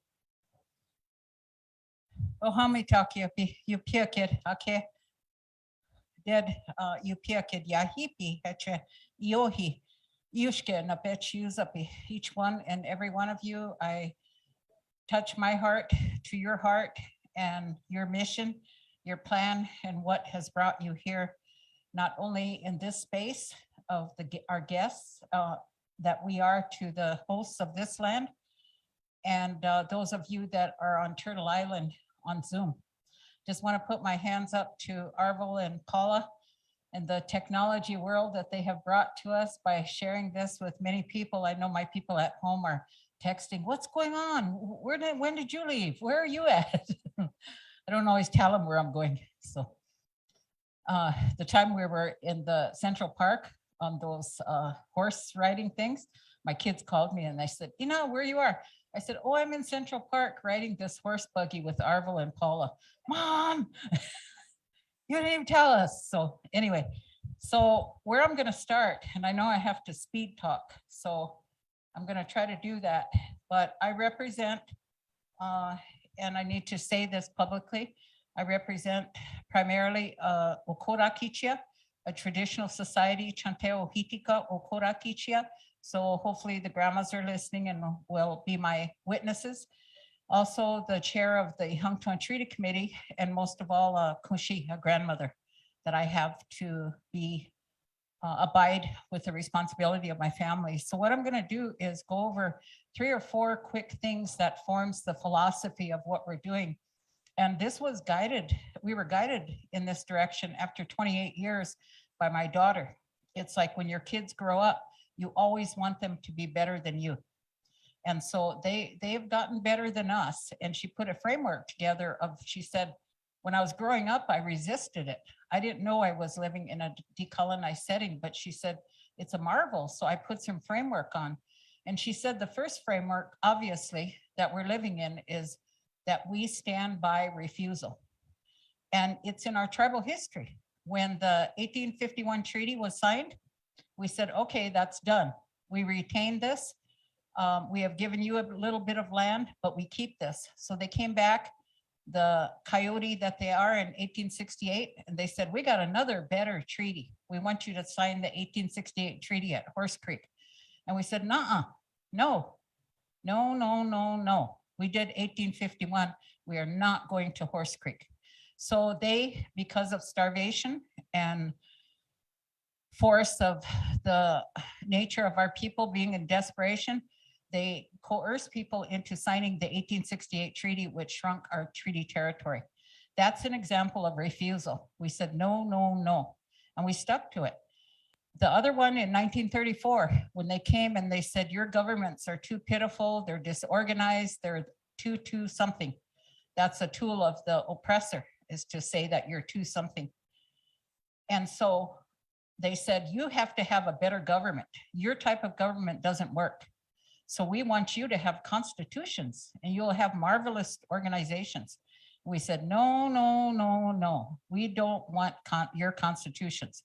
We had a constitution before you thought it up in 1926, but we're refining it, but we don't like yours. And so at the threat of starvation and all kinds of things that happened, the Indian agent told one of our grandmas, and she told me this, she said the agent came out and said, you Yanktons better tighten your belts because we're gonna make you sign this Indian Reorganization Act. And she said they would hide the food under the floorboards. And she remembered the agent coming one time, stomping into the house, and her mom kept looking at that floorboard because that's where the food was hidden. And she kept thinking, oh my gosh, he's standing right on the food and he doesn't even know it. But what was her answer? No. We are not gonna become a Indian Reorganization tribe. So we are a non-IRA tribe. We still have a traditional form of government called the General Council. It gets pretty hairy sometimes. It gets out of control, but it's still our government. It's our form of government in a traditional manner. Those pictures in anthropology where you see people sitting in a circle in the camp, that's the General Council, and we still have it. So that's what we mean by refusal. So when people like at DAPL and other places, and they came and asked us to consult, we said, no, no, no, no. We need to, they just don't, my grandma used to say, Hena nuh champi. Those people have wooden ears. You just have to keep saying no, no. So that's all we say is no, no, no. So we said we need consent. We absolutely need that. And so that's been our tribal mantra, and we've suffered from doing it. They went after our land because we had beautiful black earth, which is beautiful farmland, much more than our Western relatives. So sometimes our no-nos didn't work with the Dawes Act. But so after no, when you say refuse, there's a writer, Audra Simpson, said it is an act that reveals itself at the point of refusal. It's a principle, a historical narrative, and enjoyment to revel in saying no. So you have to have some plans. You can't just be difficult and get arrested and say no. You got to have a plan. So now that we've said no, what is our plan? What do we have to do? So refusal is part of our strategy and our 50-year plan. The second one is rematuration. And this all ties in with what I'm going to talk about in the limited time that I have about a watershed that we're doing. What is rematuration? It is to restore a people to their rightful place in the sacred relationship with their ancestral land. That means Mother Earth. That means Inamaka, Kunshimaka, Unchimaka. So we have a long ways to go. We have those original instructions, and Misunkana has been doing this for over 20 years in trying to do rematuration of the land with the sacred sites. A lot of the tribes just finally got it with the actions that they've been doing, that this is indeed about sacred sites at the very core of our belief system. So what we're doing is rematuration. It's a female gendered term. So if we talk about rematuration, it not only has to do with respecting Earth, it has to do with respecting mothers and co-creators and those who birth our nations. And we're, as I said earlier yesterday, we're in a sad state about respecting our women. And so anytime that the grandmas see the women used as a prop, because in leadership, in tribal leadership, there's the famous thing, we respect our women. If you respect women, we got to see it. I was talking to some youth one time and I said, you have to respect. And they said, what does respect look like? So they've got it, is we have to demonstrate what does that respect of women look like? And it certainly isn't beating a woman up or grooming younger women to marry older men, which is what is happening in many of our communities. So it's our rightful place with women as co-creators, young girls, baby girls, and above all, Mother Earth. Okay, the third one, Indigenous resurgence. So what does that mean? And you heard a good example with nephew, the Muscogee people talking about what they have done in a community. They have created an Indigenous altar of who they are as a people. At great sacrifice, they've chosen not to enroll. That is resurgence. It's going back to where we came from. But there is that sacrifice. It means having the courage and the imagination to envision life beyond the state that we're in. And it takes that courage. That means that you might have to refuse funds. You might have to refuse money. It's connecting Indigenous nations with their traditional land-based and water-based cultural practices. You heard him talking about the methods of bringing back those hybrids that were natural. You have to research them. You have to figure them out. You have to listen to their spirits. You have to bring back their songs. Identifying everyday practices of renewal and responsibility in communities. How do we do that when we go home from here? What's an Indigenous practice? For one thing, when we see each other at Walmart, we see another native, we're afraid of each other, and we see another native and we go like this. And then you think, oh, I don't want to talk to them. You go to the next aisle and hey, there they are again. And you have to, so the best that you could do is give them a nod. And if you get carried away, shake their hand, even if you don't know them.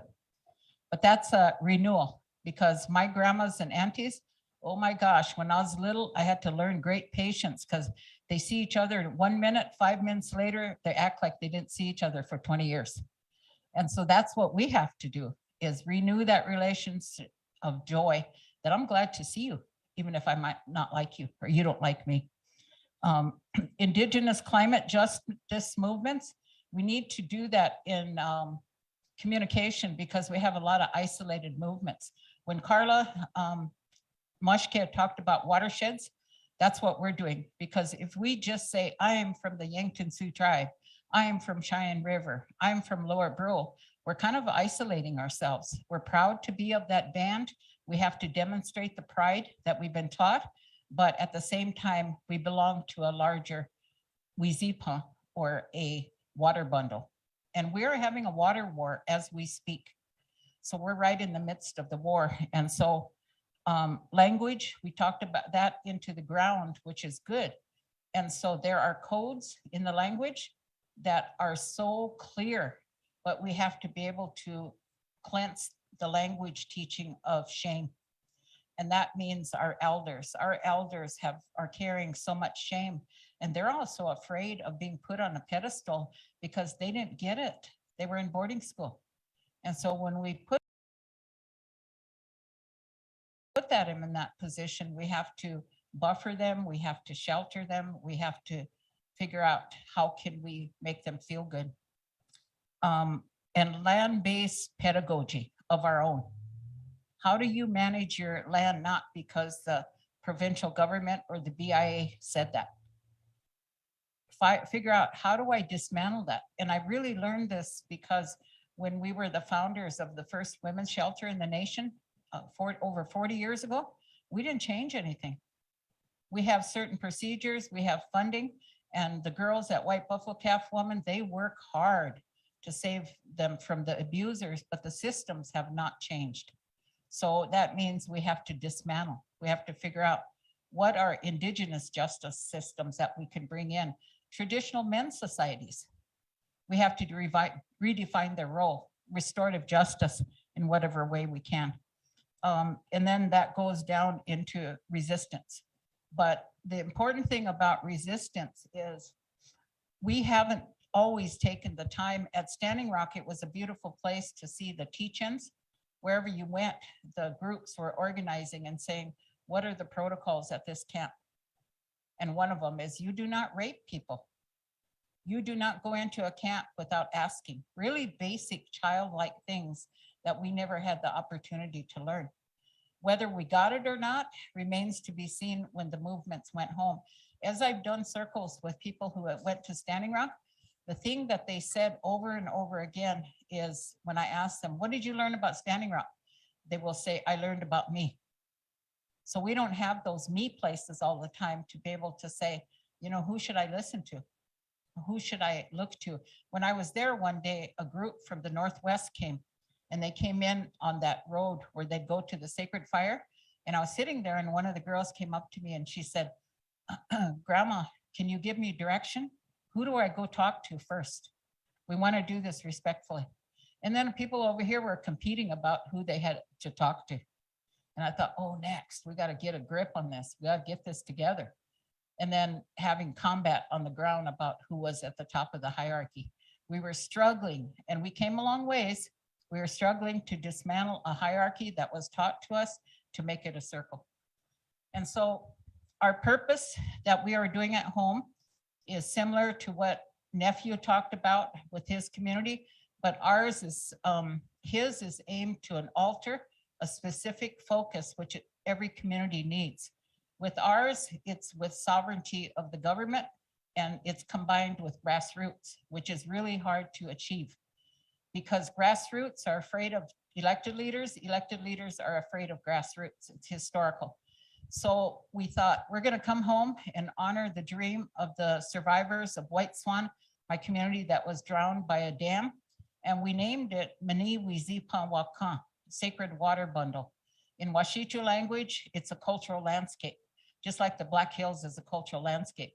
And we're going after the Missouri River Basin watershed. The headwaters are in northwest Montana until it meets the Mississippi. And that whole watershed, the PowerPoint, if you could go to the page where it says purpose, Mani Wizipa Sacred Water Bundle, you can see the turtle. You see the shape of our, and we didn't know that. We didn't even think about that before we initiated this work. I should say re-initiated, but can you see Grandma Turtle? The whole watershed is in the shape of a turtle. So the goal of this project is to create both political support and a legal basis for joint tribal federal government in a stewardship way of the landscape and hydroscape in order to mitigate climate change, address community health concerns, conduct intense water quality testing, training native farmers, including food and energy sovereignty. So all of those things are things that a tribe would be doing. But many of our tribes are so captivated by federal funds. When you get a federal grant, 50% of that is on reporting. Who has time in their life to do 50, 50, 50, 50? You don't have time. Pretty soon you're old. And so what we did is we said, okay, we're going to cut off the feds. We're not going to take any money from them. So we only take money from foundations that understand our vision. We're 7 years into this. We started before Standing Rock. And lo and behold, last summer, we got an initial bush grant. And then they called us up and I thought, with my trauma being the way it is, I said, oh no, I'm in trouble. Is my report due? I'll work on my report. And that lady, my program officer, she said, no, Faith, you're okay. We just want to give you more money. I said, what? And she said, yeah. She said, we have 8 projects that are long reaching templates that we feel that can help tribal communities, and you're one of them. And so we would like to give you some money. And so I was afraid to say how much. I couldn't bring myself. I was trying to be cool. And I'd say, yeah, we're interested. But I kept thinking, how much, how much? And then finally she said, well, I said, should I write it based on the need or the amount? I was trying to get her to say the amount and she wouldn't say it. And so then I said, should I write it to the need? And she said, yep. She said, if you write it to the need and you give it to me, I can make the decision. If you go over a certain amount, I have to give it to the board. And I said, what? And finally I brought my courage up and I said, what is the amount? She said, $1 million. I thought, I have never had a conversation like this in my life. I said, did you say $1 million? She said, yeah. And I said, okay, I'm gonna go for 999,000. And she said, no, that's too contrived. She said, do your need and then we'll go for there. So we got 850,000 from Bush Foundation. And so it's a 3-year project and hopefully they can continue to carry us. But the key that they liked is that the border crossing. So we have patiently worked with the tribal government. And I really took it to heart when my son told me that the tribal government is no different than the high-risk youth. He said at any day, they're almost ready to commit suicide because they are not able to provide to the needs of the people. Can you imagine? And then getting chewed out constantly. And when people come into a room and have that bad medicine from your mouth, and every day somebody's coming in with red rage. And so somehow we have to pray as hard as we can to figure out how do we bring the grassroots to teach the leadership. And this is an example. This is the kind of template. And we sure, we get irritated at them. But my son said, you know what, Ina, I'm going to let you in on a secret that leadership do. He said, when you come in and you have red rage and you chew them out, he said, they just let you go on and on until you're exhausted, until you get yourself out of control. And then they say nothing. The culture of silence, which they learned from the patriarchy. And by then you're spent and you walk out of the room and they don't have to do anything. He said, that's an actual methodology of leadership. So I don't do that anymore. I go into a different role. I try to keep red rage out of the room. I call them by my relationship. They're all my tapojas and my nephews. And I tell them a story. I'm going to share some stories. Indian copyright. Those 2 stories are relative told about the snake and not sharing information that is not for other people. We don't have to spill our guts to people. We don't have to suck up with our information, and that's data sovereignty. So figuring out, and I'm teaching them, not just me, but our team. We made our first water quality testing report to the tribe on May 24th. We did sample testing in a body of water. We found the arsenic in the lake was 1,000 times more than the recommended level of EPA, 1,000. We found manganese 70 times more than recommended. We found selenium. So we have a high cancer rate of our people. So we had concrete data, and we told them that we have, if you could visualize these young people that are getting educated in our workforce about ArcGIS and environmental engineering, they're kind of like Indiana Jones, and they're going into these data sites and they're mining. They're going in and they're grabbing this information. So that's what we're doing. We're teaching them. And when I get home, I have some coming in. Our overall goal to reestablish sovereign, inherent, spiritual, legal, traditional water rights to protect the Missouri River Basin in cooperation with leadership and the people of the Ihanktua, and eventually every tribe on the Missouri River Basin. Wes Martell told me something, and every time somebody adds something, I take note of it. Wes Martell said that surplus water is Indian water. So I'm gonna figure that out. I have a hydrologist coming in, and I want him to measure how much surplus water is going down the Missouri River, because I'm gonna claim that. That's surplus water, and we're gonna develop the rationale to do that. The secondary goal, develop a comprehensive set of water codes. We have to have regulatory power. In the US, there are only 12 tribes that have water codes, because in 1975, the Department of the Interior, one of the gatekeepers, said that he put a moratorium, no more water codes. How oppressive. And so what happens? Our relative Deb Holland, a month ago, she lifted the moratorium. Yes.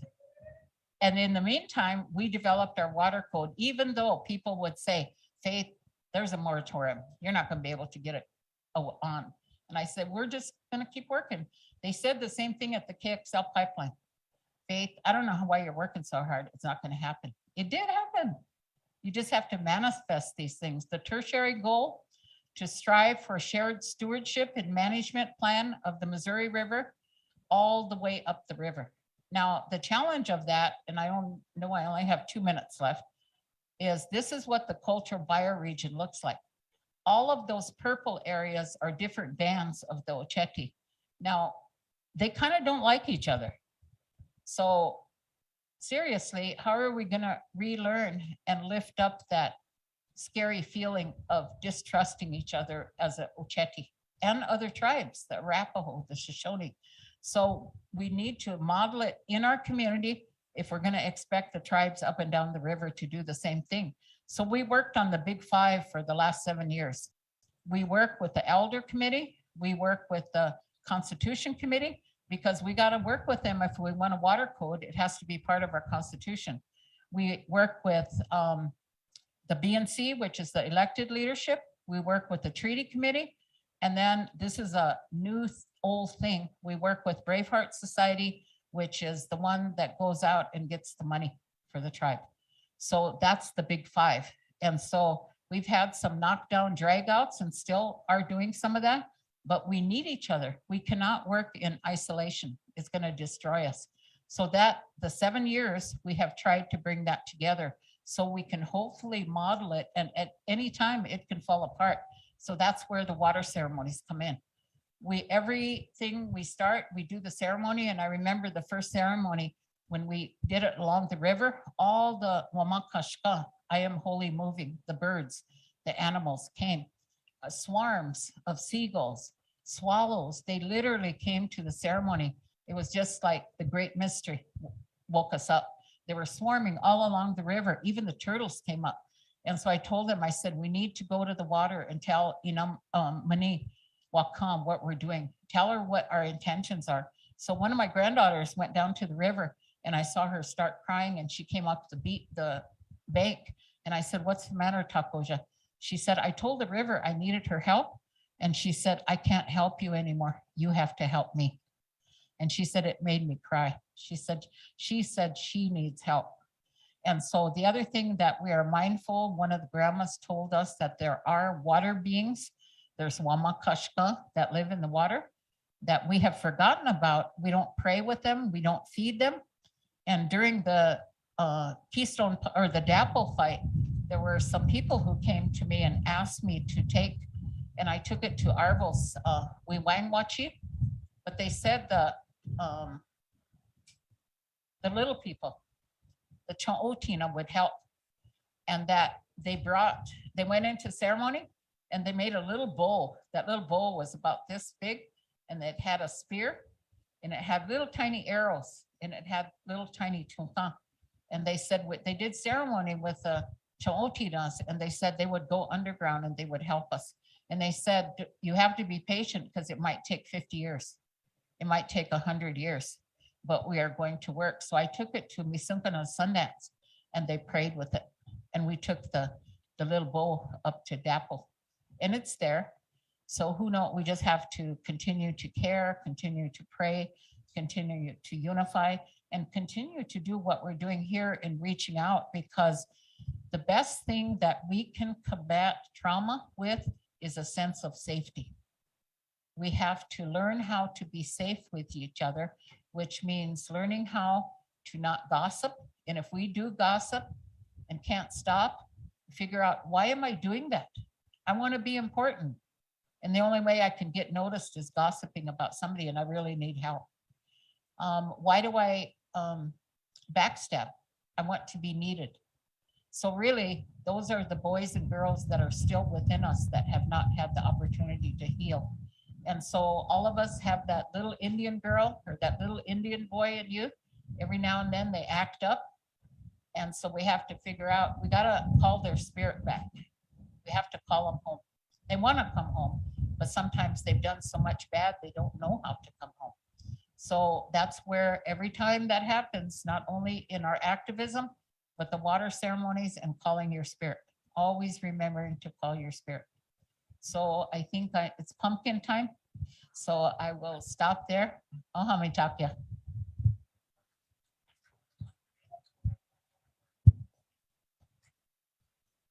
Take that down. I'm trying to bail out of here.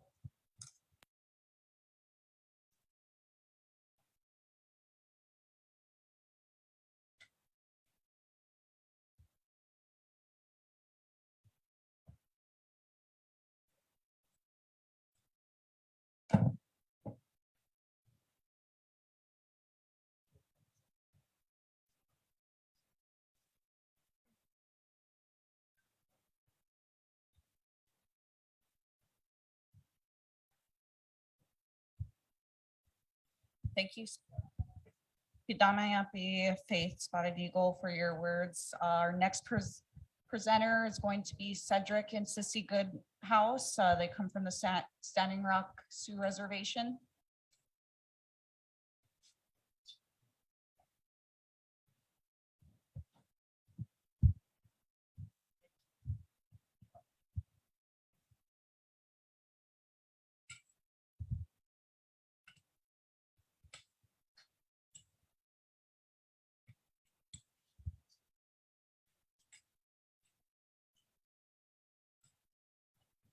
Loe mi taku pi tona ya heat wachni kaga na iuha chante bastena pekchi izapo. Wambliwa huki sa hemacha na hunk papa makoche hemata. I wanna first greet you in a good way this day. You guys are all strong people. Me, I had to go sit in that cooling room till about 10 minutes ago. But it's you know, today I listened to a lot of what's going on in your territory. And I sit here today and I think, you know, there will never be another Standing Rock. Those of you guys that ever came, and those of you guys that took something from there, whatever it was, good or bad, because good or bad was there. You know, I'll admit that. You know, But we asked people when they came, different tribes when they came, different nations when they came, however they addressed themselves, to come in as they were, as who they were, and as proud of people they were. And they did. They did. There's people that showed up by themselves and asked that when your people show up and then come in as who you are. And they did. A lot of people put their headdresses on, they put their regalia on, and they had their hand drums, and you know, they came in and they sang their songs. Some didn't sing, didn't have drums, but they sang their songs. Young people on the side, elders in the middle, you know, they came as who they were, and they showed people that we were here too, and they were there to support us and to go and fight with us as well. And that was a good thing, because they had what they call arrestables, you know, because not everybody went up there. There's the politicians, as I said yesterday, you know, they had their own talk, but we had to demonstrate to them that we were serious, And that's where we went up there and we told them that whether we got beaten up, whether we got sprayed with mace, whether we got shot with rubber bullets, you know, we were still there. We never did nothing to provoke them. We just sang our songs and prayed. That's all we did. And that was their greeting for us. But we took it. We took it. You know, I was thinking back about people that I seen there that were up there with us, and some aren't here anymore. Some never told who that they were there, because North Dakota police, they're still looking for you. They have you on camera, you know. Every time I get stopped in Bismarck, you know, we go to Bismarck maybe 2-3 times a week, get groceries, take people up there and stuff. They want to go. We get stopped, you know, more than we should. Kind of friendly with some of them, but there's reasons why. And you know, we just go through the routine.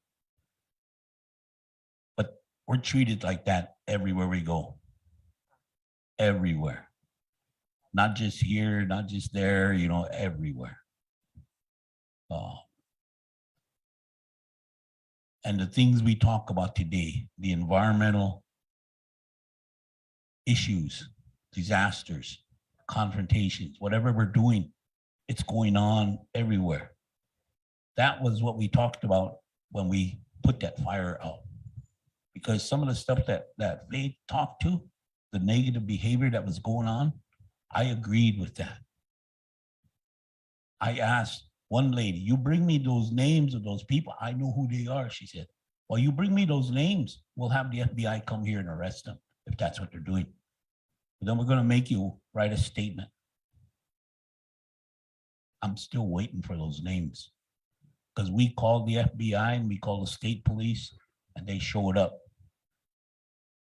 She never brought me those names. So I apologized. You know, I apologized to them.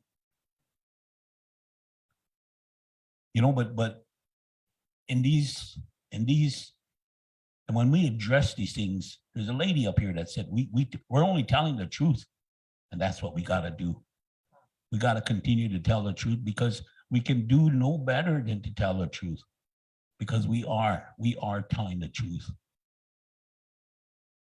And now you see it in your own territory. You have a clearer sense of what's going on. And when we put that fire out, I consulted with the people on Standing Rock. It wasn't just one people. It was, I was the one that went up there after the decision was made. Arvol gave me a call too as well. And I told him why we were doing this. But when we let that fire go out, I told these people, you take everything around this fire and you either throw it in the garbage or you take it if it's yours. Because it's the fire that mattered. We even had a guy's a urine of some person's remains, you know, dust or whatever, ashes, urnal. but then that's it shouldn't be there, you know, because of how we prayed to put that fire together. That shouldn't be there. Only that fire mattered. We had tobacco, but it wasn't right up to the fire. It was off to the side. So they could use that, pray, put before they went on the action. And they did. Young people did that. But when that fire went out, we didn't pour water on it, put dirt on it or anything. We just let it burn out. And when it burned out that afternoon about 4 o'clock, I got on the mic and I told people, you know, because there were some people crying. There were some people upset with me. They were calling me names. But I told them, I says, you know, I says, this is not the end. Whatever you learn from here, take home. Take this fire home with you. You're going to see things in a different way. You're going to see your own relatives in a different way. You're going to be able to talk to them in a different way. Because, you know, at that camp, we had a school. Those of you guys that were there, you know, we had a school. We made a school. We needed teachers. I told people that. We need teachers to teach our own children. We had a hospital. We need doctors. We need people like that, nurses, to care for our own people. We need lawyers. We need lawyers who lived our life, who know what it's about. Don't matter if you're registered or unregistered, this will never change.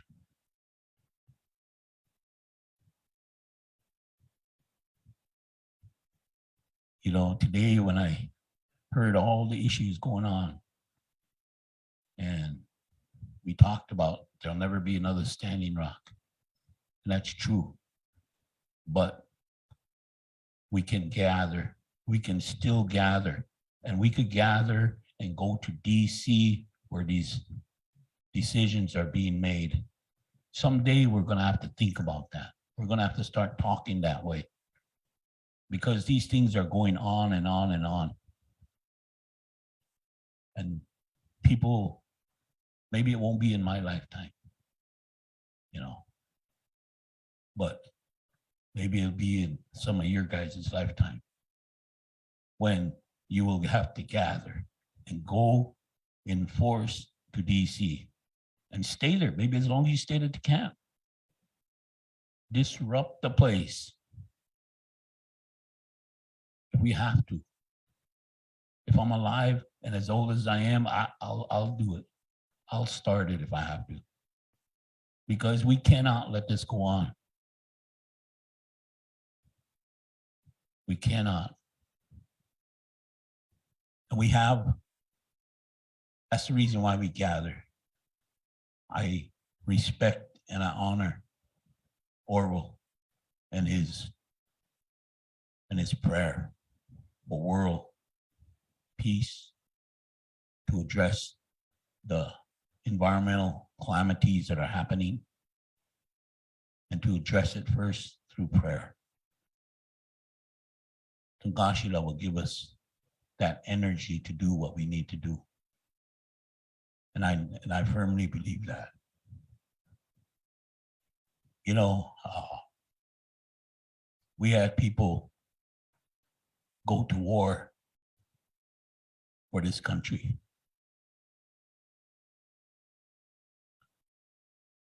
And in 1924, they made us citizens. World War I was before we were even citizens of this country. But they went. I have relatives that have gone. And my wife has relatives that were there. And, you know, our grandmothers and grandparents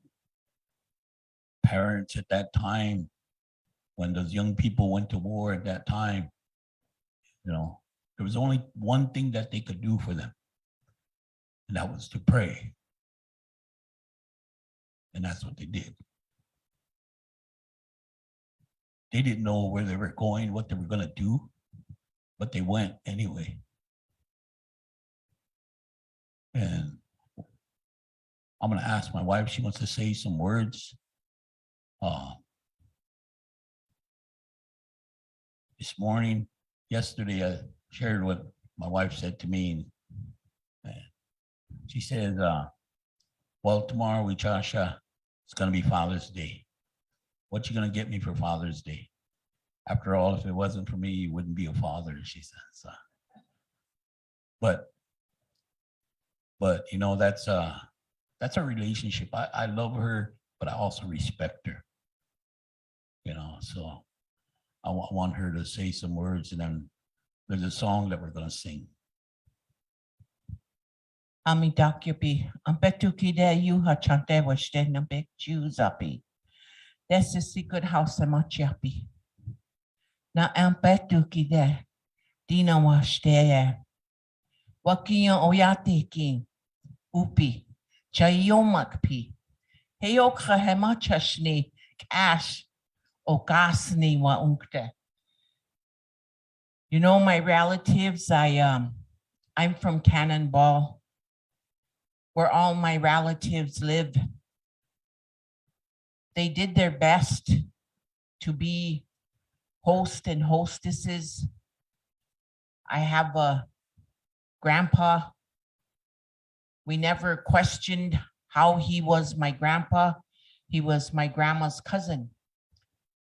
And he's just a couple years older than I. But our sons knew that they could take people there to shower, shelter, or eat. And he appreciated it. He's a widower. And today he goes all over, attend ceremonies with the group of people. And I wanted to share that because we're just ikche wichasha and ikche wiya. Ordinary, common men and women.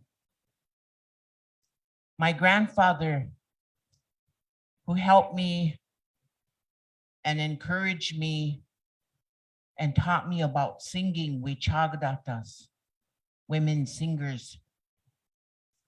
He said they have a wichocha. In that wichocha, ohini ta'iya unkta. Duek ash hena hunkaya. He said, in your way of life, you're always going to have relatives because you have to support relatives, our people. If they're in that circle being honored, whether you know them or not, you go out there and dance with them, sing with them. I have a hunka ina, Sintkala Toi, Nally Tubles. And she told my sister and Cheryl and I that we have to go and help these singers. And this drum was bringing in people that was being honored. So we said, Ina, and now we don't know them people. Yeah. And now ni tita kuye. Yeah. She told us to go sing, help them. You don't have to know them. So we did. And she said, that's what you have to do. And that goes on in life. We all have a purpose. There is something that you're all good at. You have a gift, a talent, whatever it may be. I encourage the young people in my class. And there was some instructions through a ceremony that were given to my husband and some men to start Ocheti Shakoi. Our first camper was Joy Braun. She put up her tent April. And my cousins all brought wood. She had to move it later down by the river, but because of the wind, but that's where she started. And my people are that way of Cannonball. We all don't have big names. We're just a community. We help each other. I have cousins I call brother. They call me sister. And they don't come right out and tell me sometimes. That's the way it is. I have a Shicheshi. He kept sending me things about Whitestone Hill. I told my husband, I probably have to cook. I cooked a couple meals for him for a gathering. Finally, I said, brother, what did you want me to do? And he said, you look where it says Lower Yanktonay Sioux. There's some names on there. That's your grandma and grandpa. Ehani. Oh, okay. And I used to just get these messages and these pages. And so I told my husband, we gotta go there, support and pray. You don't have to get up in front. You can sit and pray. It's good to hear the wakia, the thunders. To me, that means it's gonna be nice and cool. The grandfather is taking pity on us because I almost melted. I was like a pound of butter. I had to sit in that cool room. And so that's good for me. My prayers answered for a good day. It's the weather. But I work at a high school. I'm a teacher. And I have my own ways. And my school allows me to teach how I want to teach. And I use that. I told the young ladies at the camp at Ocheti Shakoi, they said, Tony, we're gonna put your name down to support us as a teacher because you're certified. Ichu, go ahead, you can do it. And they did a good job with those children. They even prepared my son and his wife. She was the main cook at the time with the thousands of people. She made little kitchens. Wherever Lower Brew was camped, they had a kitchen. You know, the Oglalas, they shared their food with us when we first set up camp. You know, the different tribes that came in, they all had little kitchens, started to because there was too many people. And the young men on security told me, you know, Boo Boo is with the cook because he likes to eat. So he's taken care of. And I'm going to slow down here.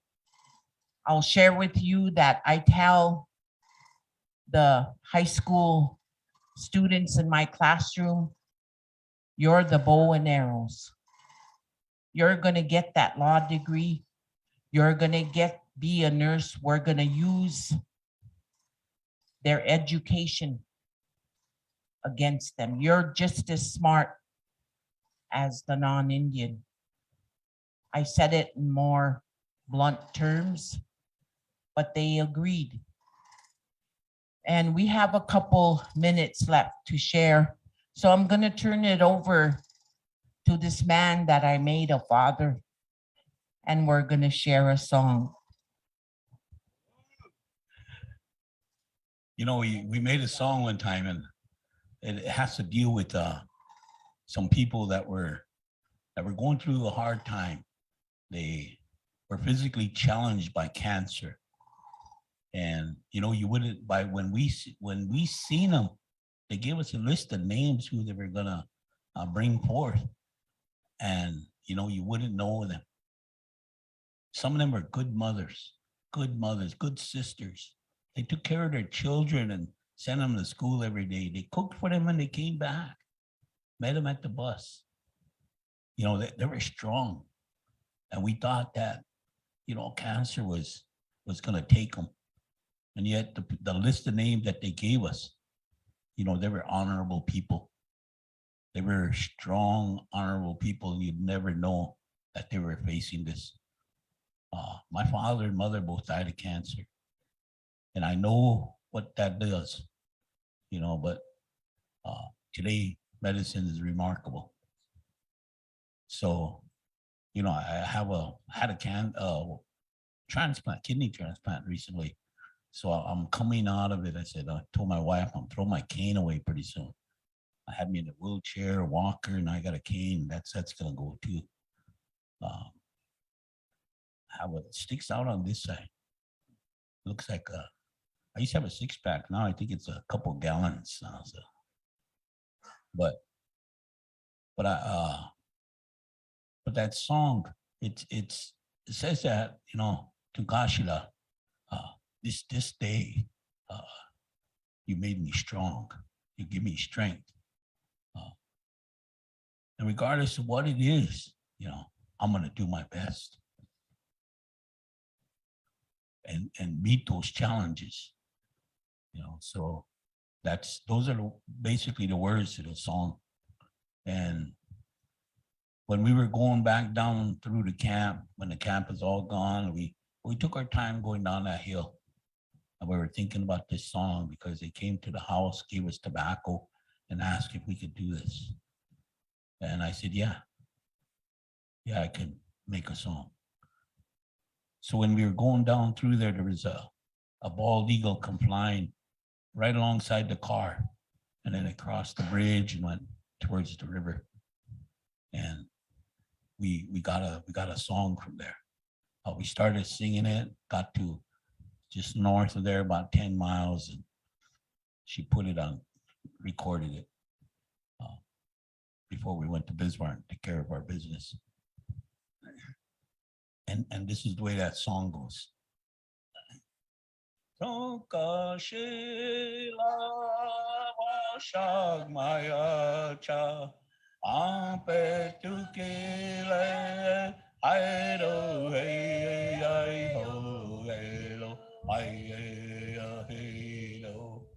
Awa ichi glaka it ko ki pa wa uelo ai hello hello hello ai ha ya hello ai ho hello ai do hey ai ho hello ai hello hello I ha ya hey ha ya I ho hey lo ya hey lo I hey lo so ka she la wa sha ma ya cha am pe tu ki le I do hey I ho hey lo I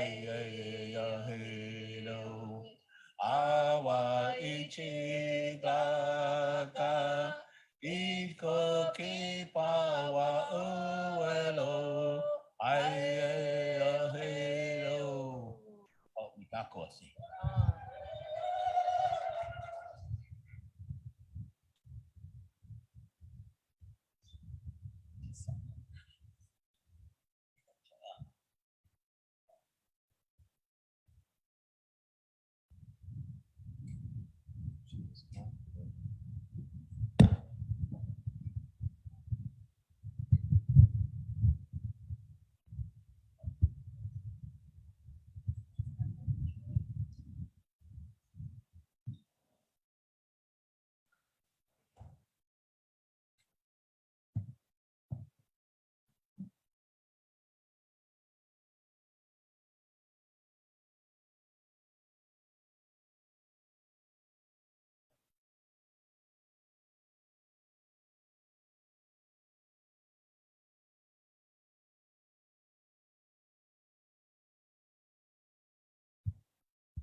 My name is Norman Redwing Jr.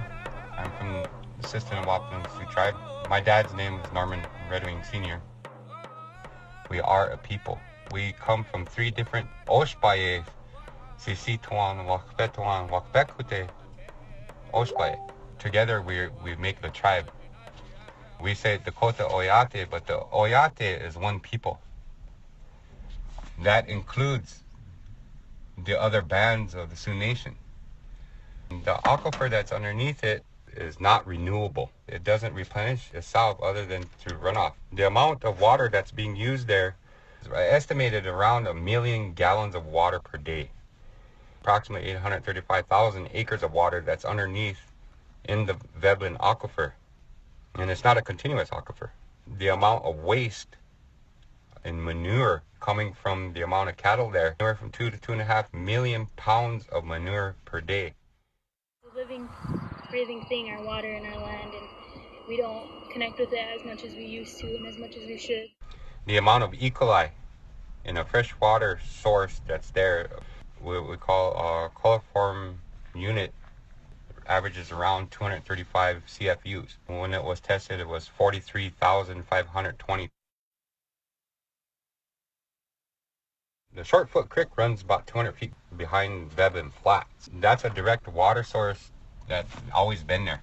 If that gets contaminated, you're talking about contaminating our people right there and this contamination is in violation of the tribe, the Sistan Wapan Sioux Tribe Clean Air and Water Act chapter, tribal codes. What the problem is that people are keeping quiet. You do have instances of skin rashes, like MRSA infections that are happening around in that area.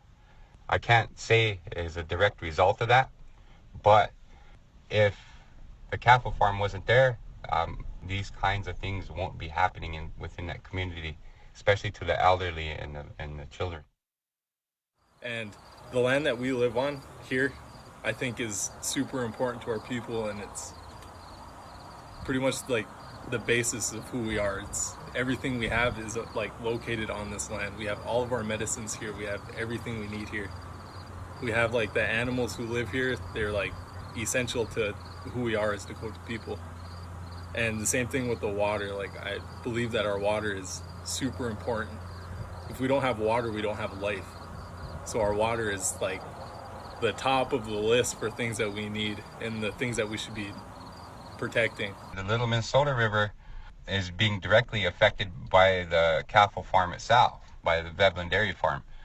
Because of the continental divide, water actually can flow north, and it does flow south. And it reaches into the Minnesota Lake and into the aquifers that are connected to the Mississippi. The perception is that if you don't say anything, people aren't going to notice. Every human being has a right to health, to have clean air, clean water.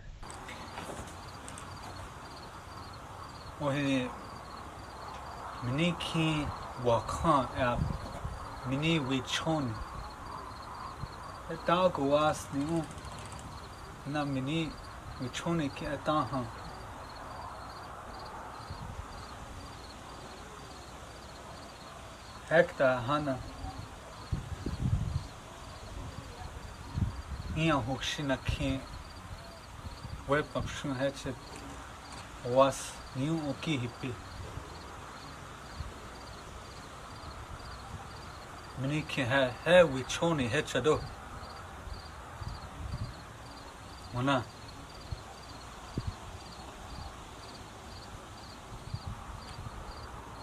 Veblin Dairy Ed Mini Ota, Hash Ota it Chupi. Dokchun. Dokchun. Hetched Dueka Stadt Haro Unre Uyuhapta. Ish a Sampi Unre Uyuhapta. It's easier to get things done in South Dakota or North Dakota or in other rural states. All they want to do is make more money. The greed is what drives that. With the help of our native sovereignty, I think it's time that we say something. It's time that we make a stand against that, because you're talking 2 or 3 generations from now where our children won't even be able to play outside. Well, it's a very difficult future for our great-grandchildren, our great-great-grandchildren. So we need to say something together.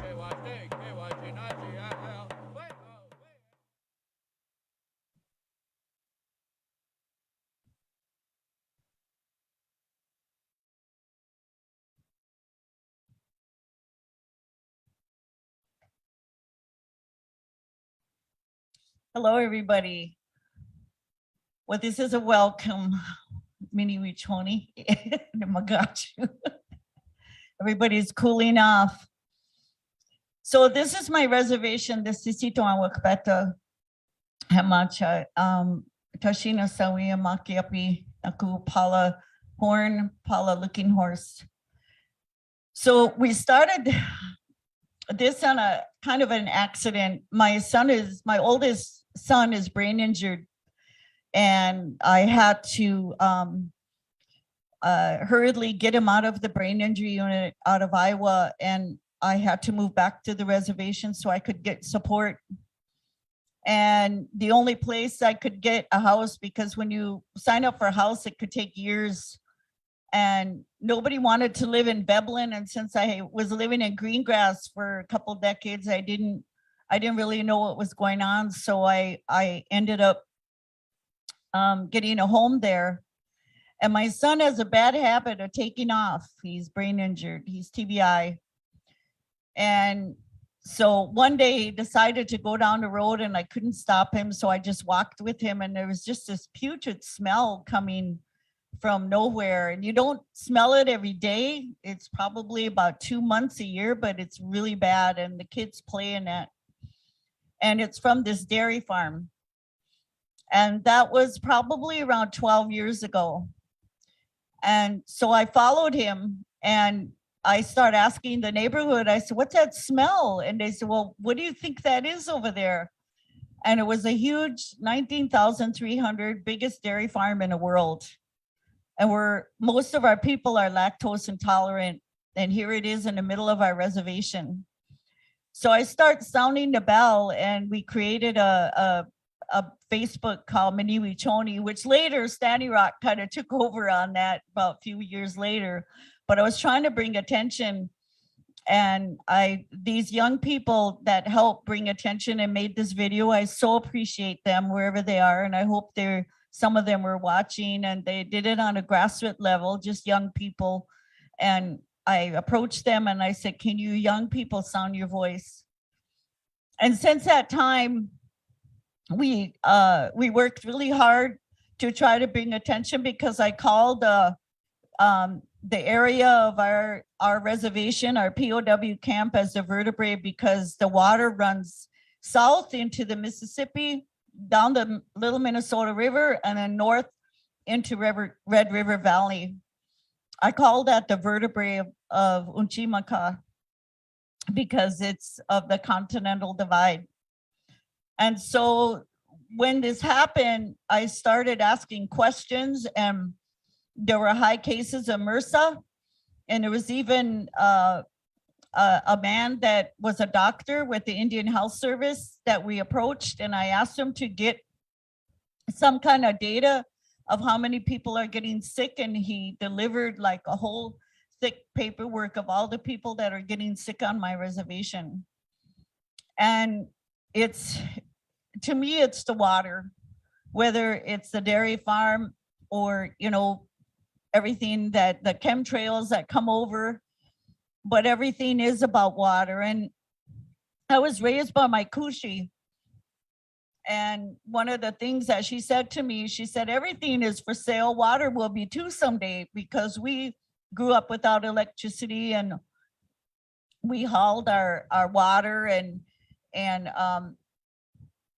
she used to get mad at me because once in a while I would, you know, go get water, a pail of water, and I would spin it with my arm. I don't know if any of you haul water before, but it's something that kids do. They spin it, and it dumped on me. And so she knew that I did that because I was all full of water.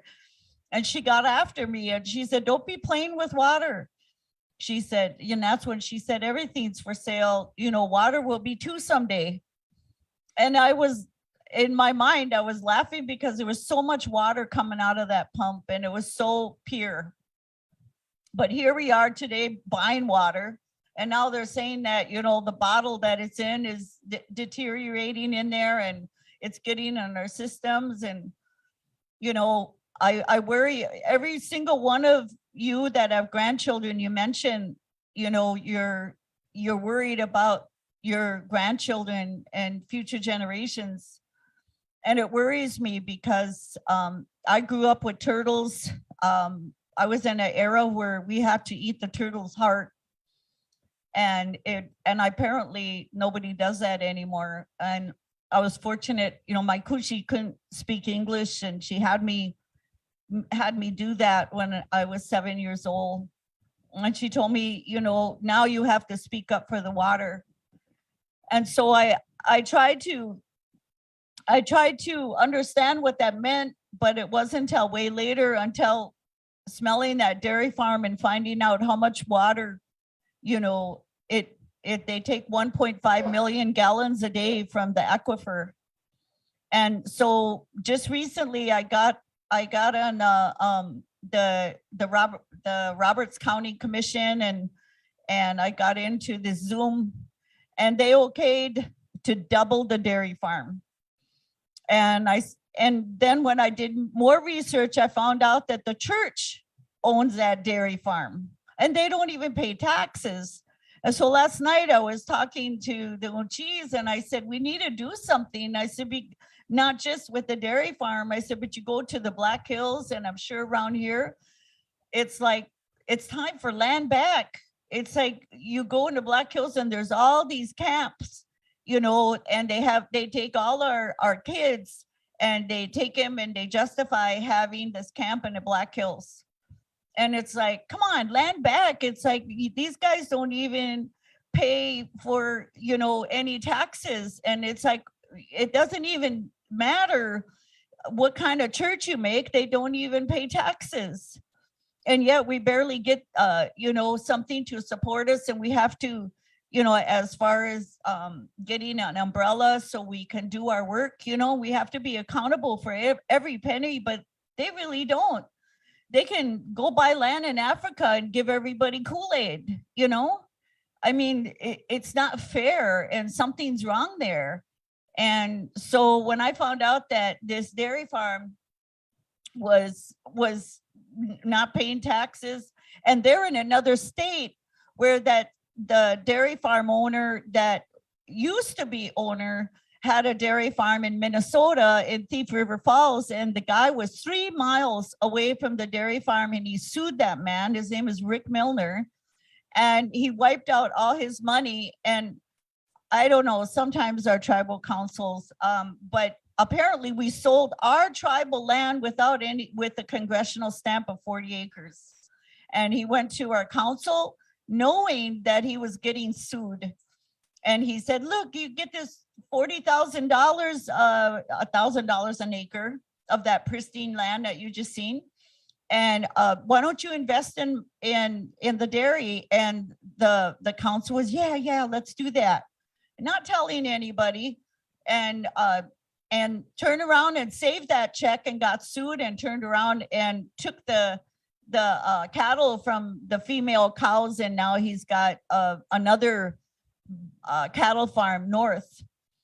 And so what's wrong with that picture? It's like, for me, after I think it was in 2012 or 2013, they made National Bison Day. And it was the only thing that the Congress at that time during Obama's era where they okayed, this National Bison Day. And so Arvol said, why don't you talk to Gladys? She works for the college.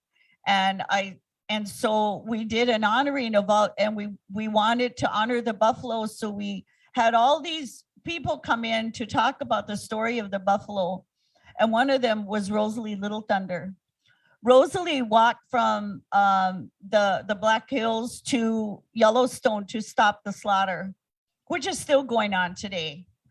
And she walked so many years. And so we helped her at one point, and we invited her. And she was so passionate about the buffalo and talking about the different buffalo stories, and shared a lot of the stories. And one of the significant things that she shared with us that I thought was beautiful during her teachings was she said, I asked my father one day, why is it that they call alcohol mini wakan, and wakanshi child, like the devil, and yet it's wakantanka is God, and these different, but it's all wakan, which means sacred.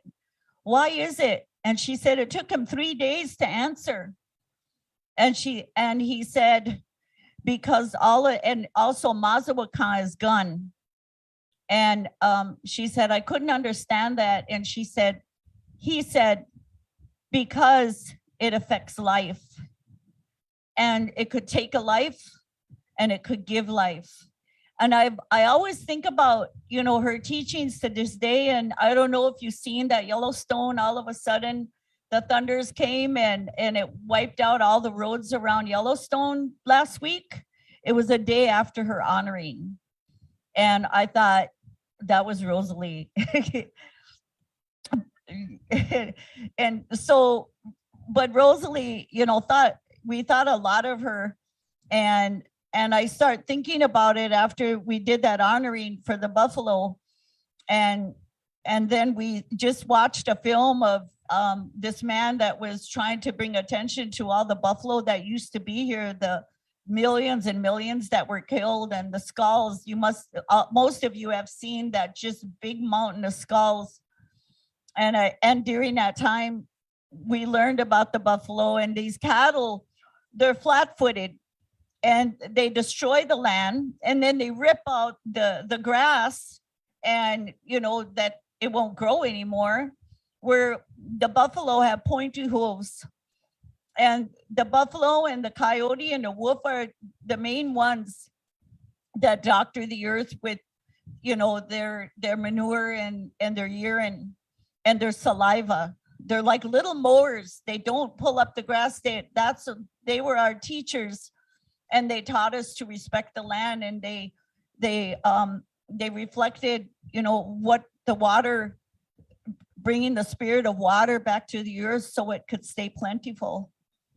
And so to me, we have to get away from the beef.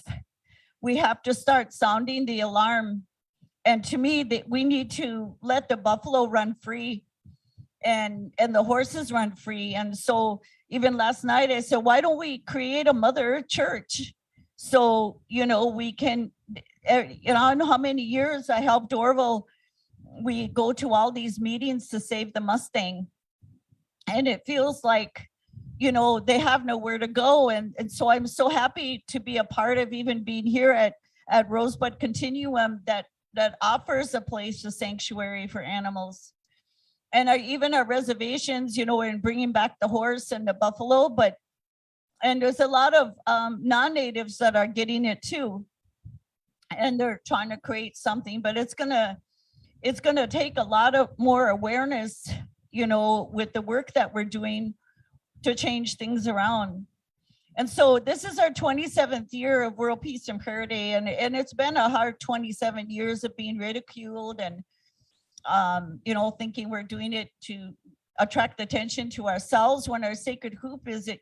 You don't pay attention to people that keep thinking that they're way up here. I. We have to be we. That's the only way we're going to make it. Is what does unifying really mean? And so that's what the most thing that I learned traveling around the world and meeting the indigenous people, the Maori and the Japanese and the Aborigines and the Zulus and the Irish people, they all agree that we need to unite, and they all agree that we need to be we. And so it's just a small group of us, but we keep sounding the alarm. And when it got really bad, I asked Arvol, you know, all the ridiculing, some people saying they, you know, was their idea or something, and I wanted to back away, and then he reminded me of his vision, you know, that he had a long time ago when he's, if you recall this morning, he shared about the TV, about the world turning, and somebody beside him reached and touched the earth.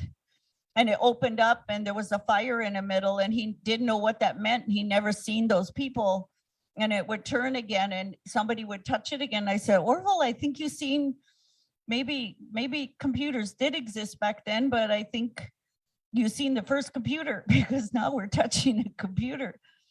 And so here we are on Zoom, and here we are, you know, because of Myron Dewey 2 years ago pushing us to do a Zoom to reach the world. And we're just starting out, but I just see this as getting bigger and bigger, and utilizing this technology to reach each other and hear each other and respect each other. And so when we walk through this life, I think that was a hard part of these 27 years, was when we were in Australia. And I kept hearing criticisms and all that. And I was about to tell Arvol that, you know, I wanted to not help him anymore because of people saying things. And this man walked from the crowd, and he used to be a teenager or a young person growing up in an Aboriginal community. And in that Aboriginal community, his father was a doctor, and they had to place him somewhere else in another Aboriginal community. He was non-Aboriginal. And what happened was the elders asked for him because he understood, he learned their language, and they gave him a bundle, and it was 13 crocodile teeth. And they told him, in 36 years, there's going to be a man coming from the Americas, and he's going to bring a message, and you need to tell the people, you know, our people, to listen, because, you know, there's something coming in the future, and they need to listen to those teachings of uniting. And so that morning, he forgot all about it. He grew, you know, he had a family, and, you know, it was later in life, and his son said, can you give me a ride to this place where the Grampians, where they're having some kind of event? And he said, okay. And all of a sudden they got into a big argument on the way. And he said, you know what, just let me out. I'm going to hitchhike from here. And of course, they didn't even remember what they were really arguing about. And he got out of the car and he started hitchhiking. Immediately, he got picked up by a leader, an ASICS leader, which is kind of like the main person that looks over all the Aboriginal tribes. And he usually doesn't pick up non-Aboriginals, but he decided this guy looked pitiful on the side of the road, a teenager, and he picked him up. And as they were going to the event, he said that, so can you tell me what this event is about? And he said, sure, you know, and he started telling him, he said, there's a brochure there. And that year we made a brochure.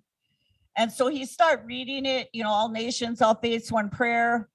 And we're not trying to prophesize for everybody to pick up Chanupa. We're trying to really help you find you know, even the other countries to find their umbilical cords that lead back to nurturing Mother Earth, their responsibility. And so then what happened was that when he started going, he picked up the other brochure of the Grampians and he opened it up and it was shaped like a horseshoe. And those Aboriginal elders told his father, you will know it is true when it's a place, a sacred site shaped like a horseshoe. And so and back then, you know, the phones were like really huge, like a shoebox. And he said, can I use your phone? And not everybody had an iPhone or anything back then. And he said, yeah, you sure you can. So he called his father and he told his father was sitting at home worried, you know, because he dropped off his son. And he said, you know, Father, you need to go get that bundle. I think this is the day. And so he listened to him and he ran upstairs and it was in an old trunk and he took it out and he just got there to the Aboriginal site of the Grampians, and Arvol was just about to say, see you later. He was going to do the closing prayer. And actually, when they brought him up to me, his father, I was saying, you know, wait till he gets done to pray. And then Gerard, which is one of our World Peace and Parity staff, and he said, no, Paula, you need to listen to him. And then he got halfway and then I drug him up to the stage. And I said, Arvol, you need to let this man speak. He needs to speak to the people. And so he let him speak and he told a story, I'm telling you. And he said to the people, to the Aboriginal people, he said, your ancestors told me to tell you to pay attention to this message because in the future,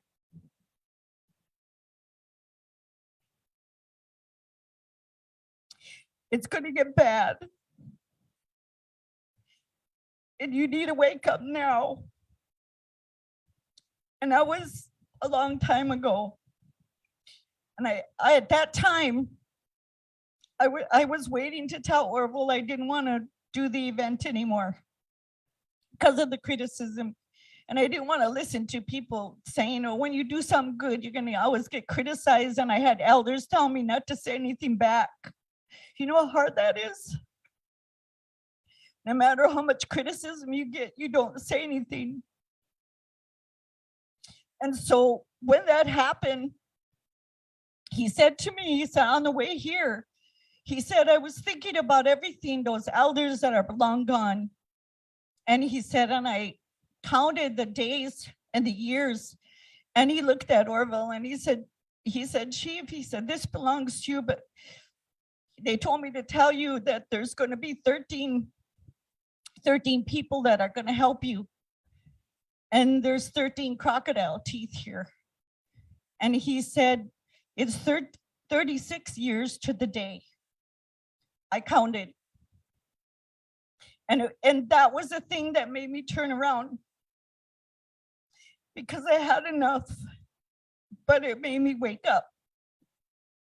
And since that time, it didn't stop. There's still criticisms, but I'm really happy to see all of you out here because, you know, if we can really unite and we could really unite the people, it's the people that are going to come together with one voice and one spirit. If I could sit in ceremony and be a part of a circle to heal a person with cancer, you know, or any kind of illness and they walk away in good health, why can't we do that to Mother Earth? That's the only thing that's going to happen to heal for our children. You know, all of us have grandchildren, are gonna, or we have nephews and nieces, and they deserve a good earth. And it looks really bleak, you guys, but if these elders and ceremonies say that we have hope and we have a little bit of time, then it can happen.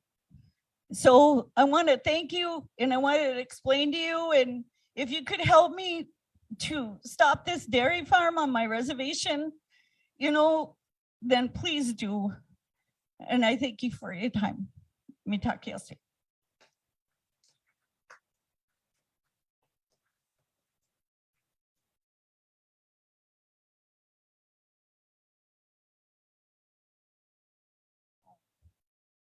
Thank you, Mom, for everything, for pulling everyone together and creating this beautiful ceremony. And our next presenter is someone that we've known for a long time. He works with many different tribes from all over Turtle Island and across the seas, and he's all over the place. Sean Mulford.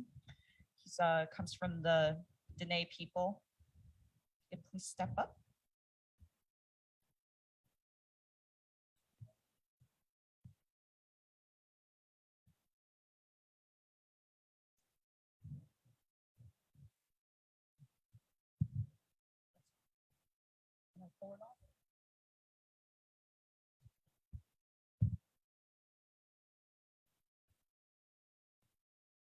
Yache, Shay, Sean Mulford, Unisha, Tutton the Sahnin Schla, Mai Desh Gijni Bushes Chain, Ashchi Ye that she, Tot Sotni that Shanala.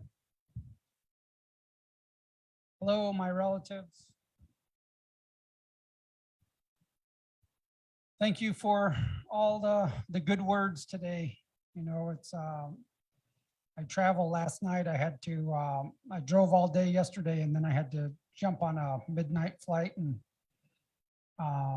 get here pretty early in the morning.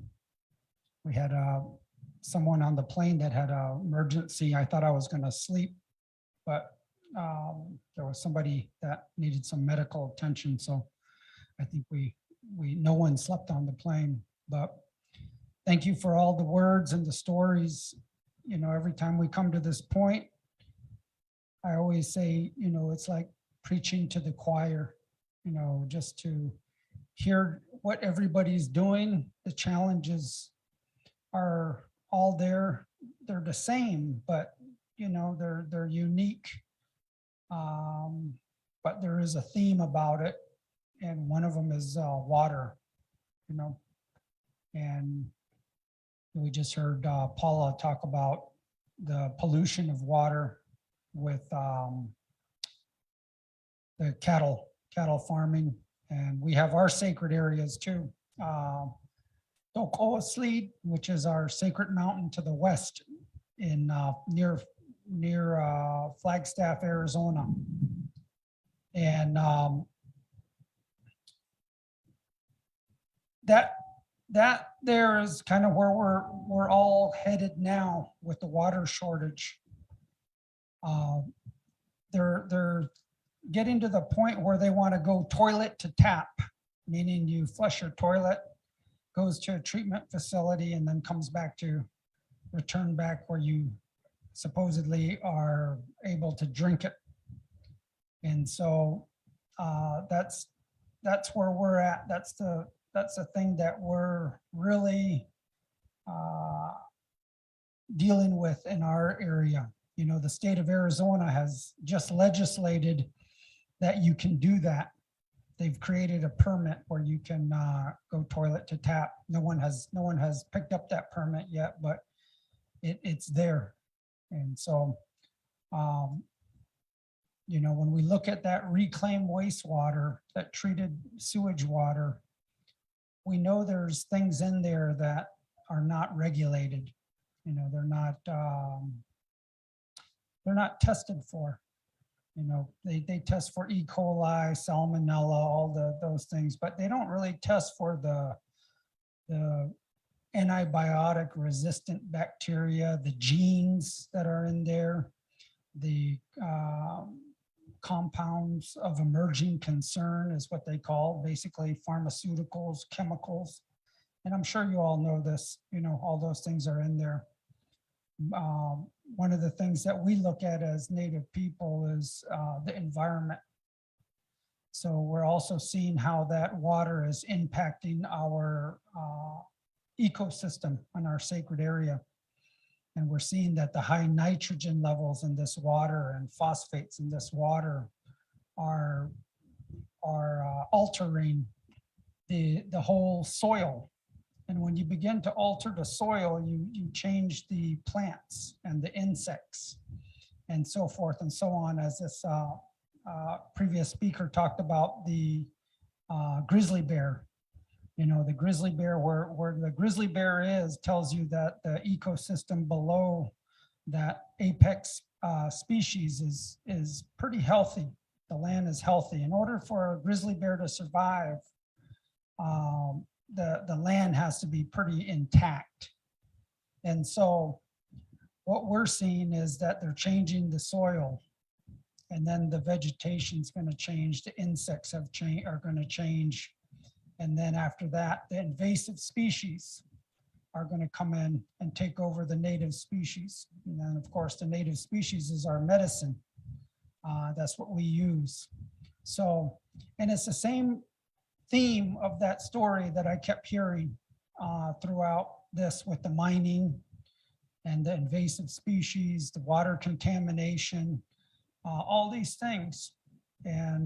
But you know, the work that we all are doing here, we almost have to be biologists, scientists. We have to, it's amazing to watch each one of you go up there and be well versed in whatever issue that you're dealing with, whether it's the lithium mine or the cattle farm, all of these, our minds are so strong that we can take those things on, and we can do that and learn about them. And then we point it back to the non-Indian people and we say, hey, here's your laws, you're breaking your own laws. And all they do is they change their law, you know.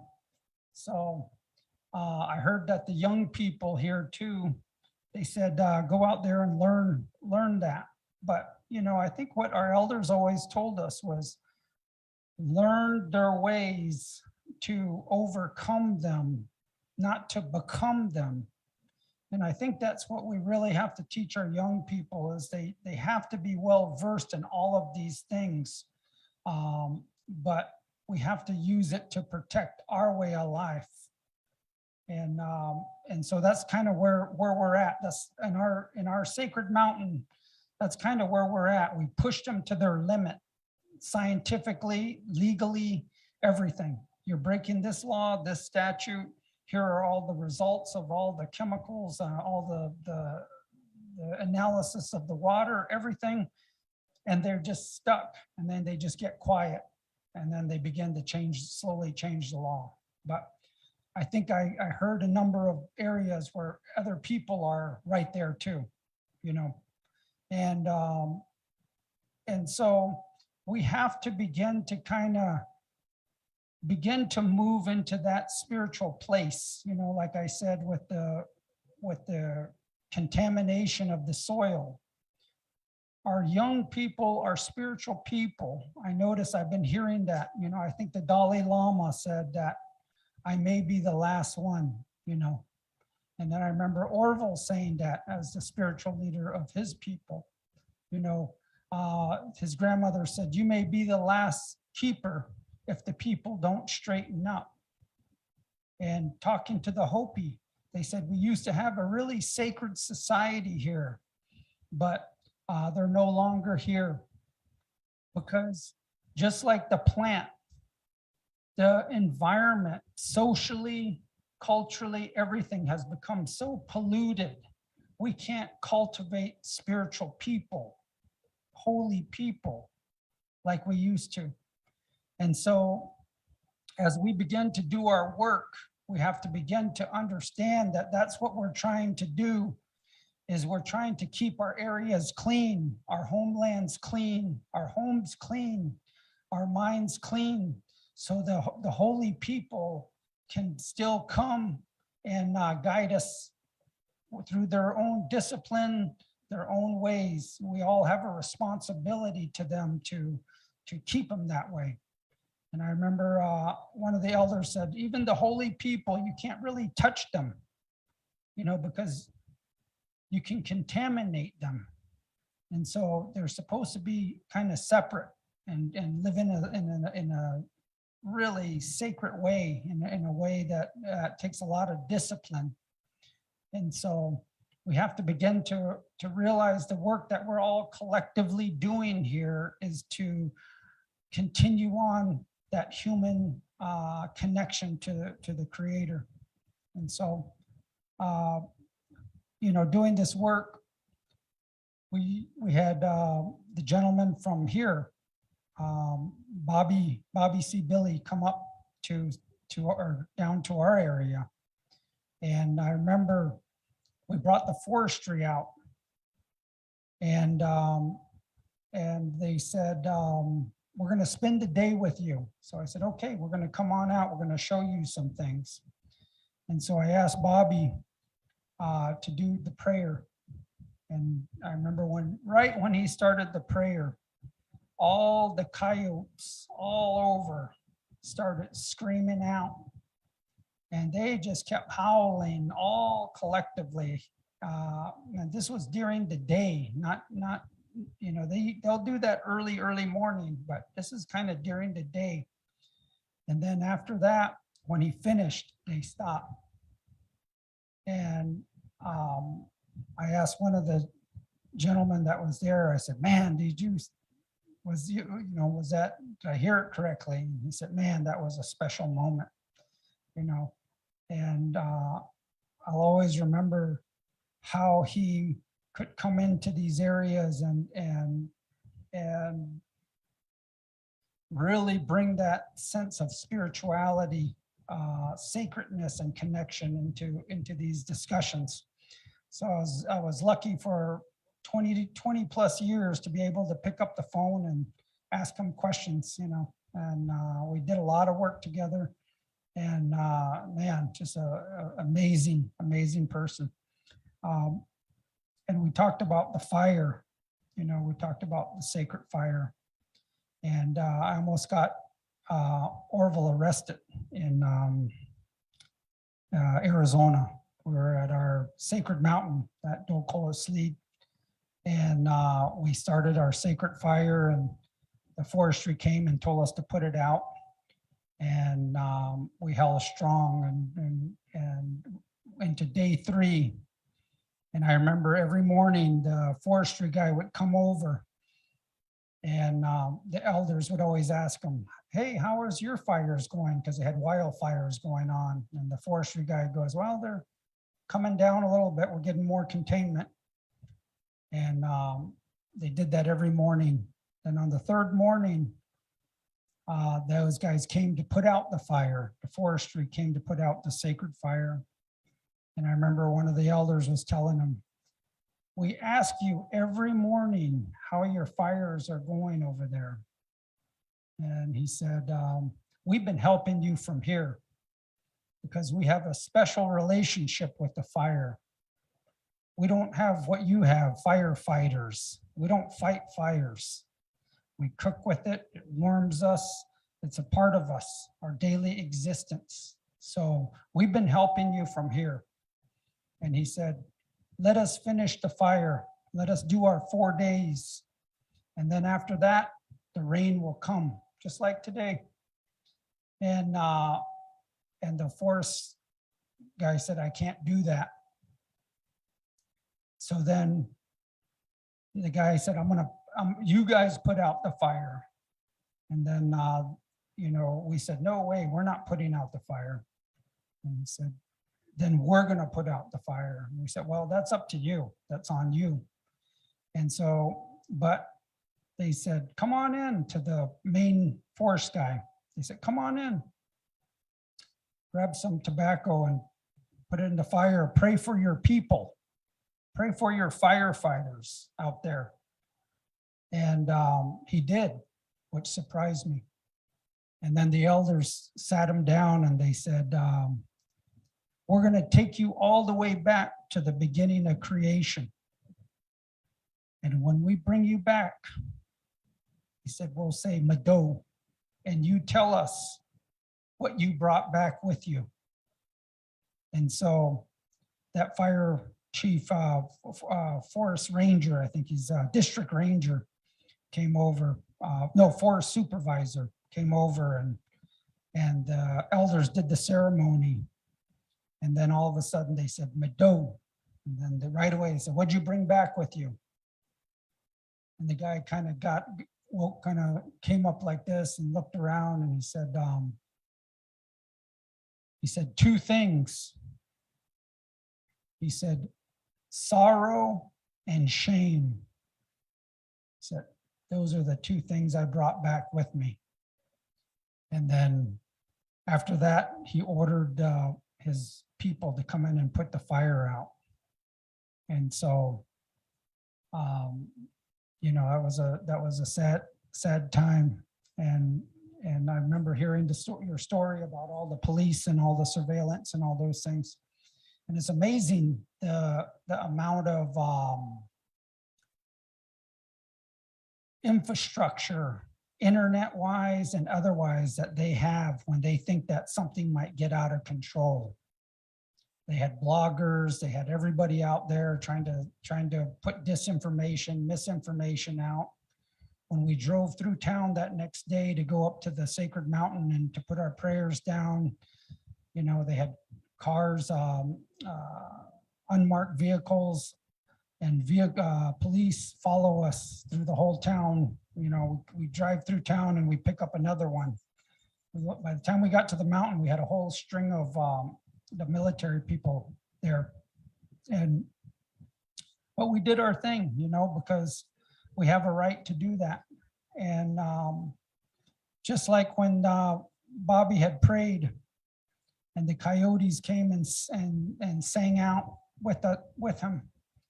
One of the other elders there was from Gila River, Bennett, and he told the forestry, he said he had a staff with him and he drew the line in the sand.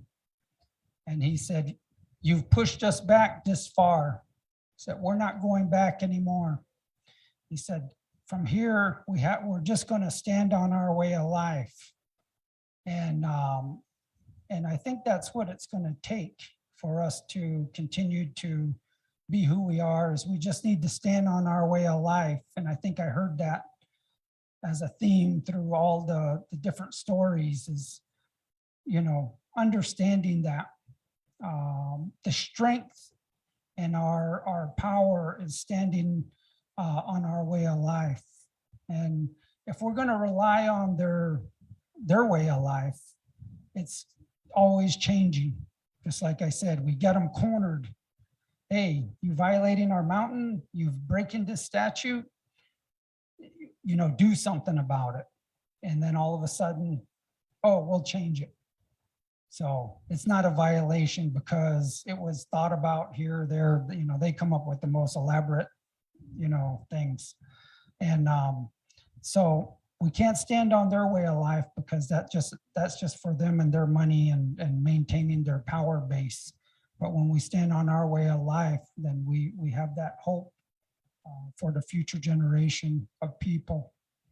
And you know, I've had the honor of working with a number of elders over the number of years, and they worked with Arvol and as a council. And I still remember that saying right there on that poster, you know, talking about creating something that they couldn't control. And that day is here. You know, that was for Fukushima. You know, Fukushima, March 11th, 2011. I remember that date because we were all meeting, the spiritual people, the elders, the medicine people were meeting with the forestry in the sacred mountain of South Mountain and just outside of Phoenix.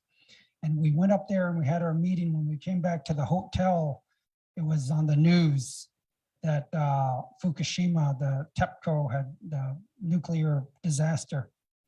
And so just coming here, I heard on the news that Japan, their legal system said that TEPCO and Japan are not liable for any of the compensation to the people there.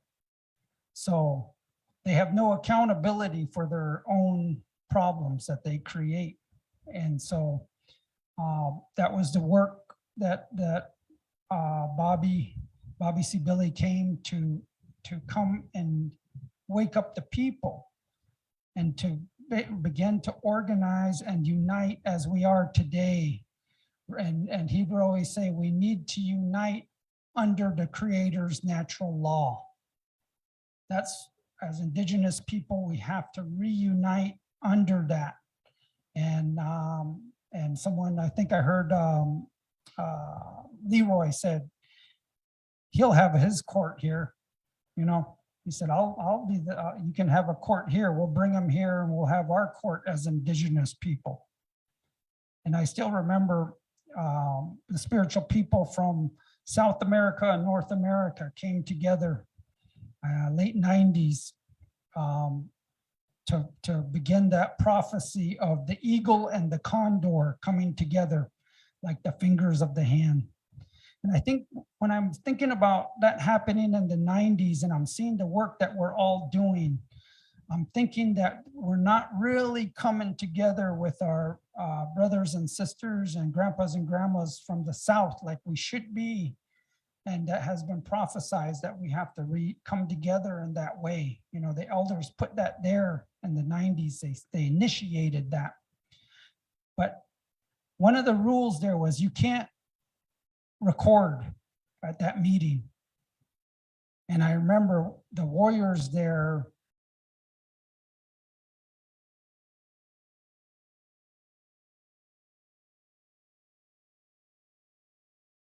one of them had a dream and he said, this person's recording, what do you want us to do with him? And I still remember one of the Apache grandmothers, she goes, hang him. And so we're like, oh, you know, we're looking around at each other. But, you know, then they talked about it and he got taken out of camp. But, you know, we have to get to that point. And this is where I'm hoping Stephen Newcomb comes tomorrow, because we have to look at each one of these issues that we're dealing with and begin to look at where is it all coming from, you know. And I remember talking with him and he was talking about, well, where are we going to adjudicate all these issues? Why do we have to always jump into their court system? You know, where all of a sudden they win because of latches or dirty hands or some weird thing that they pull out of their hat, you know, just so that they don't have to make a ruling on the merits of the case. They just dismiss it in another way. You know, why do we have to adjudicate it in their courts? You know, and I think that's, I like what Leroy said, let's do it right here. You know, but we are doing it right here because the nature is letting us know, you know, it's getting to that point where it's going to get hot and it's going to get nasty, it's going to get dry, it's going to get wet, and it's just the amplitude of everything is going to continue to get worse and worse. So whether we like it or not, it is being adjudicated into natural law. And they have to wake up and begin to look at us as Indigenous people.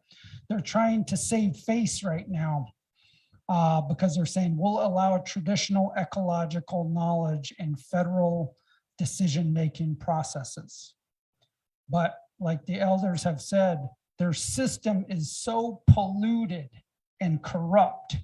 If you take our traditional ecological knowledge and you consider it a seed and you put it into that system, it won't grow.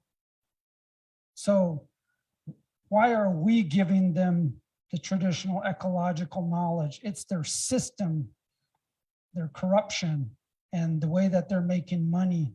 That's the problem. So we have all these things to talk about, and that's why I like everybody coming together, because we have different points of view and we all have the same issue, but in different ways. And it's good to hear different things from people because it really strengthens me, you know, just to say, hey, there's other people out there really working and, you know, coming out, you know, like you said, coming out like the animal in your home. And that makes me feel good, you know. So thank you, Arvol, for inviting me, you know, again, and Paula for supporting him and the work. And Hopi. You know, we were out here maybe a month or two ago. I can't remember, but there's a lot of work that goes into just bringing this small group together. And I just got a chance to get a glimpse of looking at that. And I want to say, you know, put a prayer in there for our sacred mountain, you know, that this ski resort, I heard a ski resort, another one earlier today, another ski resort, that the ski resort, you know, doesn't affect our mountain anymore, and that they stop using reclaimed wastewater on our sacred peaks and give us a chance to restore that area and protect, you know, what's left of the sanctity of that mountain. So I have more to say, but after being up for 24 hours, that's for today, that's good. So yeah, thank you.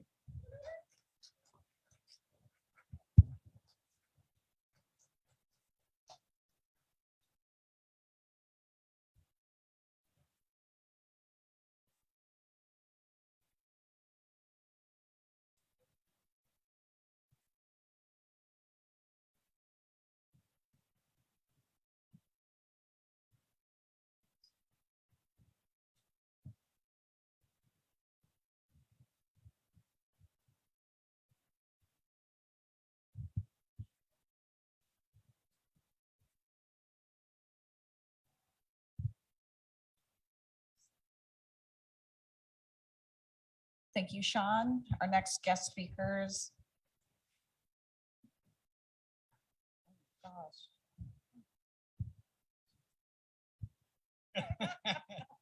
Sometimes we do go blank. Okay, thank you very much. So just come naga. Kawat tuksnya got kawa. Kawat jepshit stoyach. Ago no ijabagan. Juliana. My name is Harry Snowboy. I come from the northern, I like the word colonial Canada, way up in northern colonial Canada. As the road literally ends where I was born. That's where the road literally ends, as far as you can go. Any other place, any other community, you have to fly in. And I was born in 1968. And during that time, the Crees, they still lived that life of their own. They could sustain themselves living off the land. And they lived off different hunting bands all over the country. And the corporations came into our area in 1975. And I remember that time. It was a very traumatic time. They flooded an area size of France for hydroelectric, for electricity for the South. And they didn't take any into account that we were living there. So what the Crees did was they signed a treaty, an agreement. And it's supposed to, you know, the government says it's a model for all treaties. Well, you know, if you live under the treaty, it's not a model for anything but oppression. Thank you. It's a model of oppression. It's a model of brainwashing. It's a model of wanting to change us into the oppressor by trying to modernize us. And that created chaos, and that created a lot of destruction amongst the people. And that's where I was born. And it's a very remote area. And my family tree, actually on my mother's side, comes from the Grand River area. the Honkpapa territory, among the Honkpapa people. My great-grandfather was from there. And again, you know, the same reason U.S. military chased our family into that area back in the 1800s. And that's where we survived, and we kept what we intended to keep. And I lived under the influence of my grandmother. That was her father. And she raised us, me and my sister. And I want to acknowledge her today. And I want to also acknowledge her father. And I also acknowledge the other survivors. It wasn't for them, I wouldn't be here today. I wouldn't know what I know today. And I want to acknowledge them, and I want a heartfelt thank you to them. And it's always their story. That's who we are. Our story is about this conflict. Our story is about trying to keep our ways alive. That's what our story, that's what makes us one people. That's what makes us come together like that. For the last over 20 years, since my family, I've always been medicine people to the Crees. Since the time of my great-grandfather and to my time, the Crees have been coming to us for medicine, for ceremonies, for help. And I continued on that line. But for the last 20 years, I've worked with the communities. I worked with our people on the street, trying to keep them alive, trying to gain back their identity, who they are. A couple of weeks ago, I was out in Toronto, and the young man that was supposed to come and see me on Friday for doctrine died on Wednesday. And that's how it is. That's the trauma that we live under. And that's what I've been doing for the last 20 years. I get this chair. I don't want to be elderly, because this chair, I need that because I injured my back. A spiritual people, that takes a lot of toll. I went to see this old man a couple of weeks ago.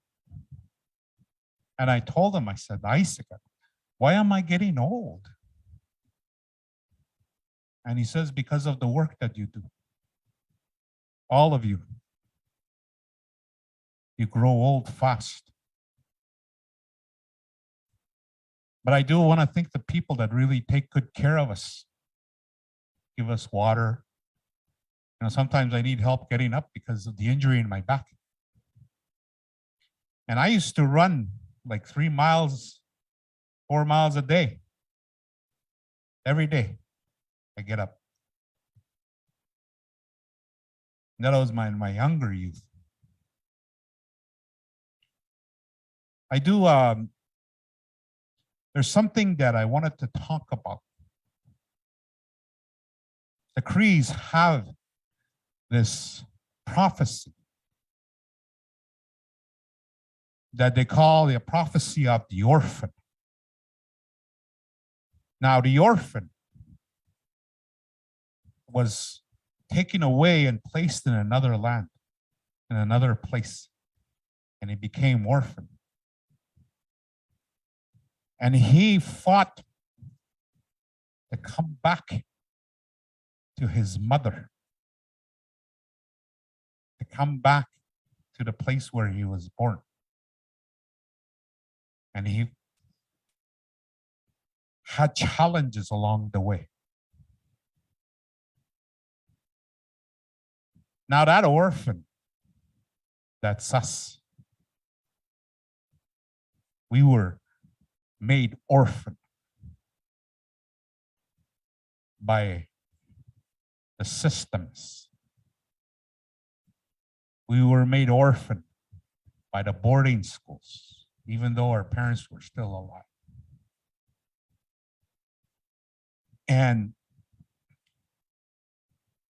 But when the orphan came back, the prophecy states that there will be a new world with scarcity, that the new world will be created and that it'll go back. I used to have nightmares when I was young of what was happening to the earth. I knew that we were going to lose our spirits because of what happened to us. And I could see human beings running around. Their eyes were all black. That means they had no spirit. And I had these nightmares for a long time until one day I dreamt of a beautiful world. And that's the reality that we need to get there. We need to go to that. And the prophecy of the orphan is that we have to change our minds. We have to change the way we think amongst ourselves too. People say he's from Northern Canada. We never agreed, you and I, we never agreed to Canada. We always call it Turtle Island. It's time to change that. I come from the northern side of that shell of that turtle.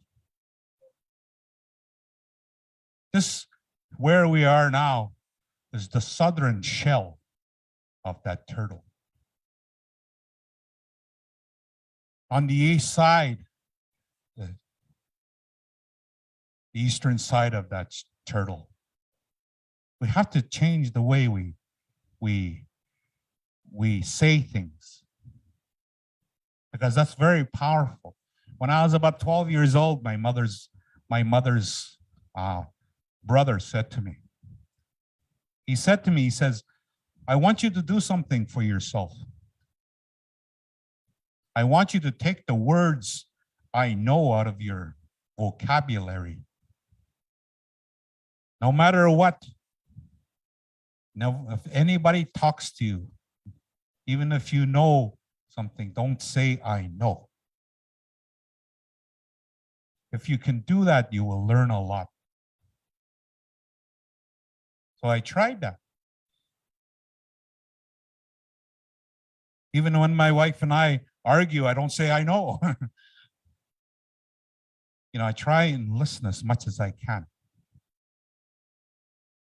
You change yourself. You change that. But I really want to give this floor to my wife here. Because for me, I wouldn't be able to do what I do if I didn't have the supporting partner that I have. But before I give this microphone to my partner, I want to talk about what's going up in the northern shell, colonial Quebec. They're coming up to mine. Because they call it the last frontier, and it really is the last frontier. Those mining companies, they're coming up.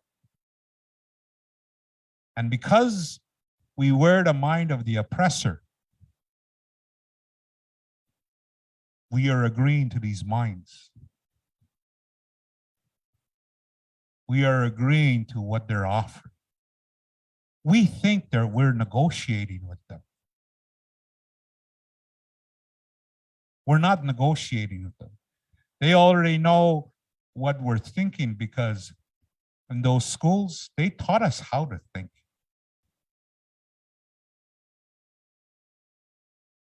And we think we're negotiating. We're not.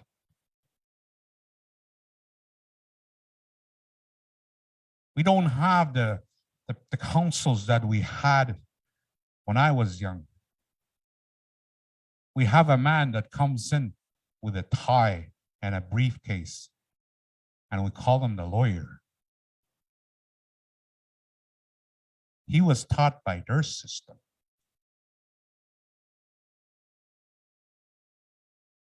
It is a system of lies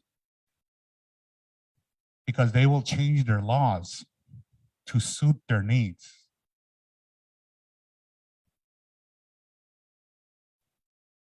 So we wear that. And one thing I really do want for me is that we start changing the minds. And how do we do that? We build our own education systems. We teach our own young people. And you know what? Their young people are going to come to our schools. We teach them the sustainability, not to wear the mind where they will take and take and take until they will take the air even. So we need to do that. And Sister Paula Horn, Looking Horse, talked about a school like that. Now we go to the next phase, to the next generation where we teach our children. Let's start building these schools where we start changing the minds. And that's what they're doing up north. You've seen Mars on the satellite. You know, those rovers, they take pictures of Mars. Why do they need to go over there when they created Mars in northern Quebec? The mining sites, that's what it looks like. There's no vegetation whatsoever. The iron ore mines, it blows all over the territory, it destroys everything. And it does look like Mars. They're coming. They're coming for the last few untouched lands that we have. There's really brilliant minds out there that can do this. And I'm talking to you, you young people. Get together. Come together, all you young people. You're brilliant. You're going to be a powerful generation. Help build these schools. Help build these schools for your children, for your grandchildren. You can save the water. Prophecies were not there to say this is the end. Prophecies are there to say we can change. That's what prophecies are. They're warnings. I want to thank you, and I want to give this microphone to my wife. Thank you, Wajia. Sukasiska on the gun. Dan mioita no taitayan. Yeah, Mark.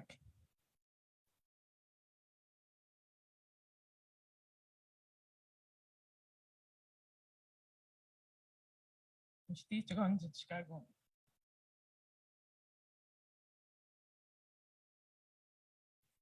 Shmai Tamon.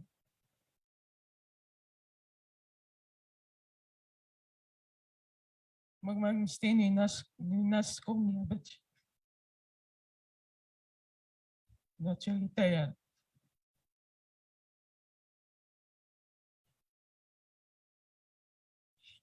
I just want to say greetings. My spirit name is Strong Earth Woman. And I'm from the Cree Nation EUSG. And I'm very honored to be here. You've touched my spirit with your words, with the work that you do. I come here in a humble way. I don't hide my feelings. I always speak from my own truth, from my own experience.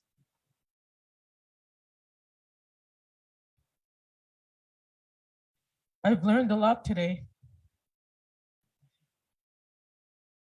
I've learned to pray because I was that type of person that was very skeptical. I've been fostered through many families growing up. I live in French Canadian homes. I stopped counting after 12 families. I don't remember how many families I've been through.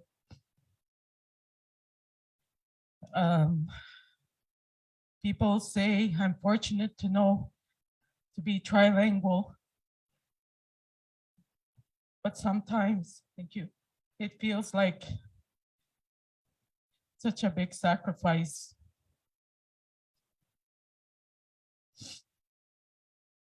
When I started my healing journey, I started when I met my husband when I was 16.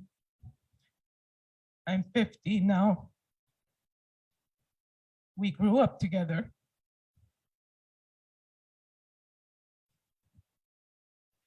I learned ceremonies, I learned my culture. And I was made to feel ashamed a lot when I was in these homes, in these schools. And the kind of work, and I don't want to talk about my professional work. And today I speak to the ministry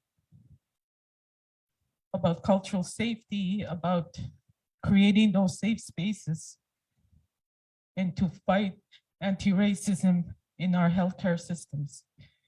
That's what I do, to advocate for people that can't speak for themselves.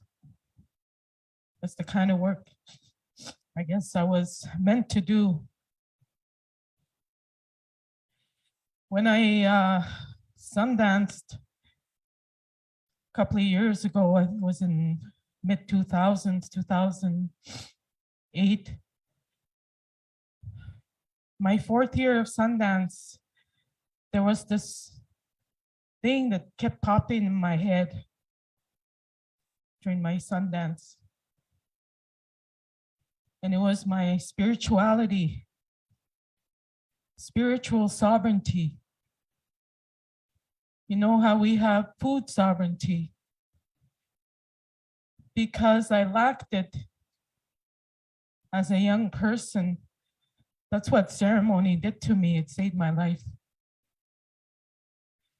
Land-based healing, that's what it did to me. It healed my spirit. It healed the many brokenness inside me as a young person. And I allow myself to feel all of that. People call it re-traumatizing, but I don't. It heals me. Every time I talk about it, it brings peace. And it brings hope. It brings love. Because what I learned from spiritual sovereignty for myself, I know what that means to me as a person. And what fuels that is love. Love for yourself, love for your family, love for the land, love for all people. And I don't blame all these people that done wrong to me. That comes from somewhere. It comes from some place. That's for them to heal from that, to deal with that. And it's been quite a journey. I've been married to this great man for over 30 years. And I would marry him again.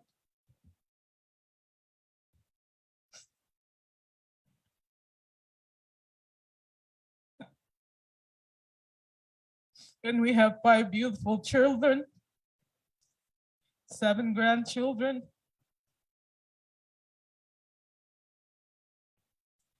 And we do our rites of passage ceremonies. We don't miss it. We do it out on the land. We do, my grandson's gonna have a walking out ceremony, and it's the first time he's gonna touch the earth.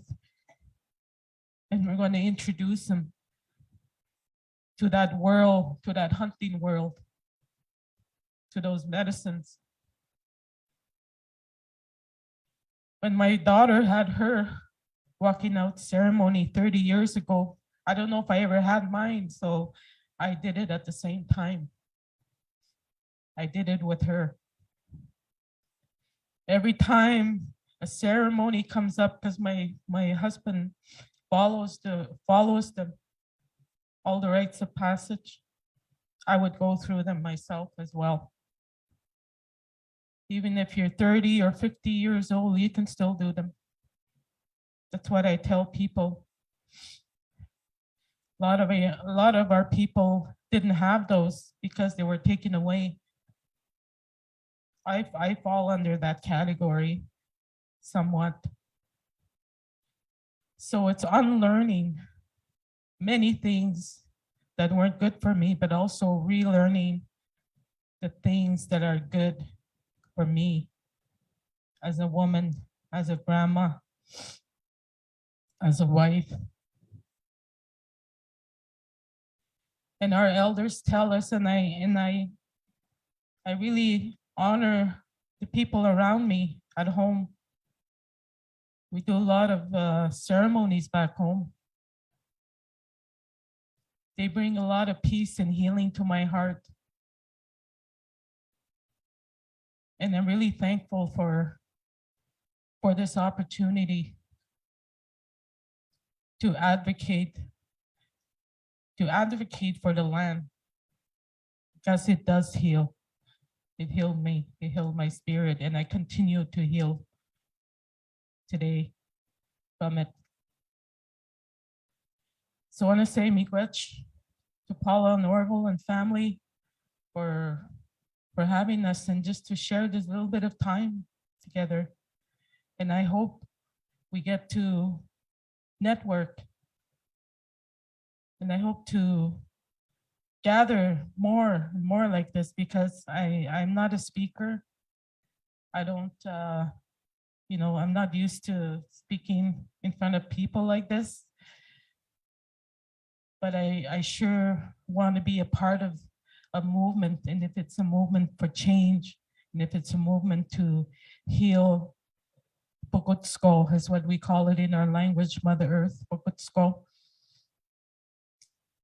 I want to be part of it. And thank you from the bottom of my heart. Miigwech, thank you so much. Thank you. One more thing that I want to point out. I want to talk about cultural appropriation. I want to touch upon that. Every human being that is born on this earth was given a point of connection. Every human being. Your point of connection is your ancestors. You need, my sister Paula talked about the umbilical cord. I'm not asking people to go back, to go live where their ancestors go. Because when it came to this land, yours was severed somehow. That's why you have this thirst and this hunger for our culture. Because here, we kept it.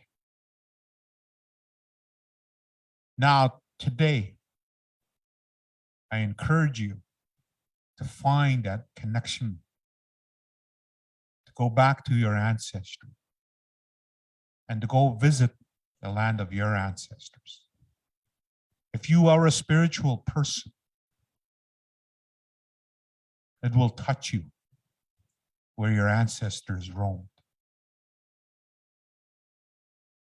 And that connection, that spirituality, you feel, it'll take you home. And you will feel comfortable with who you are. That is what we are here to teach you. We are not here to teach you to pick up our ways. We are here to teach you to pick up spirituality, which we don't own. To teach you how to reconnect again with your own ancestors. It is very important in order to save this earth, because at one time your ancestors were earth-based people, just like us. No matter what country you came from, you do not need to pick up our ways, because the Creator gave us these ways. And when we mean share, we do not mean share pipes, we mean share the prayer, one prayer. We do not mean for you to run our ceremonies, to run the ceremonies that the Creator gave us. We mean to share the prayer. So find your ancestors again. Find your own connection again. And you will feel comfortable. And when you come to pray with us, your ancestors will walk with you. You do not need to appropriate any other ways than what your ancestors had. So, thank you very much.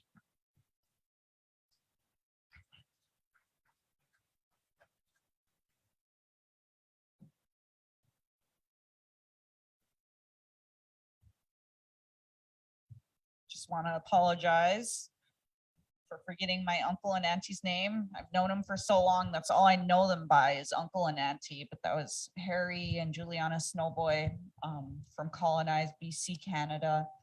And up next is my next relative, my brother, uncle, cousin, friend, Hector. He's firekeeping this year, and I'd like to invite him up and share a few words.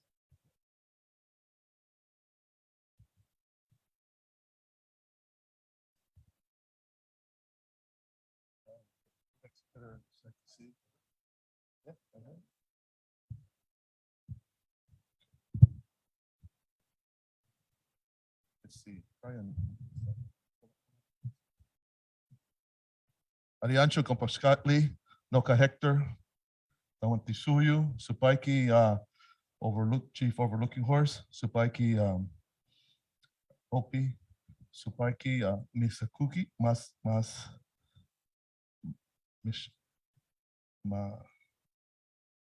the traditional people of this land here. So, excuse me, my apologies. This is Kuki Nation. We're just being honored to share words. I come from the Quechua people from the Confederation Tahuantinsuyo. They refer to us as Incas. We refer to us as Quechuas. Our confederation is most of South America, from present-day South America, where south of Colombia, all the way to the middle of Chile, parts of Argentina, Bolivia. My family comes from Cusco. Cusco is our belly button to our confederation, which is the fourth federation, Tahuantinsuyo. My grandfather is from Cusco. My grandmother is from Akipai. That means the village by the volcano. My other grandparents are from Chiclayo, which is the north part. Very fortunate to be raised by my grandparents and by my parents, who taught me my ways of my people. And I'm here to share some of that with all of you, as well as be able to read the coca leaves. When our medicine person read the coca leaves, it tells the future. It says that I have to work with the youth.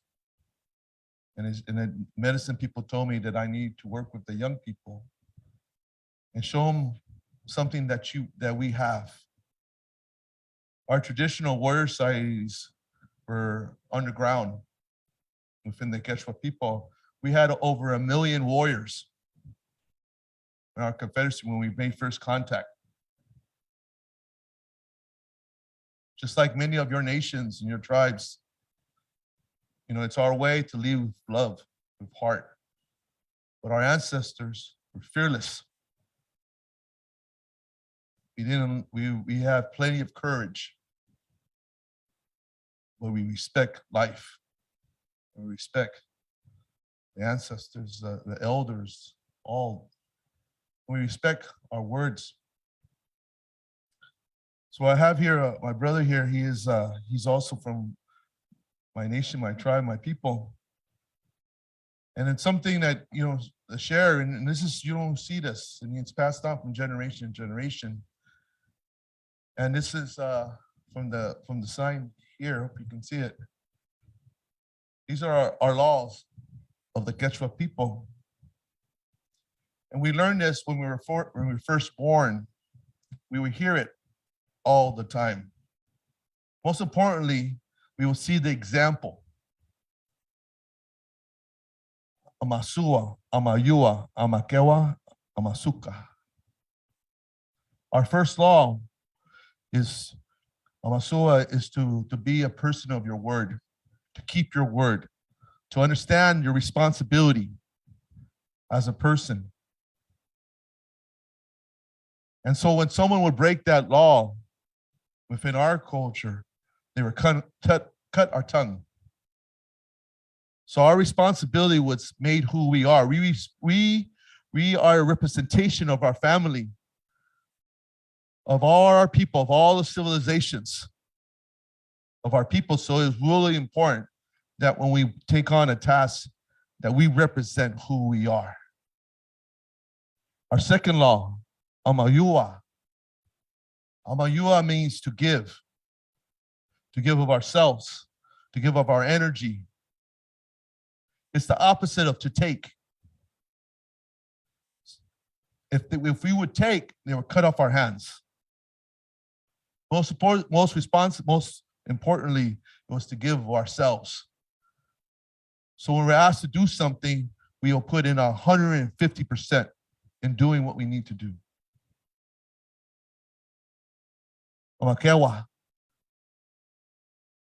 That means not to be lazy. It's the opposite. It's to be strategic. It's to work hard. Again, we represent our ancestors. Amasuka. Amasuka speaks about not gossiping. If we were gossip, no one would speak to us. It's the opposite.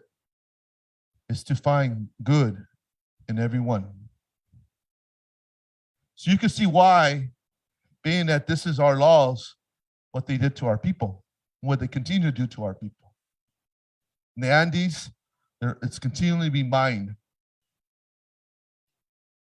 They're raping the earth right now as we speak. My brother's aunt is a congresswoman in Peru who's fighting right now and protecting those our Andes, which is called, for us, the mountains are called apus. There's a sacredness of the apus. They have a spirit. When we do our ceremonies, we always call the apus to help us. And so we're in a battle today and continue to do today, to do that work, to bring awareness, to bring consciousness. So in addition, we also learn, among many things, these three animals here that you see: the condor, the puma, and the snake. And there's many teachings to this, but just one, just to share with all you, is that with us, the snake is our past. Is the animal that continues to, that has that connection to the past. The puma is the present. Like this, our city of Cusco is in shape of a puma. And the condor speaks about the future. So as we live our life, we remember the past, we live in the present, and we plan for the future. As we plan for the future, we know, due to our prophecies, we know the work that we must do. When I went on to my vision quest, and I spoke to my mother before she passed to the spirit world, she told me to come down to Southern California and to build something that will last forever. And it was a riddle because I didn't know what that was. And I came across a lot of different teachers, elders from the Gabalino Tongva people, the Chumash people, the Lakota people, among other nations and tribes. And then it came to me that what lasts forever is our teachings of our people. And speaking to my grandfather, my grandfather Fred would say that we have our prophecies, our prophecy of the condor of the eagle. The condor is for my people from the south. The eagle is for many of your people from the north. And that we live in that time period of unification and of unity among all our communities and our people. So thus forward, we established an intertribal warrior society where we protect the ceremonies of our ancestors and our people. And we seek alliances to work and share what we've learned with others. And we've been on existence for over 30 years. And through these 30 years, we came across many beautiful people that have done beautiful work and continue to do beautiful work. And I would like to thank Chief Overlooking Horse, Paula, and others that are continuing this work. All of you that continue to work this work. Also, I'd like to bring up is an ally that have always supported us throughout the country. We will go and help other tribes and other nations when we called to protect their ceremonies, their gatherings, their places. And we go there with our hearts and with the love for our traditions and our ways. And wherever we went, I mean, anywhere in this continent, the most remote place, we always call upon our brothers and sisters from the Nation of Islam, and they have always came and supported us. Always, anywhere. In the most remotest place within the Navajo Nation, on just many different places, anywhere and everywhere. They always come up and support us and help us and protect us. So with this, I'd like to introduce you to Brother Mr. Chad from the mosque here in Tampa, Florida. Say a few words.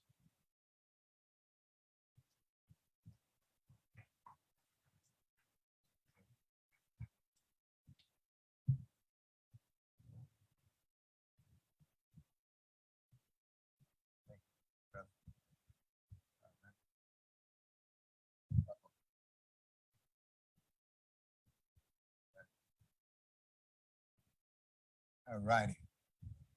Bismillahirrahmanirrahim. Ashanduan la ilaha illallah, ashanduan Muhammad Rasulullah. Assalamu alaikum, peace be unto you. First of all, I would like to thank my dear brother, Brother Hector, for the invite to come here. And I want to thank my dear big brother, Chief Arvol, Looking Horse. I thank all of the elders, my sisters and brothers that are here, just for inviting us as members of the Nation of Islam to be among you from the bottom of our heart. Today just doesn't is not celebrated as Father's Day, but also in the Black community, it is a day that's called Juneteenth. And Juneteenth is a day that is meant for June and 19th, at a time period when the Union soldiers arrived in Texas to tell the people and give good news about that the Civil War was over and that slavery was abolished in 1865. But this news came 2 years after the Emancipation Proclamation in 1863. There's a prophecy that's in the Bible in Genesis where Abraham was told, know of surety that thy seed will be strangers in a land that is not theirs. And it say they will serve and afflict them for 400 years. And it said after that, the people that afflict you, he said, I will judge, God talking, and he said, thou will come out with great substance. The Honorable Minister Louis Farrakhan, he teaches us that that 400-year prophecy was pertaining to us. Our sojourn coming across 9,000 miles across the Atlantic from Africa to America, a land that was new to us. As slaves, we wasn't brought on a Carnival cruise line, we was brought in the holds of ships. We was told that we was going to a place where there was more land and that there would be given to us gold. The promise of 40 acres and a mule, we was deceived, the same as my brothers and sisters as a people. But we came to America by force, not by choice, in the holds of slave ships in 1555. As the prophecy said, 400 years later, we would come out with great substance. 400 years later, from 1555 to 1955, the Honorable Minister Louis Farrakhan came into the Nation of Islam. The Honorable Minister Louis Farrakhan, his coming into the Nation of Islam gave way to many of us that you see around here. These young brothers, my son, that's 22, our student captain, Brother Daniel, that's early 30s, Brother Dwayne, that's early 30, Brother Hosian, that's in 40s, and I'm myself, 49. It's because of the Honorable Minister Louis Farrakhan, his direction of giving us guidance and telling us that we need to have freedom, justice, and equality as a people. This helped to change our life. I am thankful as a student in the ministry under the Honorable Minister Louis Farrakhan. As a native of Tampa, Florida, I was born in '73 in a small place that was called Progress Village. He teaches us that the condition of us and our people, including the Native Americans, are one and the same. We are brothers and sisters. And when I came here today, I got a tour from my dear brother, Brother Hector, and it brought joy to my heart and to the brother's heart. And I felt so honored just to be among our people, because I know that we have gone through a lot of the same situation, a lot of the false promises, the lies, but yet we still stand tall. Yet we still have faith in God. Yet we still have faith in the land that we own. And we know our history because we're one and the same, and we really are the native, not just of America, but all over the planet Earth. You cannot go anywhere that we're not natives from. That's the beauty of us. Because if you want to go and know the origin, where we're from as a people, you have to go to the Creator himself. We are not no Johnny come lately. We haven't been here 1,000 years, 2,000 or 6,000 years. We have been here since the earth itself was created. And pardon my passion, I don't mean to yell, but I get so excited about this. And I just love us, and I love the struggle because the difficulty factor helps to make us the stronger. So being among y'all, I thank my dear brother for sharing part of his time. I just enjoyed being here. I didn't even have to speak. And I'm so thankful for the insight that all of those that came up before me that you shared, because it helps to give me insight about us as a people. The Honorable Minister Louis Farrakhan, in closing, family, he teaches us that it's better to be united by principles than divided by labels. And we have to, family, not let people divide us and say we're different from each other, because we're one and the same. We're from one nation up under one God with one aim and one destiny. I thank you, family. I thank you, Brother Hector. I thank you, Chief. I thank you all for your love and your passion that you displayed to us today. May God, the Creator, continue to bless us all. As I leave you in the greeting words of peace and of paradise, Assalamu alaikum. Peace be upon you. Thank you.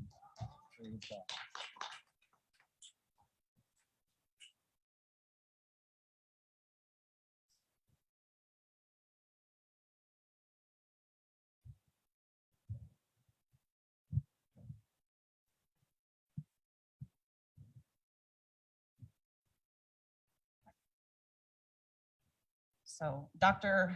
Brames isn't here just yet, but I just wanted to share a little bit more about why we decided to choose this site for World Peace and Prayer Day.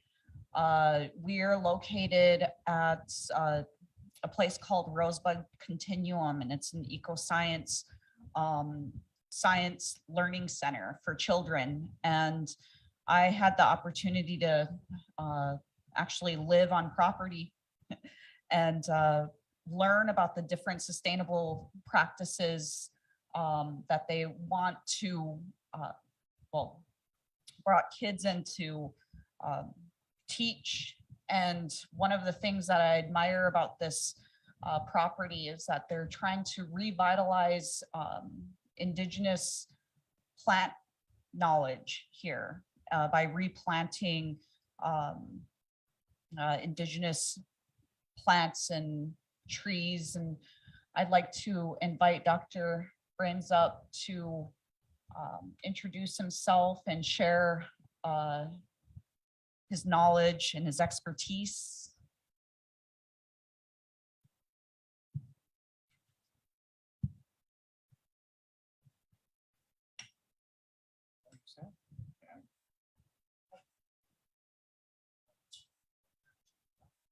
Stand. It's okay.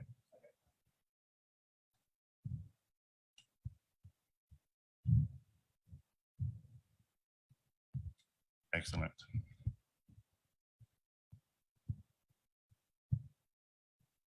Tanya Nyahi, welcome everyone. I have a very interesting background, but mostly I'm here to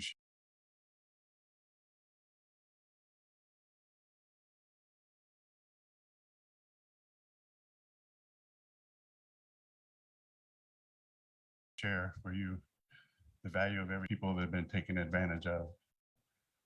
Many other issues related to this. Currently, when this event was starting, I'm educating some women in Afghanistan. And they're so oppressed in Afghanistan, they're not allowed to be taught. And so this is very upsetting to them. And so when I met them and started to work with them, the first thing I'm telling them is that they're equally valuable. Because when you're in a society, when you're not valued as a woman, you're not valued because you're not supposed to work, you're not supposed to drive, you're not supposed to be intellectually participating in the culture. All of these things make you feel not valuable. And yet these students, these women, they're very valuable. So I try to tell them, you're the future of Afghanistan. You will be teaching your children, because if you're not allowed to be educated, who's going to teach your children? And then who are those children going to teach if they didn't get taught? And so despite many obstacles, we're teaching the women in Afghanistan many things, but mostly that they're valuable. So this same message comes true here. Everyone is equally valuable. All of you are very valuable. Sometimes you think when there are many kinds of oppression and things like this, that you will feel like there's despair. There's no future. What can I do? So I'm very honored to be here and do this. So I've been discussing some of these things with Chief Arvol, Looking Horse, because we both are very concerned about the youth and what the youth will do in the future. So just to show you an example of what a difference it is when you believe in somebody, when you will value them equally. My son calls me this morning and he says, "You're my hero." I said, "How come I'm your hero?" Because earlier in life, he was not a good person for a while. He made many bad decisions. He hurt other people, many things. But all the time when he was growing up, he was always taught to be cheerful, kind, and helpful. Currently in life, I've taught more than 20,000 students. I've shared with them, every one of them, to be cheerful, kind, and helpful. So my son now, he finally saw his ways and saw a new way and came back around to seek these values. And now when there's a tornado somewhere, he packs up all of his construction equipment and he drives to the place where the tornadoes happen. He helps people to rebuild their houses. When there's a hurricane, it's the same thing. And when he does this, he brings his children. When he was young, I did the same. I brought him with me to help people repair their homes, people on a fixed income and have no resources to replace their roof and stuff like that. I would gather together 20 people and we would finish roofing the house before noon. All the shingles off, all the new tar paper on, new shingles, everything. Walk out the door 4 hours later. So with many people, you can do many things. But number one, you have to value every person. So for me, I had the same issues when I was 15 years old. I'm not proud of many things I did when I was 15 years old. But I had somebody that believed in me all the time. No matter what I did in life, how bad I was, I had a grandmother. She was always believing in me, even if many people in my family don't. And so I wondered where this came from. And as I'm talking to Chief Looking Horse and thinking about the past and many things, one of the things that's very apparent is my grandmother, both my grandmother and my grandfathers, my great-grandfathers had died in the pandemic in 1918. So my grandparents were raised by someone else. So my grandmother was raised by a Paiute Indian woman, and her little daughter was like my grandmother's playmate. And so as I'm learning more and more about the culture and about the Lakota Indians, I've been learning also that this is maybe this is where I got this from. Because I value every person all the time, even when I was a young child and I would get scolded for valuing people. Some person is like a sort of a servant or helping you out in some way, and I would always thank the help and I would get scolded for thanking the help. And I said, no, they're equally valuable, like everyone else. So we are all human beings. We're all on this planet. I'm a geologist and a teacher of teachers. So I'm wearing a feather of truth, because when you're a teacher, you must speak truth. I don't have quite as much truth as Chief Looking Horse. He has many more feathers than me. But over time, maybe I'll get some more. And so the big message here, so in the things that I do in life, because my grandmother taught me these things for everyone to be equally valuable, I have passed this on to many people in many places all over the world, all the time. But more importantly, It is the youth. So my grandmother believed in me anyways. If she didn't do this, you would not probably know me. So I encourage all of you, if you want peace, number one thing to have peace is to value every person. Peace also requires happiness and tranquility. Shoshante Washte, be happy. There are many things I heard today that would make people unhappy. But look, we are powerful. We are here. We are speaking. We are meeting together. We are sharing ideas. We are looking into the future. So that leads me to the next part. Where is our future? The future is in the youth. I encourage all of you, take some young person under your wing. Teach them your ways. Teach them your values. They will carry this on. One of the things that was also apparent to me, they're discussing many things and they're talking at this meeting about the 7th generation. I am a 6th generation Californian. My grandmother was raised in the White Inyo Valley, at White Inyo Mountains, and they struggled with very dry land. They've dug wells, they made things work, but the city of Los Angeles came, built an aquifer and took all of the water, dried up the land into nothing.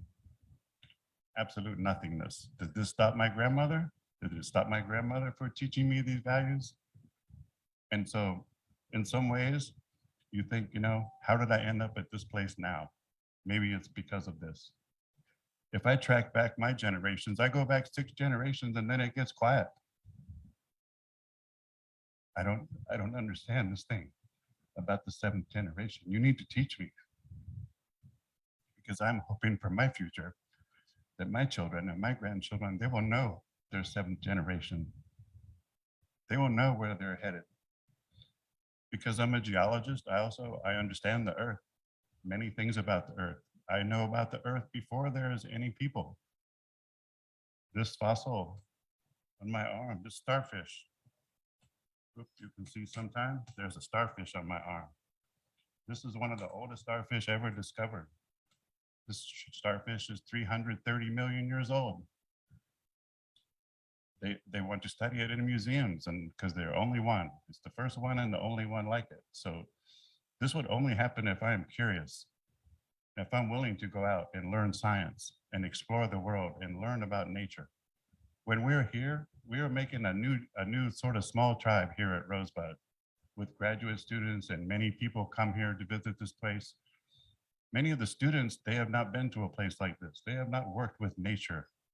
They've not got their hands in the soil, as they said, touch the earth, and to know where the water comes from here, and that the water here is pure because the water flows from Marcus's land, right? From North Alabama and North Georgia, flows underground in the Floridan aquifer all the way to here. So when you're drinking this water here, not only is it from there and is not from his sacred land, it is also purified by the sediment in between here and there. The water here is very pure. So in the same way, we try to help the graduate students see where they came from, where they're going, what they can do with this information. We invite all of the tribes, anybody who wants to send some idea here for students to test. I help supervise the students with their research and guide them in their research so it's valuable. So if you send ideas to us, we will help.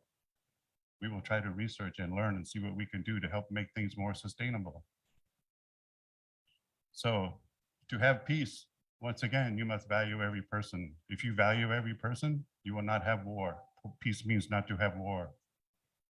Peace also means to have tranquility and happiness. So I would like to end with Shante Waste, be happy. You are beautiful people and there are beautiful things to do in the future.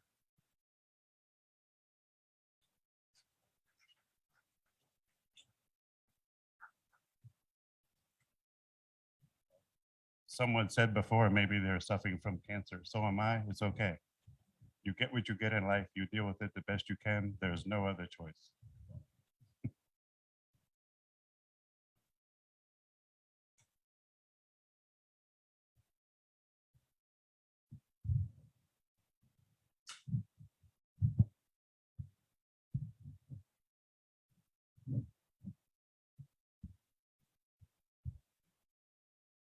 Our next guest presenter, her name is Doreen Manuel. She comes from,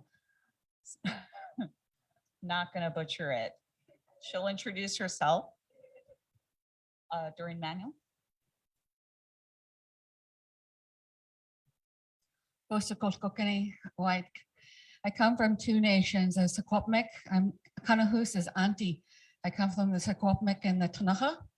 And the Tunaha are, spoke a lot about the Secwepemc, but the Tunaha, they're in the eastern southern tip of British Columbia, and they come down into Idaho and in Montana. So that imaginary border that the government's put down, it went across that tribe. I come from, my father was Grand Chief George Manuel, and Kanahus mentioned him. She talked a little bit about some of the work he did. He was a residential school survivor, as was my mother, and I am a survivor. When I was in that school, they tortured me and they whipped me until my hands bled. My hands were dripping with blood. I was only 8 years old, 9 years old when that part of it was happening. And they used to drag me into the bathroom and put my head under the water until I passed out.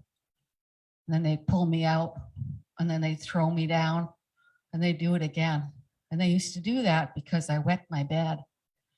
And I wet my bed because I was too scared to go to the bathroom, because that's where they abused us.